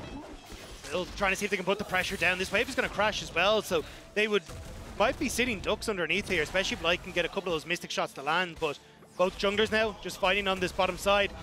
Luckily, Tarzan was there, so you do get the crash for Breathe on that bottom side, and it won't get zoned off. Yeah, that was interesting. It looked like Shun was trying to delay time, see if he could actually secure it without having to use Smite, because Knight could move over, but at the end of the day, Tarzan does at least force that Smite to be used. And it is going to be Breathe having to back off here. And it will be a bit of an advantage down on that bot side, you know, as far as the experience goes, but not much of one. So it has been total grub control so far in this series for Weibo. The first set of grub's going to spawn here in about 45 seconds. Remember that game number 1, Weibo got 5 of the 6. Game number 2, they ended up getting 6 of the 6. I'm curious if BLG will be able to do a better job fighting for those grubs in this third game, because once again, we've got the Jax-Skarner combo. I mean, it's just felt like they haven't cared because they've been happy to scale, they've been happy to side lane, they've been happy to trade for other things. They're saying, yeah, great. Take the grubs, we're going to take our time, we're going to have that patience. But I do think this kind of composition that they've drafted for this time is a lot more scrappy, and they may be looking to fight. Then sidestepping that last Electro Harpoon there, trying to get away from Breathe as Tarzan is again hanging around this bottom side. Both junglers investing a lot into this bottom part of the map, trying to hover this 1v1. But the fact that he shows bot means that it is going to be a grub start top for BLG. Yeah, BLG going in, looking for Crisp first. Sure, he can flip connects, but Knight does not want to go further forward towards the Maokai. Just trying to push Crisp off, though, so they can look towards these early Void grubs, but you've now got push in mid. Bin had started to roam up, but he needs to reset, go into that bot lane, so it's a bit of a timing window here for Weibo. Yeah, Tarzan stepping up with Xiaohu, trying to contest here for the grub. Second grub goes over to Shun. Knight's got to be a little bit careful, goes into the smoke, slam into the wall with the Ishtal impact. Shun looking to lock up Xiaohu as Tarzan gets a nice stun there back onto the enemy jungler, but Bin has made his way to the fight first. All three grubs going to be secured now by BLG. Fate Sealed forces out a couple of flashes. Crisp now in the middle of everybody. Got to be careful trying to get back over the wall, but Bin's already going to grab the kill on him. Knight behind him, trying to keep everybody corralled. Perfect execution right back over the wall. Breathe finally makes his way in. Equalizer still available, but BLG are all on the exit route. It's 3 grubs and 1 kill for BLG. I cannot believe BLG managed to get out of that. And the fact that Bin got that kill is the only thing that evens up the massive wave he just lost on bot lane as well. So XP definitely in favor of Breathe, but I'm baffled that no one died on BLG side. I mean, they played it out really well. Knight was dancing around in that shroud, waiting until the Sept stacks from the passive would actually fall off before getting back into combat, so he couldn't actually get focused down and burst down. I mean, this is the fallout of that wave. It was a massive stack wave. He lost, I would say, a good 2 to 3 waves down on that bot side, and then now it's stacking towards his opponent. So Breathe is going to go plus 20 CS or so, maybe even more than that, off the exchange from where he would have been. Okay, Chris trying to close the distance here on Elk, but the Kais is fast enough to get out. On now, showing up to cover his AD carry, while Knight pops the smoke back in the mid lane again, trying to get away. Nice CC from Tarzan to lock him up, but there is no Sejuani ulti. Still only level 5.5, means they don't have the CC to guarantee the kill on the flashless Akali. Yeah, both ultimates not being available meant that they just didn't really have the follow-up damage, so Knight able to step away. Bin now actually being the one to cover, and Bin has been doing a good job of kind of sacrificing himself, but he wants a bit more here. We saw this in the previous game. It's Bin and Shun working together to punish Xiaohu when Knight is no longer able to maintain his position. It's beautifully done, just like the last time. Xiaohu drops, and another kill over to BLG. And he flashes at the back of it as well, which means that he ends up losing that on top of everything as well. Nice play from Bin with the roam up, and Shun has been doing a great job of playing with this Garner for these ganks through the lane, and now it's going to try and catch Crisp. All right, let's see if Shun can get this done. Bin coming around with the counter-strike from the side. Crisp, only level 5, still pretty squishy here with the Maokai. They're chopping down trees with lampposts. Bin picking up another one as Shun escorts his top laner out. They'll rejoin with Elkin on, but Xiaohu locks up the Skarner and guarantees that Weibo can grab themselves their second kill of the game. They do get that 1 kill back, but still great things happening on the map here for BLG. Knight's pushing in mid lane as well. And with those kills, Bin is now top 10 in MSI plus Worlds kills. He passes Ruler, one of those most historic players here. Bin, it's kind of like sneaky how long he's been playing. I tend to forget and think of him as one of those newer players, but he's been around for a while now, back to the Suning days. Yeah, I mean, where he got the first ever pentakill in the World Finals. The man has been setting records for a long old time, and I think he wants to stick around and keep setting them up, especially if Shun is going to keep setting him up like this as they look for this engage on towards Crisp. Yes, he gets the knockback, but the answer's there. Counter-strike, the whack down. And then it is a nice job from Light to land so many of these Mystic shots as they start to move back out. Having Xiaohu in the back pocket as well, having a little bit of extra move speed thanks to boots, means he's able to take on the Scorpion. Yeah, the Fated Shield is nice, and then there's just no recourse for Shun. He can't flash out, he didn't have his E up yet, and if you use the W, you pull tower aggro. So even though you have the shield, so there's nothing he can do there, so he just turns around, accepts the death, makes sure that there can't be any sort of chase down after that to put pressure on the rest of his team, but things pretty even overall. It's just that top jungle advantage thus far for BLG. You know, Kobe was talking about how well he thought Shun had been doing on the desk, and again, he's turning in another strong performance, setting his team up for success. Well, we have 10 seconds until the second set of grubs spawns. This is the first time in the series that BLG has acquired more than one, and they got that entire first set. Just getting a single grub from this second group is going to enable him to have those Void Mites spawning, going to enable him to have that extra split pushing power with this Jax for Bin. But I don't think they will. I think they're just going to look for gold on Knight. Then we talked about this Akali really needs to get snowballing. She's already behind thanks to that kill that Xiaohu's able to pick up. So, hey, instead, we're just going to play on towards bot side, get the dragon stacking starting, and also look then for that extra gold on towards the Akali.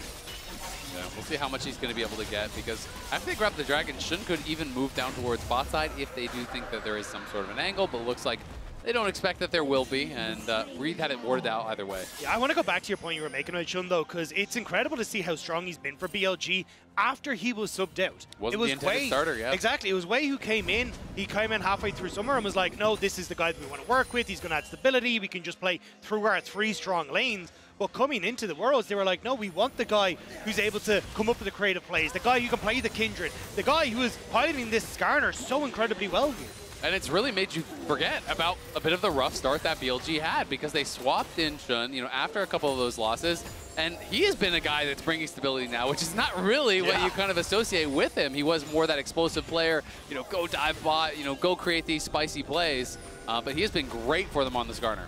2v2 could break out in full swing here on the top side. Xiaohu, though, snaps right on back with a soul unbound. So the scrap ends before it really begins. And Ben's happy enough with that, considering he's already down to about 1/3 HP. Tarzan going to walk up, face check into that brush. Not too afraid here on the Sejuani with the Arctic armor ready. Crisp also hanging around nearby. There's a lot of Weibo presence up here as this wave crashes into the turret. And Shun is making sure that Ben is not under real, meaningful threat as he farms it all up. Yeah, just going to be able to zone Weibo away from going for the dive, but still have to get turret plates for Xiaohu. And this Yone is actually starting to get into a really good spot now with the early kill and now some of these plates. And Xiaohu was very good in game number 1 on this pick, and he may have an opportunity to do it again as Knight wants to fish for Breathe.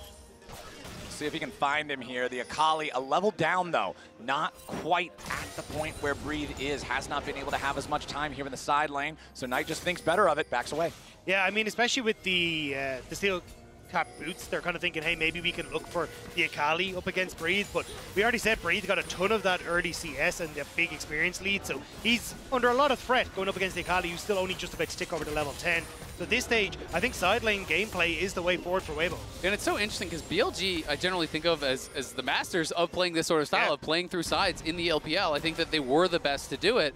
And you're looking at a lot of these games, and it feels like they're asking Ben to group so much that he's being put behind constantly as far as farm. You look at this top lane matchup, he's down 35 CS, 36 CS when he was coming into it with an early advantage because of that kill, because of the bouncing wave to him. And it's also funny because these are kind of the things you'd see in the game 1s from BLG. The ones that they would tend to lose was, hey, we're over-grouping, we're trying to force plays at early fights, but okay. Oh, Ben jumps in there, so close, slightly late on the flash follow for the Counter-Strike stun. Would have had the Kaisa to swing on by as well if he'd managed to connect to that. And that's what they were trying to set up, but Xiaohu just about able to get away thanks to that CC delaying the follow-up from Ben. Been trying to find that big play. Can't quite make it happen, but at least it is the trade of flashes, and Knight's gets grabs on bot side. Worth pointing out here, very big difference compared to games 1 and 2 with those turret plate counts now that we're after 14 minutes into the game. 23 plates in game number 1, 22 plates in game number 2. Far, far less, not even 10 this time around in the 3rd game. You can see with your MasterCard lane economy snapshot, the whole gold lead for BLG is on a Skarner, and that's not really where you want it to be. He's a big old meatball. And if you're going to say that, then you know it's really a TP problem. off the bot side, though. They want to try and look for the dive on Breathe. See if they can get it. The wave still needs to be pushed up a little bit further. Ben is already in position, but the equalizer summoned up by Breathe to try to get rid of this wave. That last cannon minion will be the only thing to try to walk up to the turret, but it ain't gonna get there in time. Breathe overheated. They immediately engage the Alistar ultimate, and BLG just brought enough firepower. Breathe's best efforts are in vain. There's nothing you can do against the Alistar. Once he pops that ultimate, he's invulnerable to these towers. Lot, again, lost though on that top side. You can see that big wave was crashed by Weibo, so yes, you're getting a kill, but you're still losing on the map as BLG. And at the very least, he actually did kill off the wave with the equalizer before it did crash. Exactly. So the tower damage is now coming in, but they can't kill off that tower. Had he not been able to actually finish off that cannon, maybe the tower goes down as well. Yeah. It is definitely a close thing, but it is not going down just yet. Okay, we got 30 seconds on our next Drake. The first one was picked up by BLG. It's going to be 16 minutes in, and second Drake of the game will only just now be spawning, so it's not like it'll be a big soul rush type of game. BLG obviously would be happy to get it, but I don't feel like there's a ton of pressure on either side to make a play for it, and BLG is overloading the top side instead. And we'll just see what that soul spawn is going to be, because if second dragon is Chemtech, you know it's not going to be that soul, which kind of takes the worst one off the table. And there is still options for things like Hextech and Mountain Soul that I think could be incredibly strong in this game. Herald summoned up mid lane by Weibo as they'll try to force down this tier 1 turret. The first turret's already going to be killed up there in the top side. 2v1. Breathe wanted to try to stop Knight, and on the rumble with the flame spitter needs more damage, but he won't find any of it. Teleport out from Knight to guarantee that he won't be traded back. Even gets out of the way before the true shot barrage would have hit him. And again, another kill gifted across the Knight. You can see BLG are giving so much to try and get this Akali ahead, but the teleport needed to be burnt, which means that Weibo know Knight can't get involved. So it's a tower trade for the Dragon plus a kill for BLG. Yeah, and he already has that first item completed, has that Storm Surge, working towards potentially something like a Proto Belt or whatever next. And Bin looking good as well. They can play this 1-3-1 style and just try to use the Kai'Sa to collapse on those side lanes and look to try to potentially avoid some of these 5v5s that we thought was going to be really difficult in the draft. And the question you posed earlier, Isaac, is now answered. On, what are you doing, buddy? On goes through the Hex Gate, knocks Tarzan back over the wall. Never mind, I should have never doubted. Beautiful impale from Shun, pulls back too. But the counterattack from Xiao, who is there with the Fate Seal. Massive damage on everybody on BLG, but Xiao, who's the first and only to die. Breathe comes in with the equalizer. Knight's gonna try to get away. BLG is burning, and Weibo is turning this whole fight around. Shun is about to drop. It looked good at the start, but Weibo suplexes the play. It was a 2-for-1 special, but their eyes were bigger than their stomach. Weibo immediately jump in and decimate BLG as they're just stuck in the pit, burning alive. It was all about that teleport there from Breathe, the first kill over on a Xiao, who makes you think that BLG could win the fight, but there's so many low health bars on BLG. Breathe just arrives and cooks them up, and Shun playing with fire a little bit here. Has to be somewhat respectful. You lose 2 towers off the back of that lost team fight. Weibo slingshot themselves into the lead. And it was bizarre for BLG to go for this. Knight doesn't have his ultimate available yet. And On playing way too aggressive. Sure, he whacks Tarzan over the wall, but what do you try and achieve here? Because you've got everyone who's stuck in the pit. Xiao, who with a great ultimate, as all these melee champions try and go in, but Knight doesn't really have that execution damage. Elk is being pushed back on the opposite side, and then it's that TP that you talked about, Azael, as in comes the Rumble. I mean, credit to Light. This guy hit everything. I want to say he hit 3 straight Qs on Knight, shifts in, hits an ulti on 3 to 4 members as well. His damage had to be out of this world. He's the one who softened up so many of those members. Yeah, no surprise. Watching that team fight, I knew this guy was going to be dominating the damage charts. Him and Xiao, who really tag teaming to get so much done, and even Tarzan, 2K on the Sejuani. And Tarzan barely surviving with about 50 health there as well. Xiao trying to use the Fate Seal to get away. Knight puts his body in front of him to lessen the distance, but it still doesn't matter. The Weibo mid laner survives as the bottom lane tier 1 turret falls, and once again, the game is back so close. But you can see in these team fights that it's the AD carries that are already getting to step up, and Light has a massive lead now. And with Weibo just being able to play this dive, push forward, I think it's just opening up for Weibo to really start to take this game. BLG need to get creative. They need to start setting up for these overloading side lane plays so the Akali can get value, but in a team fight, I think I just give it to Weibo. I agree, and I mean, when you look at how these 2 AD carries are having to play all the fights, it's just wildly different. Light is shifting forward. Light is having so much space created for him, while Elk is running for his life from all of these divers on the Weibo side that are piling in, these 4 melee champions that just have a bullseye on the Kai'Sa. It's going to make it really difficult. So, BLG are going to have to be perfect when they choose those engages. Try to get the Plasma in onto Light. Try to get Elk involved in that way so they can get into the backline, burst them down, and find a winning fight through that. But the one thing I will say is Kai'Sa really can transform as a champion as you get later into the game, because in the early game, you really are that dive champ. Once you start getting more and more AP items, you can kind of just become a full-on poke champ and say, you know what, I'm not going to interact.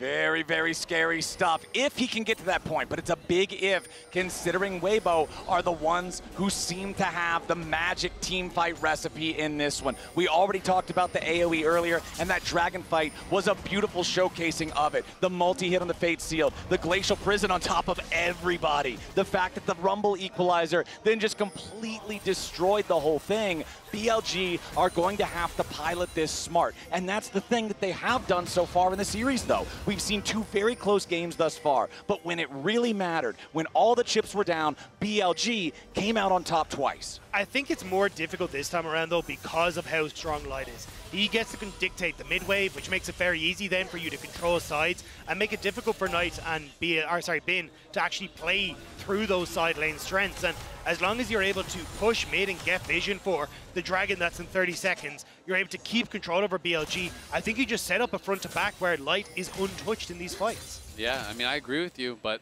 you also have to admit, BLG has had a bit of that magic touch, right? Yep. They have had the ability to fight out. There you go, they got that mojo. they've had the ability to fight their way out of some really difficult situations. And that's one of the things I think that just made them so hard to bet against in the LPL. Even when someone would have a bad game, you look towards On's Bard game, in the finals, where he was dying time and time again, but other players step up on BLG and can be a difference maker. There's so many threats on this team, just as far as individual skill, that you can never count them out of a game. All right, we do have that Hex Rift, and we do have the first one of its dragons alive now as Weibo has control over the bottom side river. Knight is split pushing up in the top lane. Bin just pushing out a wave here in bottom, and it looks like Weibo are going to be able to secure this, but BLG now stepping up a little bit late. Hex Tech Drake secured by Tarzan and Weibo, but now there's Skarner ulti coming back over. Equalizer summoned up over the top. Tarzan is low, but he ain't gonna be killed off here just yet, still staying alive a little bit longer. Tarzan burns down, and Shun's taking the kill. Light burst it down! Beautiful execution coming in from Knight as Chris has to try to escape. It's 3 dead on Weibo. It's about to be 4. The dragon fight favored them last time, but this time around it is their death sentence. It was a disaster for Crisp. We'll catch it in the replay. He goes to twisted advance on towards Elk as he dies, but Elk slingshots himself into the fight, which then completely leaves Light alone with Knight on the back line. And that is the exact kind of fight what I'm talking about with BLG. You can just never count them out. Knight finds Light, and even with the fight starting so well for Light and getting so much chip damage down, it just didn't matter. He knows the damage thresholds perfectly on the Akali. He flashes forward, finishes off the Ezreal, creates space for the rest of the fight to really get ran over. But keep their eyes on Crisp here. So essentially they think that they've got the help that they need, but Elk shoots himself immediately down into this fight, brings Crisp with them, which means that then Light is completely left alone on the top side. So Knight just turns on towards the AD carry and burns out Light as the rest of BLG are dealing with Weibo in the piss. But look at how much damage that was from Knight. I mean, he knows the thresholds perfectly there. Light was about 80% health when Knight was maybe 20 to 30, but he knows flash forward, Q auto, R2 ulti, plus the Storm Surge proc. It was precise damage. He needed this proc damage from the Storm Surge to kill him. He calculates it perfectly. That is the difference between the world's best and everyone else. And we were talking at the beginning of the game, hey, if Akali gets a couple of kills, if Akali gets ahead of the pace of everybody on Weibo, starts becoming this single issue threat onto Light, then that's how this comp can come alive. And we're at that point of the game right now as Xiaohu's gonna try to get away here with a Fate sealed. Bin forcing out the flash from the Weibo mid laner. The counter-strike threatening to potentially be a death blow as Weibo are scrambling to try to defend against a Baroned up BLG. I just love the pressure they're putting on Xiaohu. They know that Yone's ultimate, his flash is so powerful in that 5v5, it's getting taxed constantly. And now BLG get to set up a mid because they've already blown. On engages with a massive 3-man knockup, but there ain't any follow-up to go behind it. On's just gonna be the sacrificial Alistar as everything gets thrown towards resisting the assault. BLG, yes, they'll claim the tier 1 turret, but it stops there. I think that Sejuani from Tarzan may have just saved it because On was hoping we could take the tower, then follow up, but nobody could auto, and now Xiaohu. Xiaohu trying to get away from Bin's Jax. He's already used the Soul Unbound. Knight's ready and waiting. The storm strikes, but now the rest of Weibo's coming around to try to pick off Elk and Shun. A nice 2-man impale comes through, and into the back line goes Knight again. He's already found Light. It's lights out for Weibo. It is an ace for BLG. What is a ghost to a king? As he sits there, he will gobble up Weibo, happy as he can be, as BLG look to make this a 3-0. They are barreling straight down mid lane with Shun and Bin. I don't know if they'll be able to end it right here. It doesn't look like they can do the whole thing. Weibo is still standing, but their legs are broken. And look at the gold lead building up from this Baron power play. They're about to take the tier 2 bot as well. This is gonna be a 5,000 gold swing here with the Red Bull Baron power play. That is massive. 5,400 gold into their pockets. You needed to execute perfectly to be able to make some of those plays happen earlier on the Akali. Now, not so much. 3,000 gold lead for Knight when he started off this game behind. He has played this absolutely exceptionally. And we'll get to see it again. It's the whole top side of the map, right? And this is Xiaohu again. They have taxed his resources. No ult, no flash. Bin pushes in, knowing Knight is going to be able to come in and support. Yeah, and just able to get the immediate perfect execution through him, which means he's got the R2 to follow up. But Weibo are trying to aggress onto BLG as they move into this choke point, and Elk is just free firing the whole time. And look at how he plays that. Just so much confidence, knows he's eventually going to go down, but makes sure to hit everything, including that W, to proc the Plasma onto the Rumble, kills him off. They win the fight, and the solo lane lead now is enormous. They know it. They are feeling that World Finals is one fight away. And it's smiles like that on Knight's face that remind me of his comm saying, look, watch me, I'm about to solo kill this guy. It is a man who loves this game, who brings it to the main stage, and is happy to show his stuff. Crisp in some trouble here. Shot goes in for the three-man Skarner ulti. No follow-up just yet from BLG. Knight coming around from the side. Crisp was about to be killed off here at the very start. Fate sealed, but it is not enough. The only fate sealed today is that of Weibo Gaming. Knight jumps back over the wall as Tarzan and Light scramble to survive. Light kites it out a little bit further, but finally drops. The best team in the LPL shows their worth yet again. They will crush 2023's Demons, and they will earn a ticket to the World Finals in London. BLG is going all the way. The super team BLG have looked for years is standing on that stage right now. They right the wrongs of 2023, and they will go forward to the World Finals. Knight leaves no doubt about who is the best mid laner on this stage today. 8-0-7, the final game on the Akali. They have the confidence to lock it. They have the support behind him, and he shows why they do.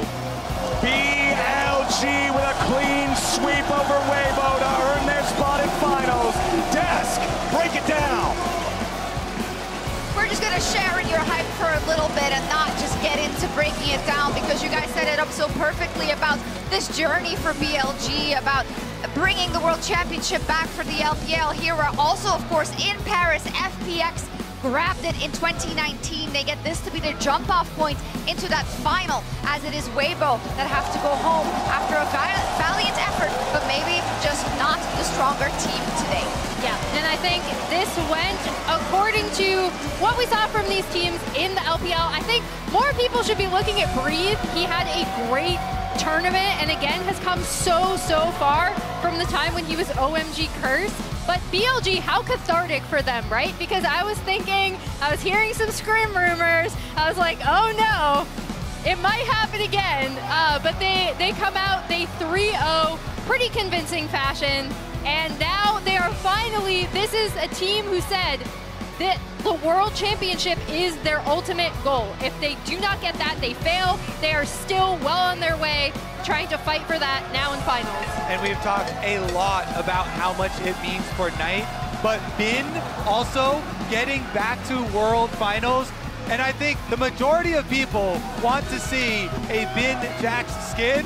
That is also a possibility. That dream is also alive. Honestly, I'd buy it. I don't even play Jax. It's also a reminder of how much a team can develop through a tournament. Because if you come back and you go all the way back to the beginning of the tournament, you're like, yeah, BLG made finals. Of course they did. But that was not a given. They were a couple of bad fights, a couple of Baron calls away from not making it to quarters in the first place. And after this, there should be no doubt that they belong to be in a final. It's a bit LCK-esque, actually, because we said, you know, we're not counting T1, who always wins almost all of their games in like the groups and Swiss, but oftentimes we said maybe not looking too sharp in the initial phases in groups, but knowing how to take that information and develop it into what you need in the best of fives. Now, I will say that they were up versus their very well-known adversaries, Emily, in Weibo, does make me still think that, you know, the final could go either way, obviously, but I'm not sure I've seen kind of everything from BLG that they could show this world. Does that make sense? Yeah, I think BLG still have room to grow, still have room to get back to the super dominant team we saw just absolutely raise through the LPL this year. But I do think at every stage we're seeing slightly different facets of them. And in particular, in this series, both Knight and Shun absolutely looked stellar for the team, which is amazing for them going forward into finals. What's also big is after a semis like this, whoever makes it tomorrow from the LCK will have zero additional information. They really didn't have to give anything away. They got Jax and Skarner, 3 games in a row. Yeah. And then, like, the Akali, it was, you know, Knight obviously having a great game, but also I think just having a little fun, knowing that he could get away with it. Is that actually information that might be used for the final or not? Because if the opponents aren't tested at all, they're not really like the way that Gen G was, for example, have to try and really delve deep in drafts. Yeah, that is a good point. I will say that I'm a little bit disappointed that we got kind of a 3-0 that was pretty clear-cut, because I feel like you kind of felt it, that BLG were on course to win this series, even when they were at a deficit, because of the fact that, you know, Bin was on his Jax. We're going to talk to him in a second as well. So I'm left a little bit hungry, but BLG probably likes it that way. Yeah, and you also kind of felt like this is the direction the whole year has been going. If everything is kind of pointing this way, then, you know, happy for BLG to be able to actually secure that it does go that way and get back into the finals and create that hype for us. Because again, at the beginning of the day, when we're talking about our dream finals, most of them, except for, you know, like Emily's, involved BLG. I tried, okay? I tried. Hey, that's not very nice. Not cool, Kobe. Not cool. Indeed. I think the interview's ready, so Laura's standing by with Bin. BLG sont vos premiers finalistes des Worlds 2024 et évidemment, il fallait qu'on parle à Gigabin après cette incroyable performance de lui et de toute l'équipe. 3 games, 3 fois Jax. On sait que c'est son champion de cœur, mais peut-être qu'il y avait une autre raison derrière ça. You played Jax 3 times. I know how much you love the champion, but talk me through the reasoning behind picking this champion for the past 3 games and also the confidence you had in your ability to beat the top laner. 首先，恭喜你们获得比赛的胜利。那么说到今天的对局，不得不提到的就是你的3把贾克斯。在这场B5当中，你的贾克斯发挥非常的出色。能不能和我们分享一下，为什么会在今天连续3把选下贾克斯？我们都知道你非常的热爱这个英雄，同时来和我们分享一下，为什么拿到这个英雄能够让你非常的自信，在今天的上路大放光彩呢？ 我觉得不管什么时候，我的贾克斯只要能选出来就能赢比赛吧，不管对手是谁。如果他们不ban我的贾克斯，那我这个英雄这个选就会赢。It feels like whenever and whatever. If I just pick my Jax, I always hold that confident my Jax can get the victory no matter what my teammates are, no matter what's going to happen on the game. If I just pick my Jax, victory belongs to us. Peu importe la méta, peu importe la composition, mon état de confiance en Jax fait que quoi qu'il arrive, ce sera une victoire pour moi et le champion. Et il avait cette confiance aujourd'hui en arrivant. On a vu le trailer pour cette demi-finale où il disait contre Weibo, ça sera un 9-0 aujourd'hui. BLG n'était pas forcément dans le meilleur état de forme au début des Worlds, malgré le fait que c'était justement des contestants pour aller jusqu'à la fin et être les champions du monde. Donc peut-être que l'équipe a évolué jusqu'ici. You came into today in the trailer saying that you were going to go 9-0 against Weibo. I know you're one of the favorites to win the tournament, but what gave you the ability to think that it was going to be so one-sided against them today? 其实，在今天的宣传片当中，BLG的队员们有提到说，对于今天的比赛，可能在比赛结束之后，你们和微博的比分会是9-0。所以说，也非常好奇，其实你们也毫无疑问是这次世界赛的夺冠热门之一。也想问一下，是什么给了你们这样的自信？是什么样的实力能够让你们觉得今天会是如此一边倒的对局呢？ 我觉得微博也是个很强的队伍吧，然后其实打他们我们是非常有自信的，因为我们今年赢了他们1年，但是主要是想弥补去年半决赛的遗憾吧，我们那个时候输给了他们，没有进决赛，所以今年我们赢他们最大的就是为了弥补去年的遗憾，进入决赛拿到冠军。 First things first, I must say WBG is a very strong team, but still we got enough confidence facing against WBG because we got the victory against those teams like for the whole year. But I think we left some regret last year in the semifinals. WBG stopped our journey, so we didn't manage to qualify to the grand final. So this year, what we need to do is we really need to hold this confidence that we're going to recover the regrets. We're going to qualify to the grand final. We're going to be the champion. Il y avait quelques regrets après l'an dernier et évidemment beaucoup de respect pour Weibo qu'ils ont affronté pendant toute l'année, qu'ils ont vaincu pendant toute l'année et c'est aussi ça qui leur a donné la confiance aujourd'hui dans la capacité de les battre. Et Bin, ça sera la deuxième fois qu'il va participer à une finale de championnat du monde. La première fois c'était en 2020 avec Suning. À quel point il a évolué. This is going to be the second time you play World Final. The first time was in 2020 with Suning. How much of a different player are you this time, Bin? 其实这也是冰选手将第2次踏上世界赛总决赛的舞台当中。第一次是20年你在苏宁的时候，也想问一下，可能这么多年过去了，这一次再一次踏上总决赛的舞台，你觉得你会成为怎样一个不太一样的选手？你觉得这4年当中你有哪些变化呢？我觉得20年的时候，那个时候我还没有现在的这么强吧，没有现在这么成熟。然后那个时候，我记得我对面的中男叫小梅卡，因为 SYS9是 LPL 的冠军，然后他说了一句重塑 LCK 荣光，我被义不容辞。所以我觉得今天我也想说这句话，因为我们前2年都是没有拿到冠军的，我也想在这次决赛重铸 LPL 荣光。Maybe 4 years ago, back in 2020, I'm not that strong, I'm not that mature. And I still remember our opponent in the grand final was Showmaker. And back then in S8 and S9, LPL all got the World Championship title, and Showmaker had this statement, I'm going to hold the responsibility for LCK to have this glory again. So I have the similar feeling because LPL didn't manage to get the final trophy for the 2 consecutive years before. So this time, I'm going to be the one to hold this responsibility to represent LPL for that trophy.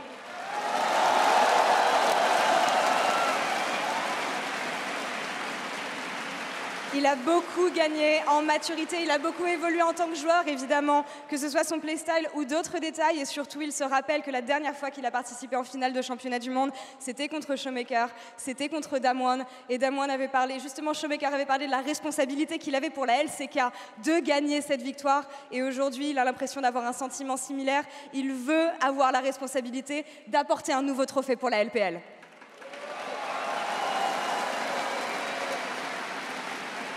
Plus qu'une étape le sépare de la coupe qui se tient derrière nous.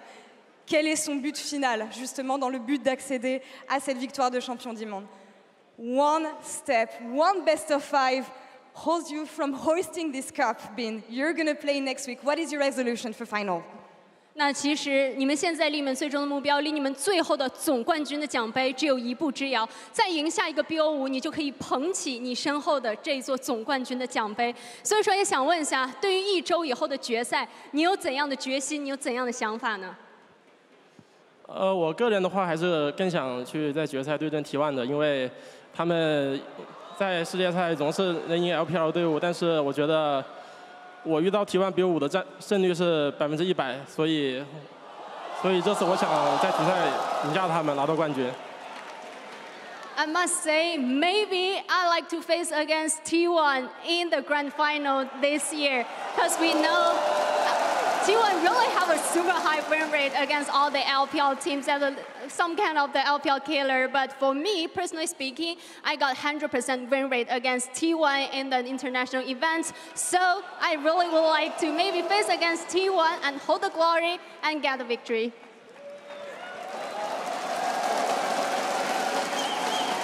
Forcément, une envie de vaincre les champions du monde. Et même si T1, même si Faker ont généralement beaucoup de facilité à gagner contre la LPL, ils gagnent tous leurs match-up contre la LPL. Bin a une revanche à prendre et justement a envie de continuer de gagner contre T1, donc forcément c'est un adversaire qu'il a envie de vaincre la semaine prochaine.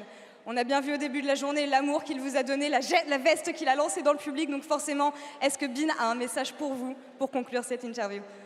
We saw the love that the fans gave you last week. We saw the love that you gave the fans this week, tossing your jacket into the crowd. Do you have a message for the Western fans, Bin?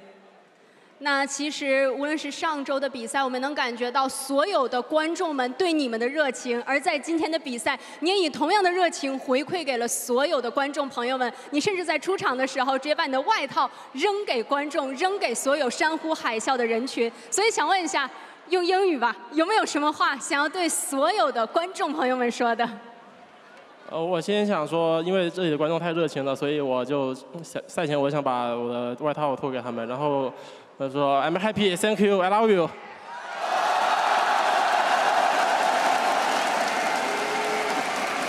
so sad. Because of fun, you guys are really cheering for us, and I can feel the passion, I can feel the enthusiasm from all the fans. So that's why I just decided to throw my jacket to all of you. Il a ressenti l'amour que vous lui avez donné, il a ressenti la passion que vous aviez pour BLG aujourd'hui, donc c'était sa façon de vous dire merci à vous tous de jeter cette veste. Pas besoin de traduire le message en anglais, il vous aime beaucoup et j'imagine qu'il a hâte de vous voir la semaine prochaine. Une fois de plus pour Bin et BLG, s'il vous plaît, Paris.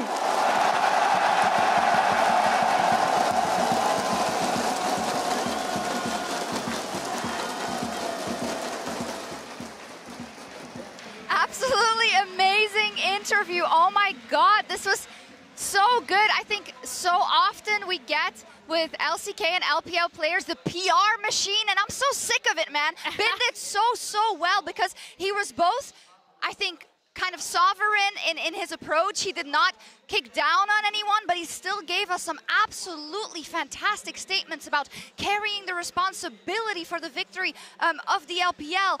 Whatever time, whatever place, rain or shine, his Jax will carry. This is one of my favorite interviews ever. Yeah, I mean, it's been such a pleasure to watch him grow up from that point in 2020 where he unexpectedly made the finals into this interview now where he's very thoughtful, right? Like, he's like, I remember this. So it's obvious that not only has he grown as a player, like in game, he's gone so far from being this person who just knew how to dominate lane, wasn't really sure about team fights sometimes, didn't see the map well.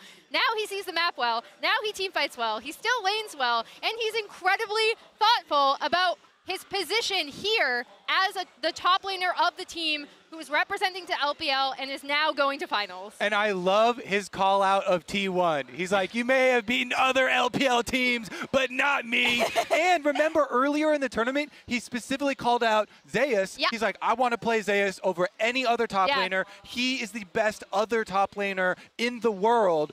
Bin always wants. Catching some strays. Like, it is actually insane how much aura this guy has. Unbelievable. Giga Bin, for sure. I love it. Oh my God, it was so great to see. And also, we need to crown our Oppo player of the series. Let me tell you, it was a discussion, but the Akali pushed it over the edge for Knight.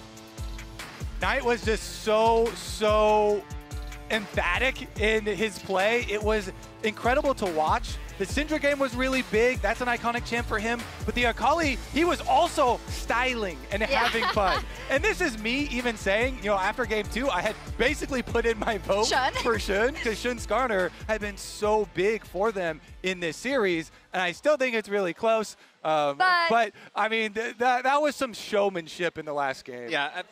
Also, for me, it just sets up even more, because you know whenever we're going to get to the World Final, like, we're going to talk about mid lane, right? Like, it's one of the most impactful roles.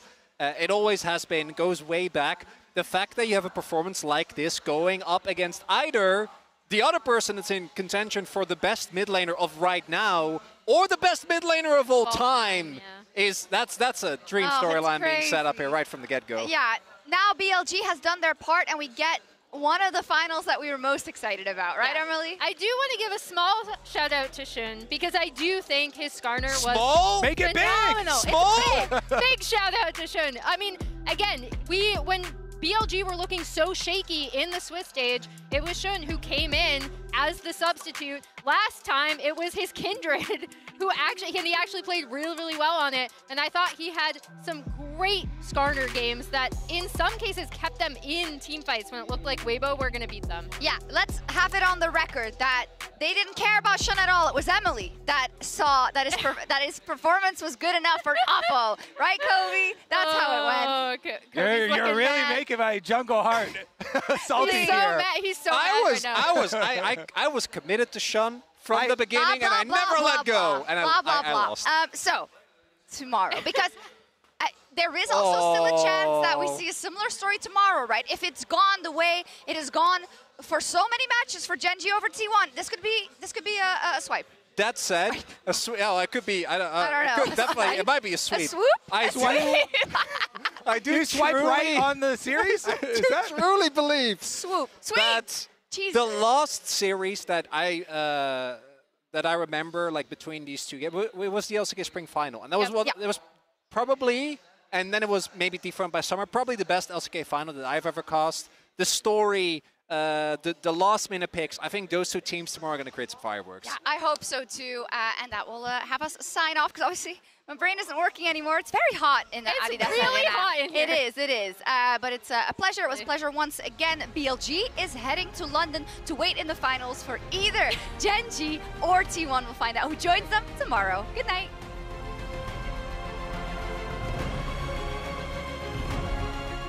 Picked up for Xiaohu, does not want to get locked up, does not want to get punished. Nice damage from Elk, he just shot him straight to hell. Crisp is down, Shun, Elk, and on, all trying to escape, and Tarzan's looking to burn down the AD carry.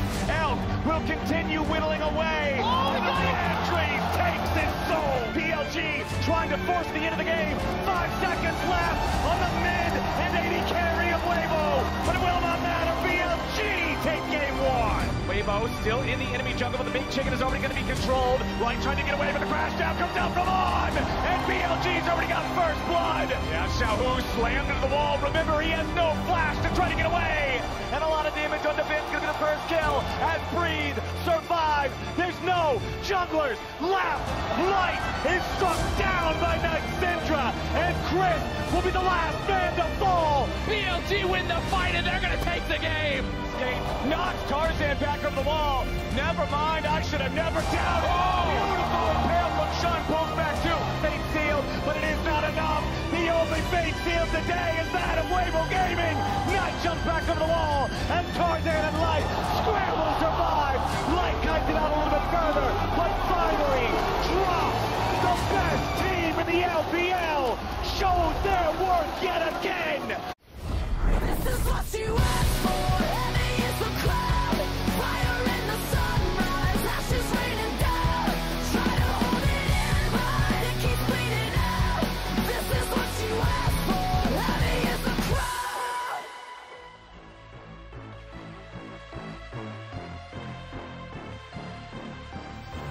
I've been living behind all the scenes, 'cause it's easier when they don't believe. Keep it quiet, keep it hush, keep denying, but the fire that's inside is igniting. Keep control, I'm like a bomb that's ticking. Hit, explode, I won't be so forgiving. Cross me twice, no, I won't let it go. Hit you from your blind spot, hit you where it's gonna hurt most. Words unspoken, I'm not afraid to say it now. Set in motion what I've kept underground. Don't crack under pressure, I'm built like a rough machine. And if you don't know what I mean, I can strike like a viper. Feel it coming, always up to something. Give me that power, watch it get louder. Feel it running better.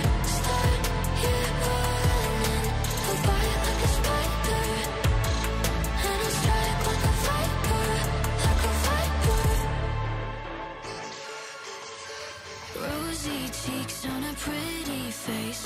Promise I'm nice, but that goes 2 ways. I can scream, I can howl, it's performing. Don't